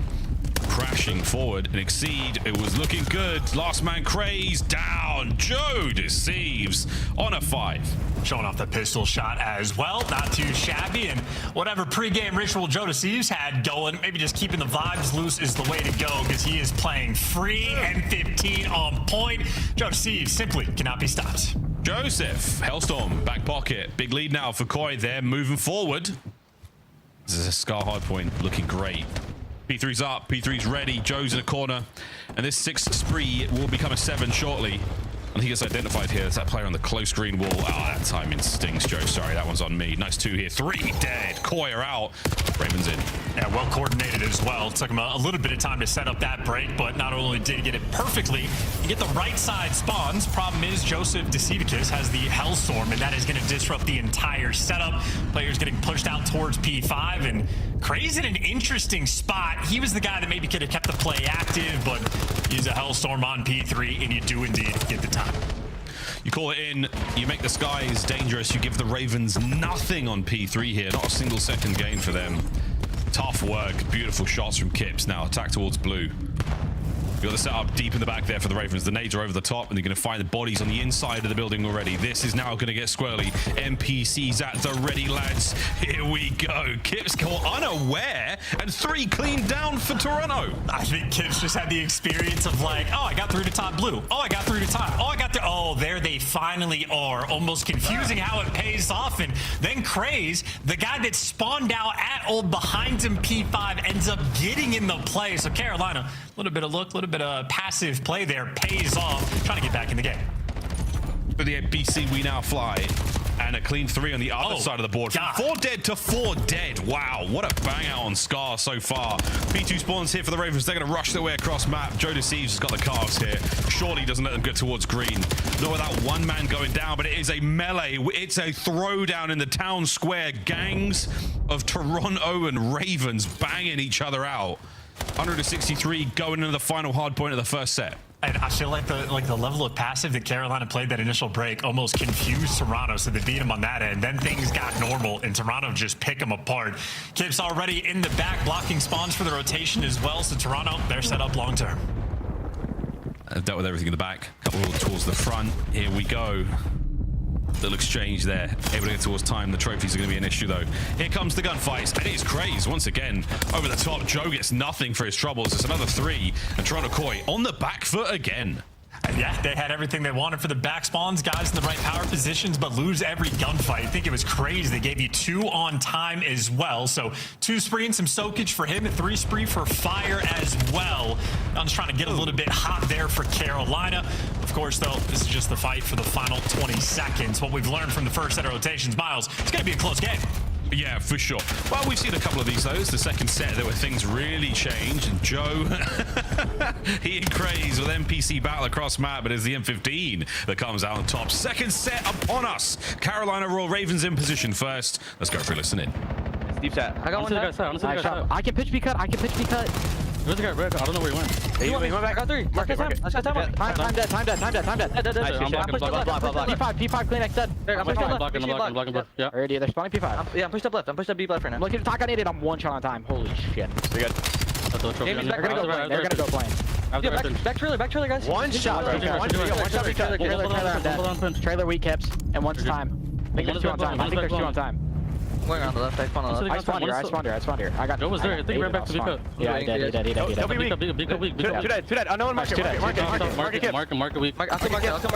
Inside time. Inside time. Dead. Nice shot, I got time. I'm sending you deep. Yeah, they gotta go right. There's one RV. I'm holding it. I'm still RV. Time dead. Nice shot. One more trailer. Trailer top green. RV. Yeah. One more. There's 2. 2 more. I'm dead. Low RV weak. Low and top. Joe weak low. Both shot low. There's 3 there, guys. 3 there. Alright, I got it. He's on the gen. No trophy. Push the right side. One's on the block. One's on the wooden box, and one's pushing the right side. Box show. Wait for Lou. They can fix up B1. I need one. Top on you, Lou. I'm waiting for you. I'm running at him. Close me. Top paint. Nice. 3. They can spawn blue. They're gonna spawn blue on you, Logan. Yeah, I'm looking at it. Dead. Hold it. That's all you got. Koi broken, now on the attack. Let's go for a listen in. There's 2 on. 3. 1 hit up mid, Joe. Fire top. Top fire switch on. Oh, you mid? Close. Nice top. More top on me. P1. P1 as well, yeah. Mid count for you. P1 was bad. Shot both on Jamie. Oh, dead. Nice. Last guy's new. I'm blocking blue for a sec. I think you hit. There's 2 new. 3 one's gonna be got Eddie, bro. I'm playing the old probably, Joe. 3 one's got Eddie. Bunch. Yo, T1. Hit me. 1 shot got Eddie. Nice. Really dead. Got Eddie. I'm close. I'm ready for Yo, he's already close. Got Eddie. One me dead. On got Eddie. On top P5. Low P5 now. One top P5. Close got Eddie. Close got Eddie. Crazy. Shoot. Dead. One more got Eddie. Time. Fire weak. You got Eddie too. Got Eddie too. One is a time. No close. Close hard side. 8 at time. One shot. Scamming. Nice. I need top P5. Top P5 as well. On the got Eddie. Top P5. Got Eddie. So challenge. Top P5. Got Eddie. Crazy. Low P5 as well. Oh, yeah. Just free mid, maybe? Close got Eddie. One's top P1. Play back up P1 trade. That shot. I just died right there. I killed the guy. Exceed that. One more got Eddie. Fire. Nice shot. That's 2. Straight sprint. Got Eddie and 12 blue. Attrition is the name of the game on this hard point. You are not wrong, Chance. This one's going to be close. Yeah, and even without a trophy there on P3, Carolina able to fight through that war. Flipped the map on its head, but nobody blocked the back spawn. Kips, he has had some wild moments back blue, and wow, 2 players get the back spawn. A nuisance right now, and a problem for Ravens to solve. Good news is they got the extra men, and what a moment that could have been. Instead, Carolina still in full control. Yeah, they had the guide for that one. They read through it, took care of that. Now pressure towards the backline once again, though. Craze, he's on the left. Oh, Lurks on the right, and now he's dead. Here we are once again, stuck in the middle of this hard point. Craze now on the dance, gets lost for a second. In and out with the MPC. Trades from fire are good, and Ravens hold. Yeah, Lendoneer to him as well for this rotation. Toronto going to be set up for it, almost desperate to try to hold this for a full 60. No pressure, though, in these moments. Plenty of time on this rotation. 10 more seconds of old scrap you can work with. No one wants to die. The first one to die spawns out. Yeah, first one to die is in a bit of trouble. In the middle of the map, once again, the Ravens are going. Split here from Koi. They've managed to make it through the mid-cut, but inside on the flank. Reads it. He was behind enemy lines. He was under cover. And the jig is up. Kleenex is in. Clean house. Last man upstairs Lurks. And that is the break. Koi are in. Yeah, it's good bully ball. They did not get the back spawns. They were the first ones to die, but they ended up doing it from the front. Kleenex 19 and 24, but some key wins there. Not going through the back unless you're Kleenex. Can't do it with the pistol. Craze good for 2, and Carolina hold on the time. This is a healthy final 25 seconds to get Toronto desperate to go forward, and there is nowhere to attack. A 4-man wipe. They leave the back spawns open. Carolina, this is their game to lose. Hold them down. Hold them down. Craze now to fire. How many can he get? One's good enough for now. 220 going into the third set. Ravens with full coverage on mid-map. Over the top. Fire's going to surely get some damage in here. No. Will it help out? An open avenue to work with, and Kleenex finds his. The pinch is on, and the Ravens have been plucked. Now they're on it. Koi, a chance to bounce back. When you get the clean 4 down and you get split spawns as well. So Carolina, a good opportunity on the mini map for the quick re-break, but Toronto always heads up Call of Duty being played. They're watching everything. Here we go, folks. Everything covered. Still an awkward split moment here. Exceed on the left-hand side. Right-hand side of the map now where the majority of the Ravens have to make their way towards time. And an incredible P1 soak so far from Koi. Pruny fingers and another 3 dead. Last man Craze on the inside of shop. And he's walked away with another. The hard point, though, still ticking away. Koi with the control. Spawns flip yet again. Now Toronto trying to hold on. And the wave of Ravens is enough. To P2 we go. Well, P2 has been dominated by Toronto this entire game. They're going to need to do so once again. First one in time is Craze. Has a little bit of help in coverage, but it gets broken through immediately. A game likely to end on this hill. This is it. Insight of Lurks upstairs. Comes to a close. Next round is going to be Joe. Coverage is good. Hardpoint still goes purple. We're going to wind up the hip here from the Ravens. Long flank from Craze. He's actually managed to make it through. He has done it. He's pierced the back line.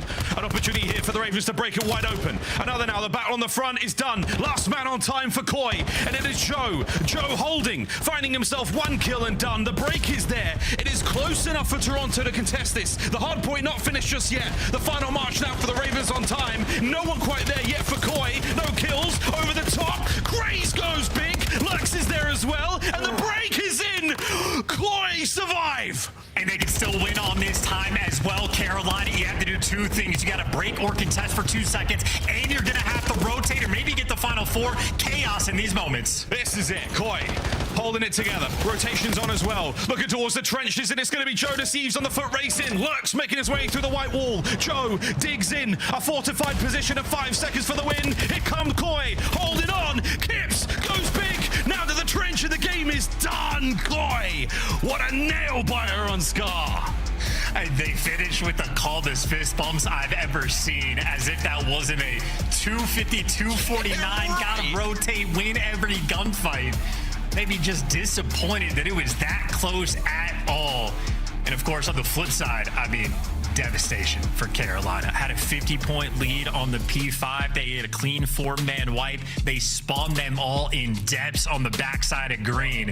It's simply unable to handle the map. And then even on the P1 for Toronto, I mean, to talk about their ability and their comms and their teamwork, you had like 2 or 3 different sets of split spawns rolling through, and Toronto handled the map the entire time. That is extraordinary work. I'm surprised there was no pop-off. Ridiculous composure. Ridiculous composure. Almost robotic. And it's the final moments here. Scuff play of the game. That P2 Joe digs his heels in, digs a trench over by P3 on the rotation. You can see the moment where they decide to make that call. It's Craze on the mid-map push. He was going for the win here. Joe deceives. Alongside Kips, I mean, the very fact that Craze manages to get one was big enough. Here we go on the final hold. Yeah, and I think it was just a little bit too late. Joe, you see him playing passively on time to allow Kips to get up to that playing heady. So just playing that sort of safety net moment. And these are the moments in Hardpoint that are extremely difficult to read. You don't get those types of reps in scrims. That is like on-the-fly resource management. So like the situation from Carolina, you have to contest for at least a few seconds. If you get the break, you win. If you don't, you can rotate. But just the decision making of where do I need to go off spawn, extremely difficult to orchestrate. So in spite of the fact that Craze just threw up 37 kills, was absolutely dominant in towards P1. Chop was absolutely his hotspot. Not good enough in the end. Toronto, a team that even if they get outslayed, they will find a way to win. That's the thing. It's the teamwork. I mean, we're looking at some solid performances there by the Ravens individually, but we needed a murder of Ravens, not just for Lovely Birds. That is that, folks. Map number 1. Woo, boy. Look at that comeback. 250, 249. A treat of a map number 1, but a lot of good moments in that hard point. Nice bit of separation. The second set. The listenings were very, very impressive by both squads. A lot of noise being made, even in the cool calm of the Toronto Koi comms. A 250, 249. Tough. A single second. When we get to the finish line of this series, who knows? It might be a den. Raid first, though, Chance. How you feeling about this? Well, I mean, take a deep breath if you're on the side of Carolina, because if S&D has been the issue, 0-4 in their last 4 searches. I mean, this is a situation where if they win that map 1, they're going to be flowing. Hey, guys, it's a new roster change. Things are getting better over time. We're making these improvements. Instead, it's devastation. And it's very difficult to sort of bounce back from a game like that. A little bit more antsy, a little bit less trust in the teammates maybe, and you just have to sort of deal with that chaos. So still leaning towards Toronto, but I think S&D is that main focal point of Carolina, at least in this series. So we'll see if they can bring the goods. We'll see if Exceed can bring out that boomstick. Yeah, big man with the boomstick. He's been very, very impressive individually, but the team, they've had their struggles. And by struggles, I mean last. That is rough. This is the last 30 days. Not been a good look for the Ravens. Again, we'll see if Fire can ignite something there in the boys. A bounce back here after a single second loss there on that hard point is a crucial one. A very, very strong moral victory they'll need going into the overload. Well, I'm just worried Toronto took all of the oxygen out of the room from that map 1, so difficult to get ignition in that category. And, I was talking about Exceed with the boomstick. Maybe instead of pulling it out, maybe needs to put it away. If your first bloods have been that poor, I know Exceed has been a player that even when they were losing some of these S&Ds, he'd just keep it out every single round. So it's going to be interesting to see their approach. Certainly holistically, Craze in this matchup has been utterly dominant. So he's the guy you're going to look to, especially after his map 1 performance, to turn things around for the team. Yeah, 2.17 so far versus Toronto, not bad at all. But that was another day, and this is today. This is Minor 1 tournament time, ladies and gentlemen. Anxious Jeremy Stud watching a Stud fan player going at it. Speaking of Stud fan players, they made me load up a PvE game after the whooping I received the other day. God, those boys are talented. That talent on display here, Craze. Big stun up the back line, and he is in gills. Back laundry secure. Yeah, Toronto have completely backed down from their position as well, so if they want to retake, better check these corners. A unique spot, and frankly, he's just going to be able to catch 1, if not 2 players for free, and there you go. Good for 2. We cut away because we didn't want to jinx him. Oh, we saw that over the top. What a sweet nade that was. Pushes the player outside a tree. Just for a second, their insight is going to have to go back now, but Craze has got the read on this the whole way. Close corner. The NPC, he's good for 3. Last man still on the board for him. Craze is on for the ace still. No, pounding it. Pounding it. He's in position for this regardless of what happens. Ravens, superb round to start things off, and an ace for Craze.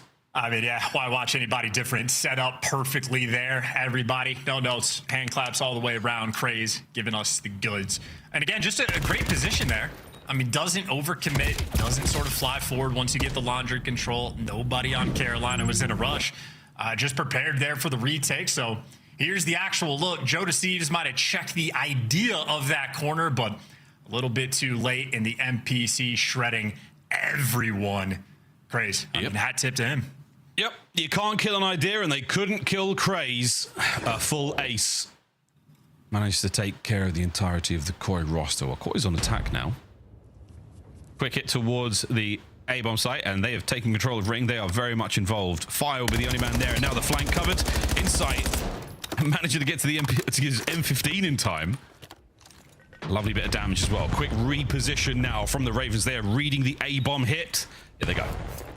Well, they're not going to actually play for laundry. Maybe Kleenex will hang around, but this is Kleenex versus the world. He's got a little bit of Joe for support. Just a little bit of Joe goes a long way. Here we go, around the outside. Kips with the intel. Ravens, once they get going, it is going to be a loud attack. And we're through. Kleenex red. Oh, the smoke. That is disgusting. 3. It's a clean round from Koi. That's a good setup as well. I think this is back-to-back playing with the ideas of what do you do after you get laundry control. Craze a little bit more aggressive behind it, but Kleenex maybe stealing a spot from the Falcons from earlier on, just right on the front side. And I think both Joe Deceives and Kips know our job is just not to die around Ring. We can take some shots, we can make some noise, make sure that we're being called out. So hopefully they forget about that corner that Kleenex was playing. Even though it gets checked, it's just so tough to check. Toronto, that is an on-point setup in the post play. 4.2 seconds from the first man to the last dropping there. Koi, a swift execution. Wait the nades out. Craze, good stuff. Lurks takes a dip. Oof. Reposition now. Exceed. No snipe this round. You were not wrong, Chance. Pulls it up, puts it away. Catches a nade as well. Nice bit of geometry there to cause the damage with a nade, but Joe undeterred on the first blood. Yeah, it finds the route, and that is devastating. You're down a man, haven't gotten a plant, and you're going to lose everybody one by one. Joe Deceives schmoving around the map, playing with no fear. Oh, yeah. Fire takes care of Kips. And with Fire, he and Craze should be able to plant this bomb by A. This is nice. They're down a man. Craze is going to have to get out while he can. If he can. Koi, man advantage on the retake. That is indeed a stair, not a stair. Okay, we're back and forth. We're finding the right spot to go to on the map, off the map. Prime position for Grace. Disgusting. It showed us easy Easy reads. Shots from Fire. Second man just gets turned inside out, and now a 1v1. Reads it off the hop. Fire. Spits on 3 of them. What a round. Oh, man, Joe Deceives is going to be staring daggers at his teammates. He might have gotten ripped, but once Fire sees that name tag there for the final kill, his confidence explodes. 1v3 for the new man on the block. And, hey, Carolina needed that round because they were getting picked apart. Oh, man, the second kill was nice. 21 HP, Insight. He just gets there a little too late. It is technically a straight 1v1 for the end, and that is some round out of the Ravens.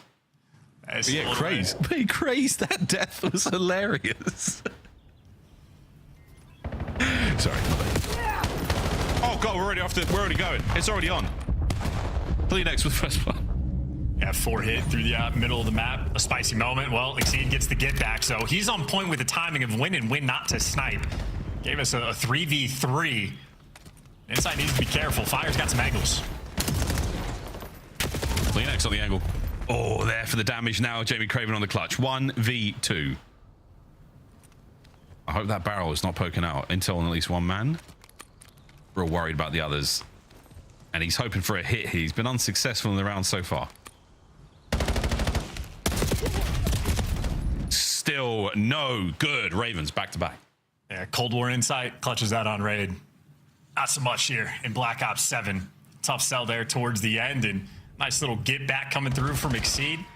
Finds the pick with a sniper to even the odds at the 3 versus 3, and again, making sure he's got a main gun for that final kill. Back-to-back rounds for Carolina where, I mean, they stole one away. Shout out to Fire. Now they're earning the momentum with the follow-up. Sizable lead here and confidence regained, I would say, in S&D. That's a very good point. We've heard Mojos be lost. It looks like they might have found it. And that 5 spree from Fire certainly helps. Shoulders be thrown, bombs be planted, and hopefully legs are tucked away there by the A-bomb site. Here we go, folks. 4v4. We're throwing down in the middle of the map right now. Craze. Again, worried about how much of his body's being shown, because there we go. Joe cleans it. First blood. I mean, I can't tell what Crazy's vision is for some of these spots, but Joe Deceives absolutely can tell what the vision is because he's got him every single time. And Joe Deceives now officially just running Worlds. A 1v4 opportunity for Lurks, but it is not up to him when Joe Deceives is shooting like that. My word. Well, some call it the get back, some call it the Joe just go smoke 3 of them, no problem. How has he got Craze vision? It's like the Predator. Craze just has like a footstep trail. In fairness, I think the spot Craze played is horrible. I mean, I would never even think of that attempt.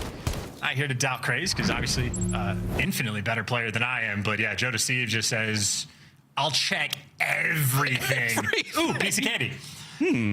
Lovely violets on the floor over here. Oh my God. Maybe that spot is good. It took him a while to find it. He did. I mean, he also committed very hard to the, I'm going to look at the ground just in case he's super deep under the earth. Earthworm Craze. Not there that time. Does catch him behind the rock, though. A-bomb site. Croy, we're going. Yeah, wide open. See how long it takes him to plant and see what the setup is this time. Leaving Insight to watch the pinch. So far, it is the exact same setup they had a few rounds previous. Kleenex, the main guy, Laundry. A snipe shot, a dodge there. And this time, Toronto, the only difference, a little bit more aggressive towards Laundry. Yeah, and you got 2 players now for the Ravens on the back line as well. It's not the 4-man hit through that front. Reposition. Ravens now on the retake. 30 seconds to go. Who's going to be that first man on contact? Fire. Pies off. Columns. Doesn't find a soul. Lurks now. Starts the party. Exceed. What a shot. The head of Insight gone. Now the ring. We go. No time, though. I mean, there's 50. Yeah, there is no time. Got to fly. Got to get every single kill. They're trying to do what they can, but as long as you're checking the bomb, you're going to be good.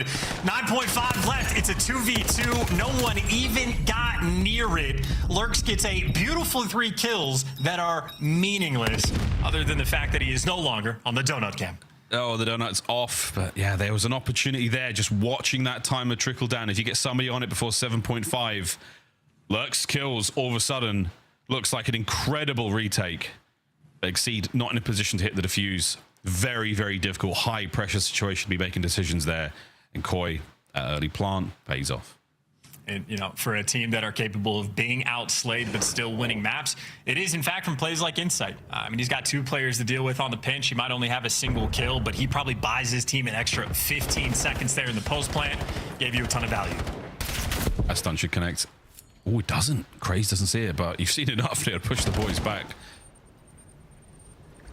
Joe's mute field will get him forward as he silently vacates the pool.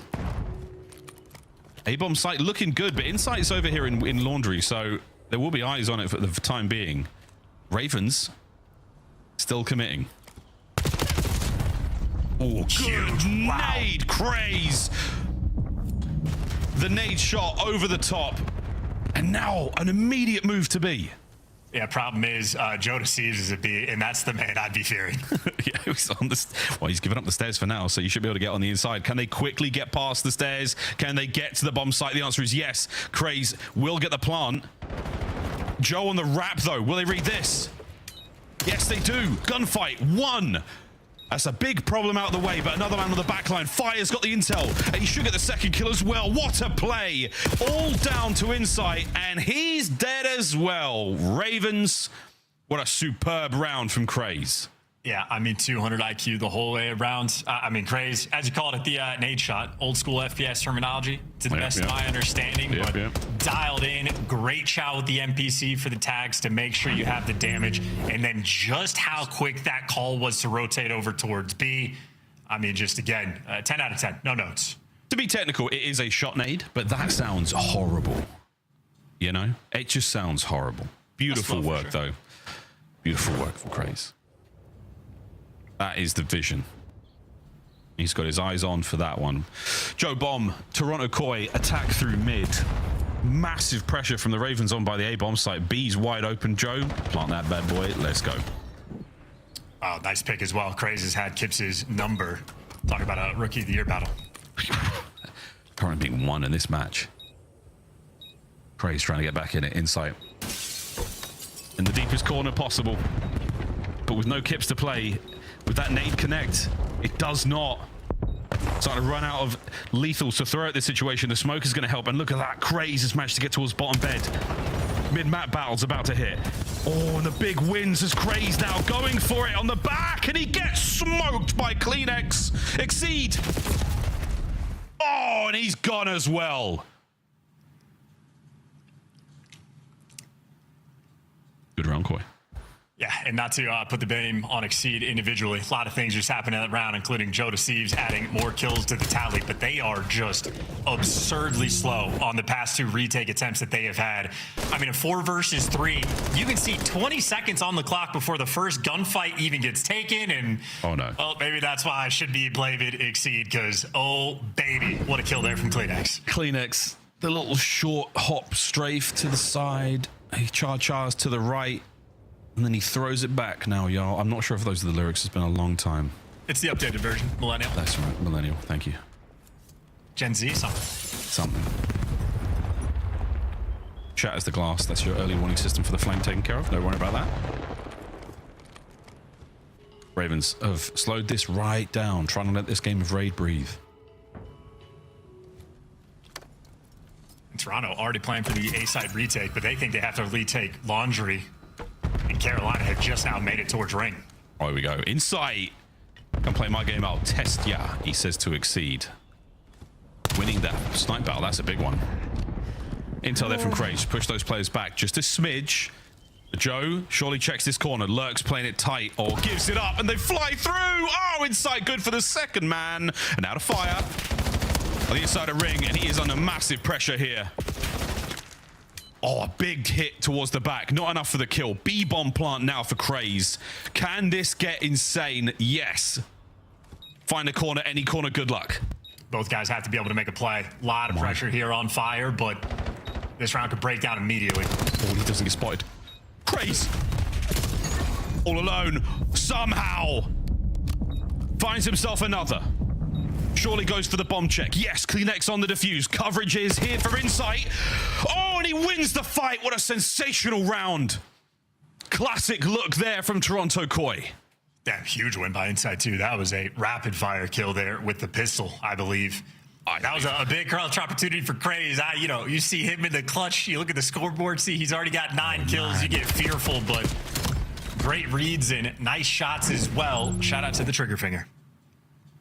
Lovely 2 snipes as well. Oh, my word. He was aiming for the first man. It was unfortunately Exceed. He gets caught by the second. Insight, what a beautiful round. Really good stuff. And again, Craze would have been on for the ace. His second ace of the match. If he walks away with that kill, Jamie Craven's Jaeger puts them on map point. On the attacking round as well. You see Toronto, by the way, if you're paying attention to the errors on the minimap, they're getting some pre-nades out for different sort of strats every single time. Clearly now, spread the map, play for picks. They don't have any information for the moment. That means it's going to be a slow approach up towards A. Carolina just now. Well, again, similar to last round, almost planning for the Laundry retake before the pressure's there. Ooh, shoulders, comms, passed over. Looks slow to the draw. Still worried about the steps hit. With good reason. Lurks. Oh, gives it up. Unfortunate timing. Is the comms enough? The bomb is yet to be planted. The throw of the nade there for the Ravens from Craig. Going to keep them off it for the time being. Exceed. Oh, it's a miss. And another reshuffle chance. My God, 40 seconds to go. Yeah, bomb's going to get down. Kleenex has to deal with 3, make it all 4 players. Here we go. Intel. How many can he get? One's good enough. Massive damage to the next man as well. Joe Deceives, the next line of defense right now for Koi. Good for 1. Second man in Laundry. Takes care of Insight, and it's now a 2v1. Fire alone. Has to find the 2 kills. Has to find the defuse. And he's just going a little bit too slow. You got to make moves. He's not even engaged for the moment. Now he has eyes on the first, and he's jumping at him with an M15, and now hope is all but lost. Joe Deceives dancing on him for the final kill. Extinguished under the smooth moves of Joe Deceives, a 2-0 lead in the series, and how close it could have been. A second in that first hard point. and a couple of unbelievable rounds. A game of pixels and milliseconds has always been Call of Duty, and now a 2-0 lead for Koi. Smiling, going into the overload. And on the flip side, no vibes there on the side of Royal Ravens. I mean, they had a situation where a 250-249 defeat in Hardpoint is devastating, but then you have your get back. Craze opens up the game with an ace. Monster's performance overall, and he had 3 first bloods, and the guy had 4 bomb plants. Cannot ask for anything more. Fire also had the 1v3 clutch to give you the edge, give you that 3-1 lead. And then just some of the retakes. Horribly slow coming through for Carolina, and to me, that is just an indicator of confidence. Suso on the retakes, lurks for one of them. 3 of his 4 kills did not matter in the slightest. Toronto, a team, always will capitalize on your mistakes. Vetty plays as again a squad like Toronto Koi, even with the potential Rookie of the Year on that roster.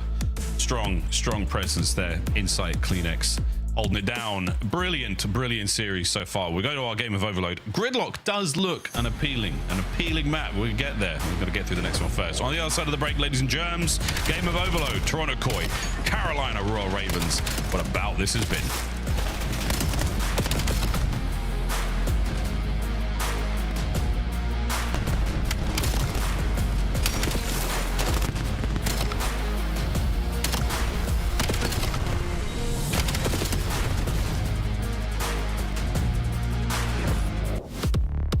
Scuff, official controller of the CDL.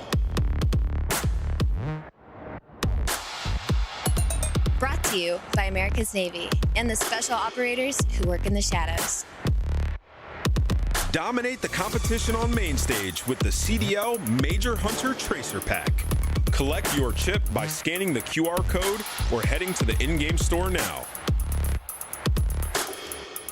Black Ops 7 returns to the Esports World Cup in Riyadh this summer. Scan the QR code to be notified when tickets go live later this month.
Wait, why are they showing that clip? Why are they showing this, man? Oh, man. Why are they showing our worst moments? A few moments later. Because I appreciated the 30 people in there watching. Why the f do they keep showing it? They added it to the montage. They added it to the montage. Oh, man. You're telling me that they added that to the montage? Piss on him. Wait, try the bomb. We're playing the bomb. Oh my god. God, ball, come on, give it to me. Bomb is armed. I don't know if he gets sound. Behind you.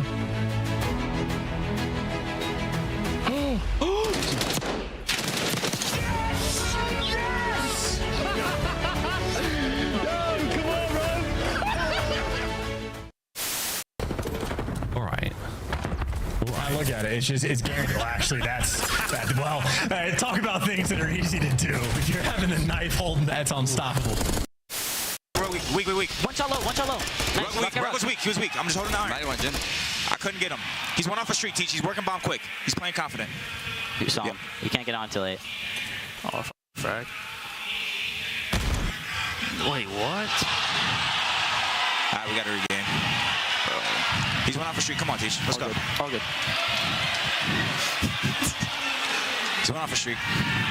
Ain't no other frag on, bro. All good.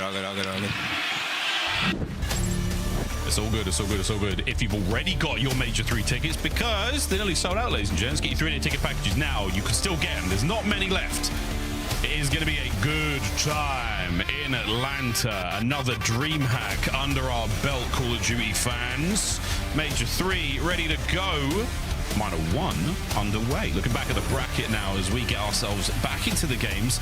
Koi Ravens playing for Optic in round 2, and so far it is a good showing from the Koi squad. Toronto Koi up 2-0 thus far. A single second in the hard point is all they needed. And then a couple of moments of magic in that search and destroy. Chance the overload. What the bloody hell is about to happen in this one? That fantastic question. Most unknown sort of quantity I think we've had all day. Again, Toronto Koi, they have played 28 overloads on the year. They have vetoed Scar 23 times. So not a fan of this map. And that just means they're trying to add it to the pile. Stretch the map pool out as much as possible. Because obviously the new addition, we even have a gridlock for the map 4. So Toronto, this is what they're trying to use to their advantage. New maps, expand it just a little bit. They're thinking long term. Thinking long term. Are they thinking about champs? Could that be possible, what they're thinking about? I think Insight's thinking about the Paris event. He's got to be defensively prepared. That tweet of his with the gentleman's envelope was like, should I be worried? Yes, maybe. No, he won't have. What a tournament Major 2 was. Major 3 tickets still on sale. Seriously, folks, we are running low, which is a good thing, a wonderful thing for us. Very exciting. If you want to go, commit to the bit. Grab yourself a ticket. Scar overload now as we load in the map number 3. Koi, can I get the clean sweep? Or do we get to go to Gridlock? Find out what that map's all about between our squads. Ravens, it has been so close they could taste it, but has thus far eluded their talons. This is their chance. Fill up the tank, get it going. Map 3. Those are historically accurate prices there too. Wow. We are catching up to the times. Craze, by the way, has been phenomenal on this map. So he gets that first blood. He's going on the pinch. And Carolina already sort of swarming. A couple extra kills. Might be able to deliver a score yet. Craze shooting. But as he gets traded out, Toronto, well, doing just enough to play keep away. And just enough gets you a couple of players in forward positions. Kleenex there, the bottom side of green, now to top green. And that's a problem, the inside of your spawn. Fire, oh, thank goodness, takes care of it. So, flying forward, bad news, there's Joe. Good news, there's Exceed. Bad news, there's the rest of the squad. Lux might be able to go big here. Well, I mean, he would have got bigger, Miles, if he just did not block that spawn. So, yeah, maybe a couple mistakes on the minimap. Nonetheless, the kills absolutely flow. Yeah, well, he got a couple more. One more man in the middle here is the Ravens. Oh, dear. Well, the onslaught was great for a second. Then you get 3 dead. Instant turn on its head. Koi on the go. And Kleenex with a sub in his hands. Oh, boy, how nice this is to see. And he gets killed. All right, my bad. Didn't want to enjoy it at all. No, not at all. Absolutely smoked. Over to Joe. He's in trouble now. Once again, the Ravens. You talked about sucking the air out of the room earlier, Koi. Right now, there's no air whatsoever on Scar. The Ravens hogging it all. And a nice little swing on the minimap as well. He got fire trying to sort of pierce the net. And he's able to get one as well before he gets traded. So Carolina, plenty of pressure. Lurks with the frontline gunfight. Toronto on the defensive stand. Well, doing just enough. No scores just yet. Oh, man, we're holding on. Will it be Pringles? Once we pop, we just won't be able to stop here. The rallies have been so good today. Obviously, a slight statistical anomaly in the G2 C9 series, but Joe, Kleenex, subs looking good. Great work out of Kleenex. Looking for another. Joe's position in green has been taken care of, but now fighting forward. Another bullet for Kleenex. Anybody help the man out? He's trying to get this done. Unfortunately, nothing he could do. Craze got 2 players before he met up with Kleenex and still wasn't 1 HP, so no pistol kills. And I mean, hey, we're going back to the standoff. No progress yet for Carolina. They've been in control for 90% of this game, just unable to complete that second step. Yeah, both of our squads, they're swinging. There's no doubt about it. Fire. Down. The column of Toronto Koi now starting to march its way towards green. Defenders now in their numbers. There's 3 swelling up. Exceed there on the beautiful flank. The timing was perfect. And now in a position to try an influence spawns. He has indeed. Can we get a kill? Can we get a grab? Can we run this bad boy home? It should reset to the middle of the map any second now. What a save. Fire is on. Exceeds in position. Here we go. He's been waiting for so long, but he also doesn't have white wall for his teammates, so he just gets easy red and all that positioning for nothing. Pistol overwhelmed, and Toronto on the defensive end. Once again, clean house. Lurks trying to get behind enemy lines now. Possibly prevent this. No pickup just yet from Koi.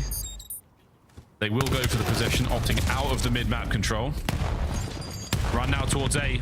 Single defender to deal with. Top green, good for Joe. Great for Joe. One more defender to deal with. Still in position here. A crossover to B. Kip's leading the charge, and that should go in. We're on the board. Momentum-wise, I feel like that should almost be the map, right? I mean, Carolina just were in control for 90% of it. The one scoring opportunity Toronto get, I mean, they capitalized oh so quickly. So, yeah, there you go. 70-30 on the split there. They're getting outslayed as well, but none of it matters. It's the scoreboard. 1-0 Toronto. You weren't far off, brother. Possession once again. Koi. Where are we going? With just a minute to play, a second goal before the half would be a dagger. P2 hit now. So many Ravens up close and personal here. We're hitting the corner quick. Fire down.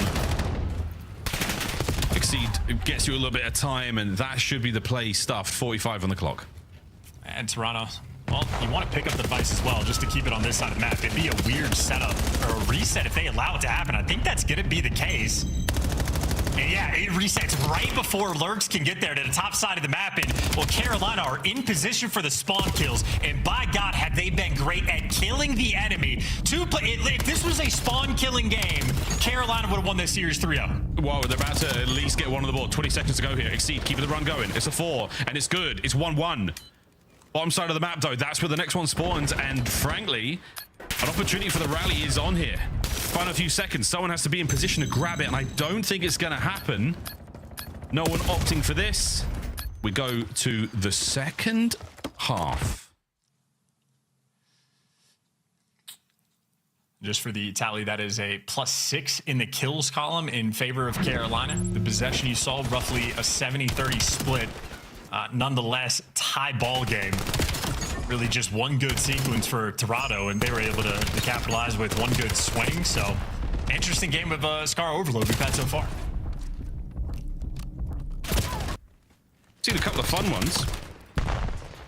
Low scorer, and what could have been a little different. Again, for all the possession the Ravens have had, this could have been a lot worse, mate. This could have been a lot worse. They're no C9 attack, though, are they?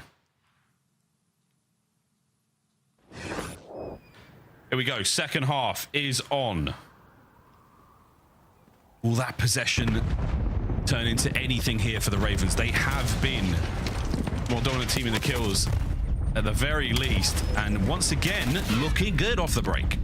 Yeah, good opening break, and not quite to spawn trap territory just yet, but Toronto, this is the sort of battle that they're trying to fight their way out of. ARs win a couple gunfights, so you can get some map positioning. CleanX going on a deep pinch. Everybody else squared up around the actual device.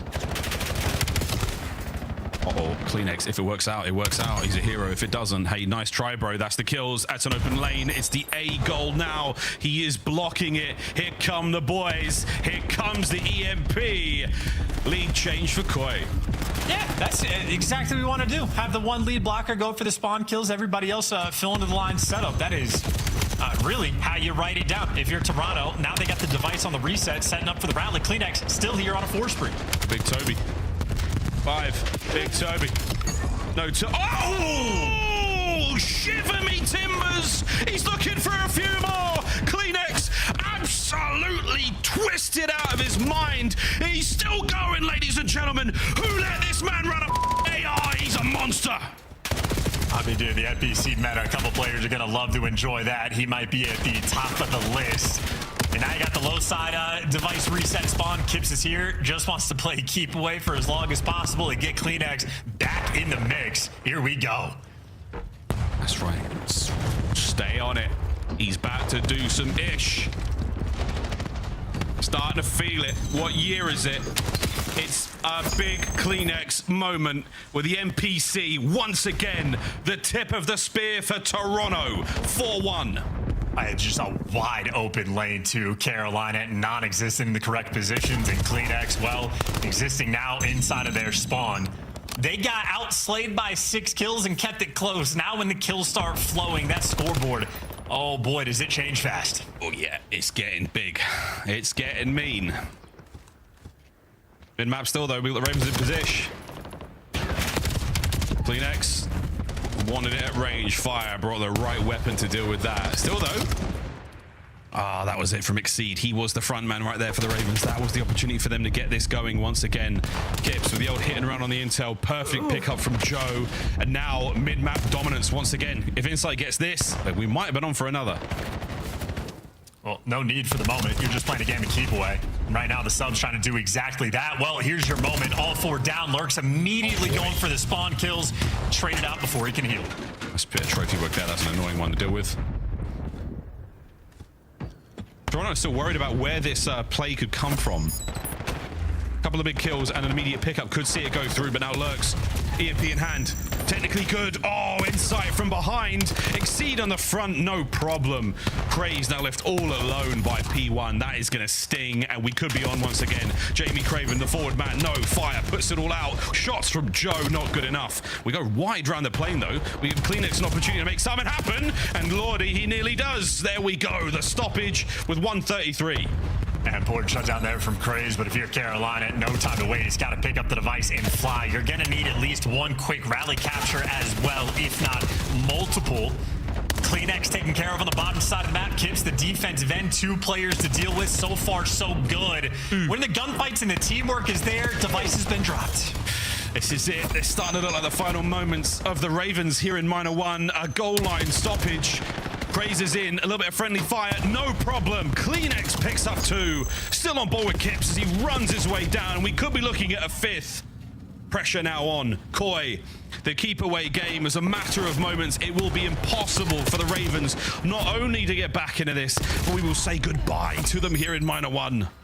A couple more kills and let CleanX be the guy. Good damage on the cross and Insight there, trying to be the cleanup crew, bombarded by stuns. But even if you force this through, probably not going to be enough in every single Toronto there in the right position at the right time. Toronto just playing better COD. Absolutely outstanding work. Toronto Koi pulled it all together. 4-1, a mode that they have not played, or a map that they've not played in the mode. Now they finally turn it on and they show the Ravens what for. And we are certainly spinning in circles. Ravens, your run here at Minor 1 comes to a very premature end. Toronto Koi, they will move on. They will play Optic. And what a display from Toronto. Absolutely. They got outslayed by 6 there in that first half. Still kept the score even. Outslayed by about 10 there in the second half. And not even remotely close. Kills are one thing. Efficiency, an entirely different ball game, and Carolina just outmatched. Outmatched indeed. Well, that single second on the hard point looks even worse now. How far we could have gone in this series, but instead a 3-0. Unbelievable stuff. Like, commiserations there for the Ravens fans. Toronto Koi will live to fight another day. Tomorrow will be a big game for them against Optic. Very, very tough stuff indeed, but after performances like that from Joe, and again, CleanX, the tip of the spear. The tip of Gungnir, Odin's spear himself, and a few times in those plays. Unbelievable. That 7 spree was a thing of beauty. Tricks on it, indeed. Assists across the board there for Toronto Koi as well. All things looking good for Koi. Thank you, Miles, the mythological maestro in that one, but I think Joe Deceives gets credit for directing the troops. 4,100 damage towards the end. I mean, he was doing absurd stuff in the map number 2. Joe Deceives continues to be one of the better players in the game. Absolutely. Discussed and work well. That is that, folks. Day 1 in the books. What do we think, Des? I think they played... It's in my book, for sure. Yeah, Carolina speedrunned, unfortunately. And you said at the end of this that you're excited for tomorrow. Oh, I'm so stoked. For good reason, because now Koi gets to try and do this against Optic. And if Joe Deceives plays like he did tonight, that's going to a game 5, right? Yeah, it gives them a chance. Let's take a look at the best player in the game, or arguably number 3 on Anthem. Yeah, no, we were literally just like top 5, and he's not 5. He's not 1 either.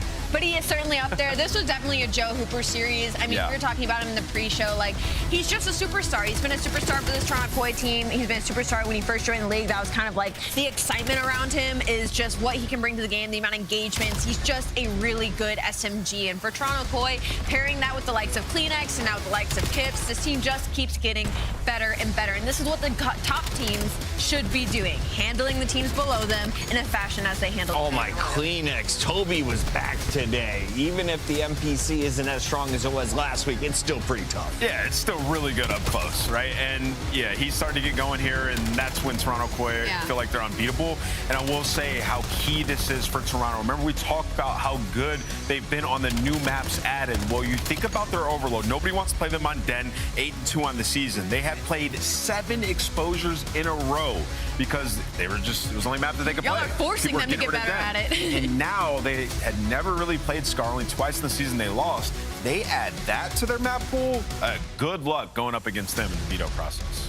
Carolina on a downward spiral. They are in trouble right now, and they are officially out of the minor. Toronto Koi are powering forward. And now we're going to be talking here with one of the players in our Monster Winner Spotlight. Before we get to that, though, can we talk a little bit about Joe and remind people that he wasn't always a superstar? He actually got kicked off of his team, sent down to Challengers. It wasn't until he came back with the confidence that really he started playing this way, and I think we should keep that in mind with a lot of these rookies. Yeah, we talk about Cloud9 and some of the other teams. If there are changes coming, these players, their careers aren't done. Yeah, they just have to have the right mentality when they go down. Yeah. Because when Joe came back, we kept talking to him in interviews, and he was like, yeah, I just had to get my confidence and, you know, get more reps in. And that's really what it takes. And until you find yourself on a good team with a good surrounding cast, it's where Joe's found himself in this Toronto team, and he's been unbelievable since. Maybe the, like, change wasn't as drastic as when Neptune was put on Gentlemates, but it is a similar situation. I feel like Joe was the original Neptune. Like, he was playing in the league, he was doing okay, but he gets sent back down, and when he comes back up, he's like making a statement. He's one of the top players. They have tech issues. While we wait on our player, let's go ahead and look at your bracket, remind you where you're at in our minor tournament. We are doing this whole darn thing in 3 days. 4 matches today and another 4 matches coming your way tomorrow. Our round of 8 is officially set with Optic now playing Koi at the top. Banger. LA Thieves versus G2. Honestly, all of them? FaZe Falcons and Gentlemates versus Heretics. So which one are you not excited for, Allie? Are you worried about G2? Actually, I was a little bit more worried about Riyadh, to be honest. Even though they did have a good showing today, and I did love our interview with Kismet, I just have FaZe in such a different category right now. Well, it is, I agree with you, and I think FaZe should win. But you think their series they had last week, like, really close. Like, even the hard point, like, Riyadh, if they tried to throw that map, like, it would be difficult to do. So I think it actually could be pretty competitive. Joe, figure out how to get your audio going, and then we'll bring you on the show. Last time they didn't have the mic, and then Kips was like, we got to get Joe to fix it. Now Joe can't fix it. Toronto's internet is working this season. We're finishing matches without any huge pauses. In fact, they're so swift on the tech that Joe is ready right now. Welcome to the Monster Winner Spotlight. Master Deceives. Joe, we've been talking about your career and the ups and downs. What has it been like, though, this year on Black Ops 7 for you? I feel like this year was a bit like weird compared to most. I feel like we had like a really rough start and it never really like clicked. I feel like with that original team, and it was kind of pretty prominent that we needed to, you know, make a change. And, you know, we got Kips, you know, we watched a lot of him, and I mean, ever since then, you know, but the game has just been way more enjoyable, and, you know, I appreciate playing with him. So. Yeah, Joe, talk to me about kind of like where you guys are at right now, because I'm noticing you guys are throwing all the new maps in your series last week. Now this week, you know, we're getting some Scar overload, and that looked really good there. So do you finally feel like you're at the point where everything's locked in and it's just about expanding the map pool to get to that championship? 100%. I feel like, you know, the last event was kind of like a, you know, showed like we obviously we have a winning team in my eyes. So now it's just about, you know, practicing and, you know, getting to that level, which I feel like we're slowly doing, so I'm proud of it. So, Joe, this is one of your statement series that we get out of you, and it was fire across the board. So I want to know, how do I play like Joe? If I wake up one day, I want to be Joe Deceives. What am I eating in the morning? Okay, what time am I waking up? Actually, that's a good question. How do you go about your day and being a pro cop player? I mean, it kind of just depends on what happens the night before. You know, after scrims, I'm really like, I kind of just like chill out. You know, just hang out with my friends. You know, just I don't really Decompress. play too much, unless like I think I need it. But I don't know. Yeah, I just decompress like you said. So I don't really do much. You know, wake up, scrim, have fun with the boys, and that's about it. Dang, he's just a natural talent is crazy. That is insane. I like that he keeps his hands fresh. Joe, that means you're watching a lot of content, I assume. So what series are we binging right now? If not, what movie did you watch most recently? It's actually funny you bring that up. I've been watching Snowfall. It's been pretty good. I've actually enjoyed it a lot. I saw a lot of it on TikTok, to be honest, and I was like, you know, I kind of got to start this. So I've been enjoying that. Well, thanks for buying us time to watch Snowfall tonight with a hot 3-0. We're getting out of here early on a Friday night. I want to ask you one final one. So Optic giving you guys so much trouble this season. What can we expect different tomorrow? Like, what do you feel like your guys' chances are in that series where you're at now? Kips will be different.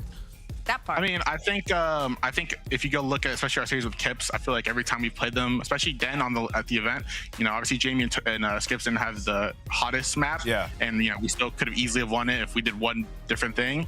So I feel like, you know, we've obviously improved. You know, we've gotten all that out the way, and I just feel like it'll be a good game. You know, they're a great team, and so are we. So. Master Deceives, congratulations on the win. We got to let you go because we got recaps, and we'll see you again tomorrow. Thank you, guys. You guys have a great day. That's Joe Deceives. He's the man, 3-0 after some dominance against the competition in the early rounds. But Toronto Koi had to play in those early rounds. They want to prove they're a top 4 team. To do so, they got an opportunity to play Optic tomorrow.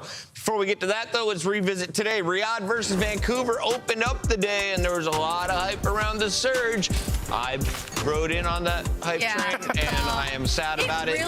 I gave up on my Falcons the one time they win. It was not that bad of a pick, Chris. I mean, Vancouver did look really good last week. Just unfortunately came out kind of flat in this series. They were able to take one, but for Riyadh, this kind of felt like they had to win this to make a statement to be like, look, like we're still working towards something. You know, like we're not completely mentally compromised. And you know what it is? Like, it's easy to like write teams off. Yeah, they're just looking bad. They're gonna blow up. But like, they still have Kismet, Celium. Like, just looking at the roster, it just makes no sense. Exactly. To Like they see should be. Kismet smile today, it made my whole week. Kismet, welcome back to the good vibes. As we take a look at Miami, they are riding high as well. Boston Breach looking tough for the first 250 points of this hard point. And then the Heretics came through. A crushing overload comeback sent Boston Breach packing. This may be one of their worst losses, at least emotionally. They're in the dumps right now, trying to bounce back from currently a bottom 3 position in the league. It doesn't get easier. If Boston like pulls out anything in the next stage after like the gauntlet, I feel like they're being tossed through during this one, I will be so impressed because I just feel like this is just such an unfortunate couple of weeks for them. But on the positive side, the reason I was like, dang, dude, is like Trake's played so well in this specific series. And I think he made a really good case for Rookie of the Year in this one. Just a lot of really good head-up plays, put a lot of damage down, and I just really enjoyed watching Miami. Pretty easy when Rancor's leading the way with slaying like that. And then, of course, you got G2. Rancor wasn't the only AR popping off. Mamba drops the only 4K of the day. One of the most impressive team wipes we've seen in 4 seconds. Yeah, I mean, you know, we've talked a lot about what we think G2 need to do, and it was nice to hear from the man himself say, like, he needs to hit another gear in order for them to break past T6. And yeah, I mean, I just 100% agree. Like, they've lacked the overall firepower, and the fact that they're even top 6, given the Team KD on this team, is actually impressive. It may be a bad thing to be a blue team in the CDL. They're all bombing out with Cloud9, Royal Raven sent packing. Vancouver Surge also sidelined today. Allie, that board's not going to help you on our standings, but this one I can will. Really see it. I got to break my neck to look at it. Yeah, we've got a lot of action coming your way tomorrow as we say goodbye to the teams that were eliminated by these guys. Your top performers, Pred. For the Falcons, 89 kills, a 1.2. Trakes, a 1.26 with plus 14. You called it, Allie. Mamba drops his best search and destroy and hardpoint numbers, and Joe Deceives has the takeover series of the day. One of the most impressive individual performers. Tomorrow, though, you get to see Hook, and Hook's pretty upset. He wasn't in Ant's top 10. He was 11. The fans were not happy. He was outside the top 10. Hook's gonna have a prove-it game. What time does he get it done tomorrow? Yeah, 6 o'clock. I gotta squint. Good job. 3, 4:36, 7:30. He did the math. He did the math. It wasn't on there. That's why I said it out loud. 6 p.m. Eastern. 7:30 is that final match. And if it goes like today, I actually said that. We'll be out early. Thank you for watching Minor Day 1. We'll be back for Minor Day 2.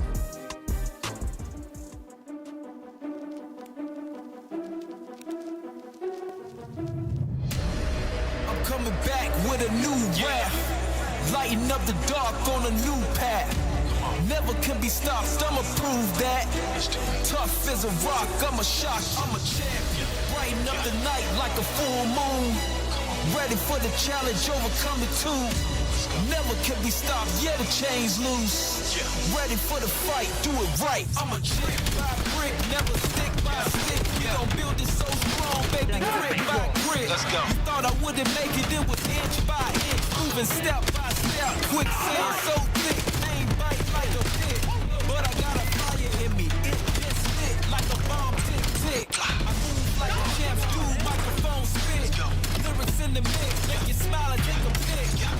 Finna hit another level every single day. When we gain the power, victory awaits. We about to break through the gate, stepping on the scene like a great. I'm coming back with a new rap. Lighten up the dark on a new path. Never can be stopped, I'ma prove that. Tough as a rock, I'm a shock, I'm a champ. Like a full moon. Ready for the challenge, overcome the two. Never can be stopped, yeah, the chains loose. Ready for the fight, do it right, I'm a champion. Oh, what? He's not on it? I just called him dead, he's not dead. Dude, what? What the f? Right horse. Oh, no. Oh no! They're all killing! Don't all just die! No way. Oh my god! Super win down, yeah. Absolutely. Go, go, go, go! He got it! He got it! Oh my god! Oh my god! Oh my god! Oh my god! Oh my god! How the hell did they do that? I don't even want to see Boston, though. No! Oh, Afro. I don't want to see him. I feel terrible for him. Nah, you got if you're Boston, bro, you gotta blow it up, bro. You gotta blow this up, bro. Oh my god! I'm out of ammo, bro. Stop shooting! Wait, how'd they score that one time when they went left? He just jumped over me. That's where you guys were both alive, and he just scored he it, jumped though. over me. I had out, he just jumped over me.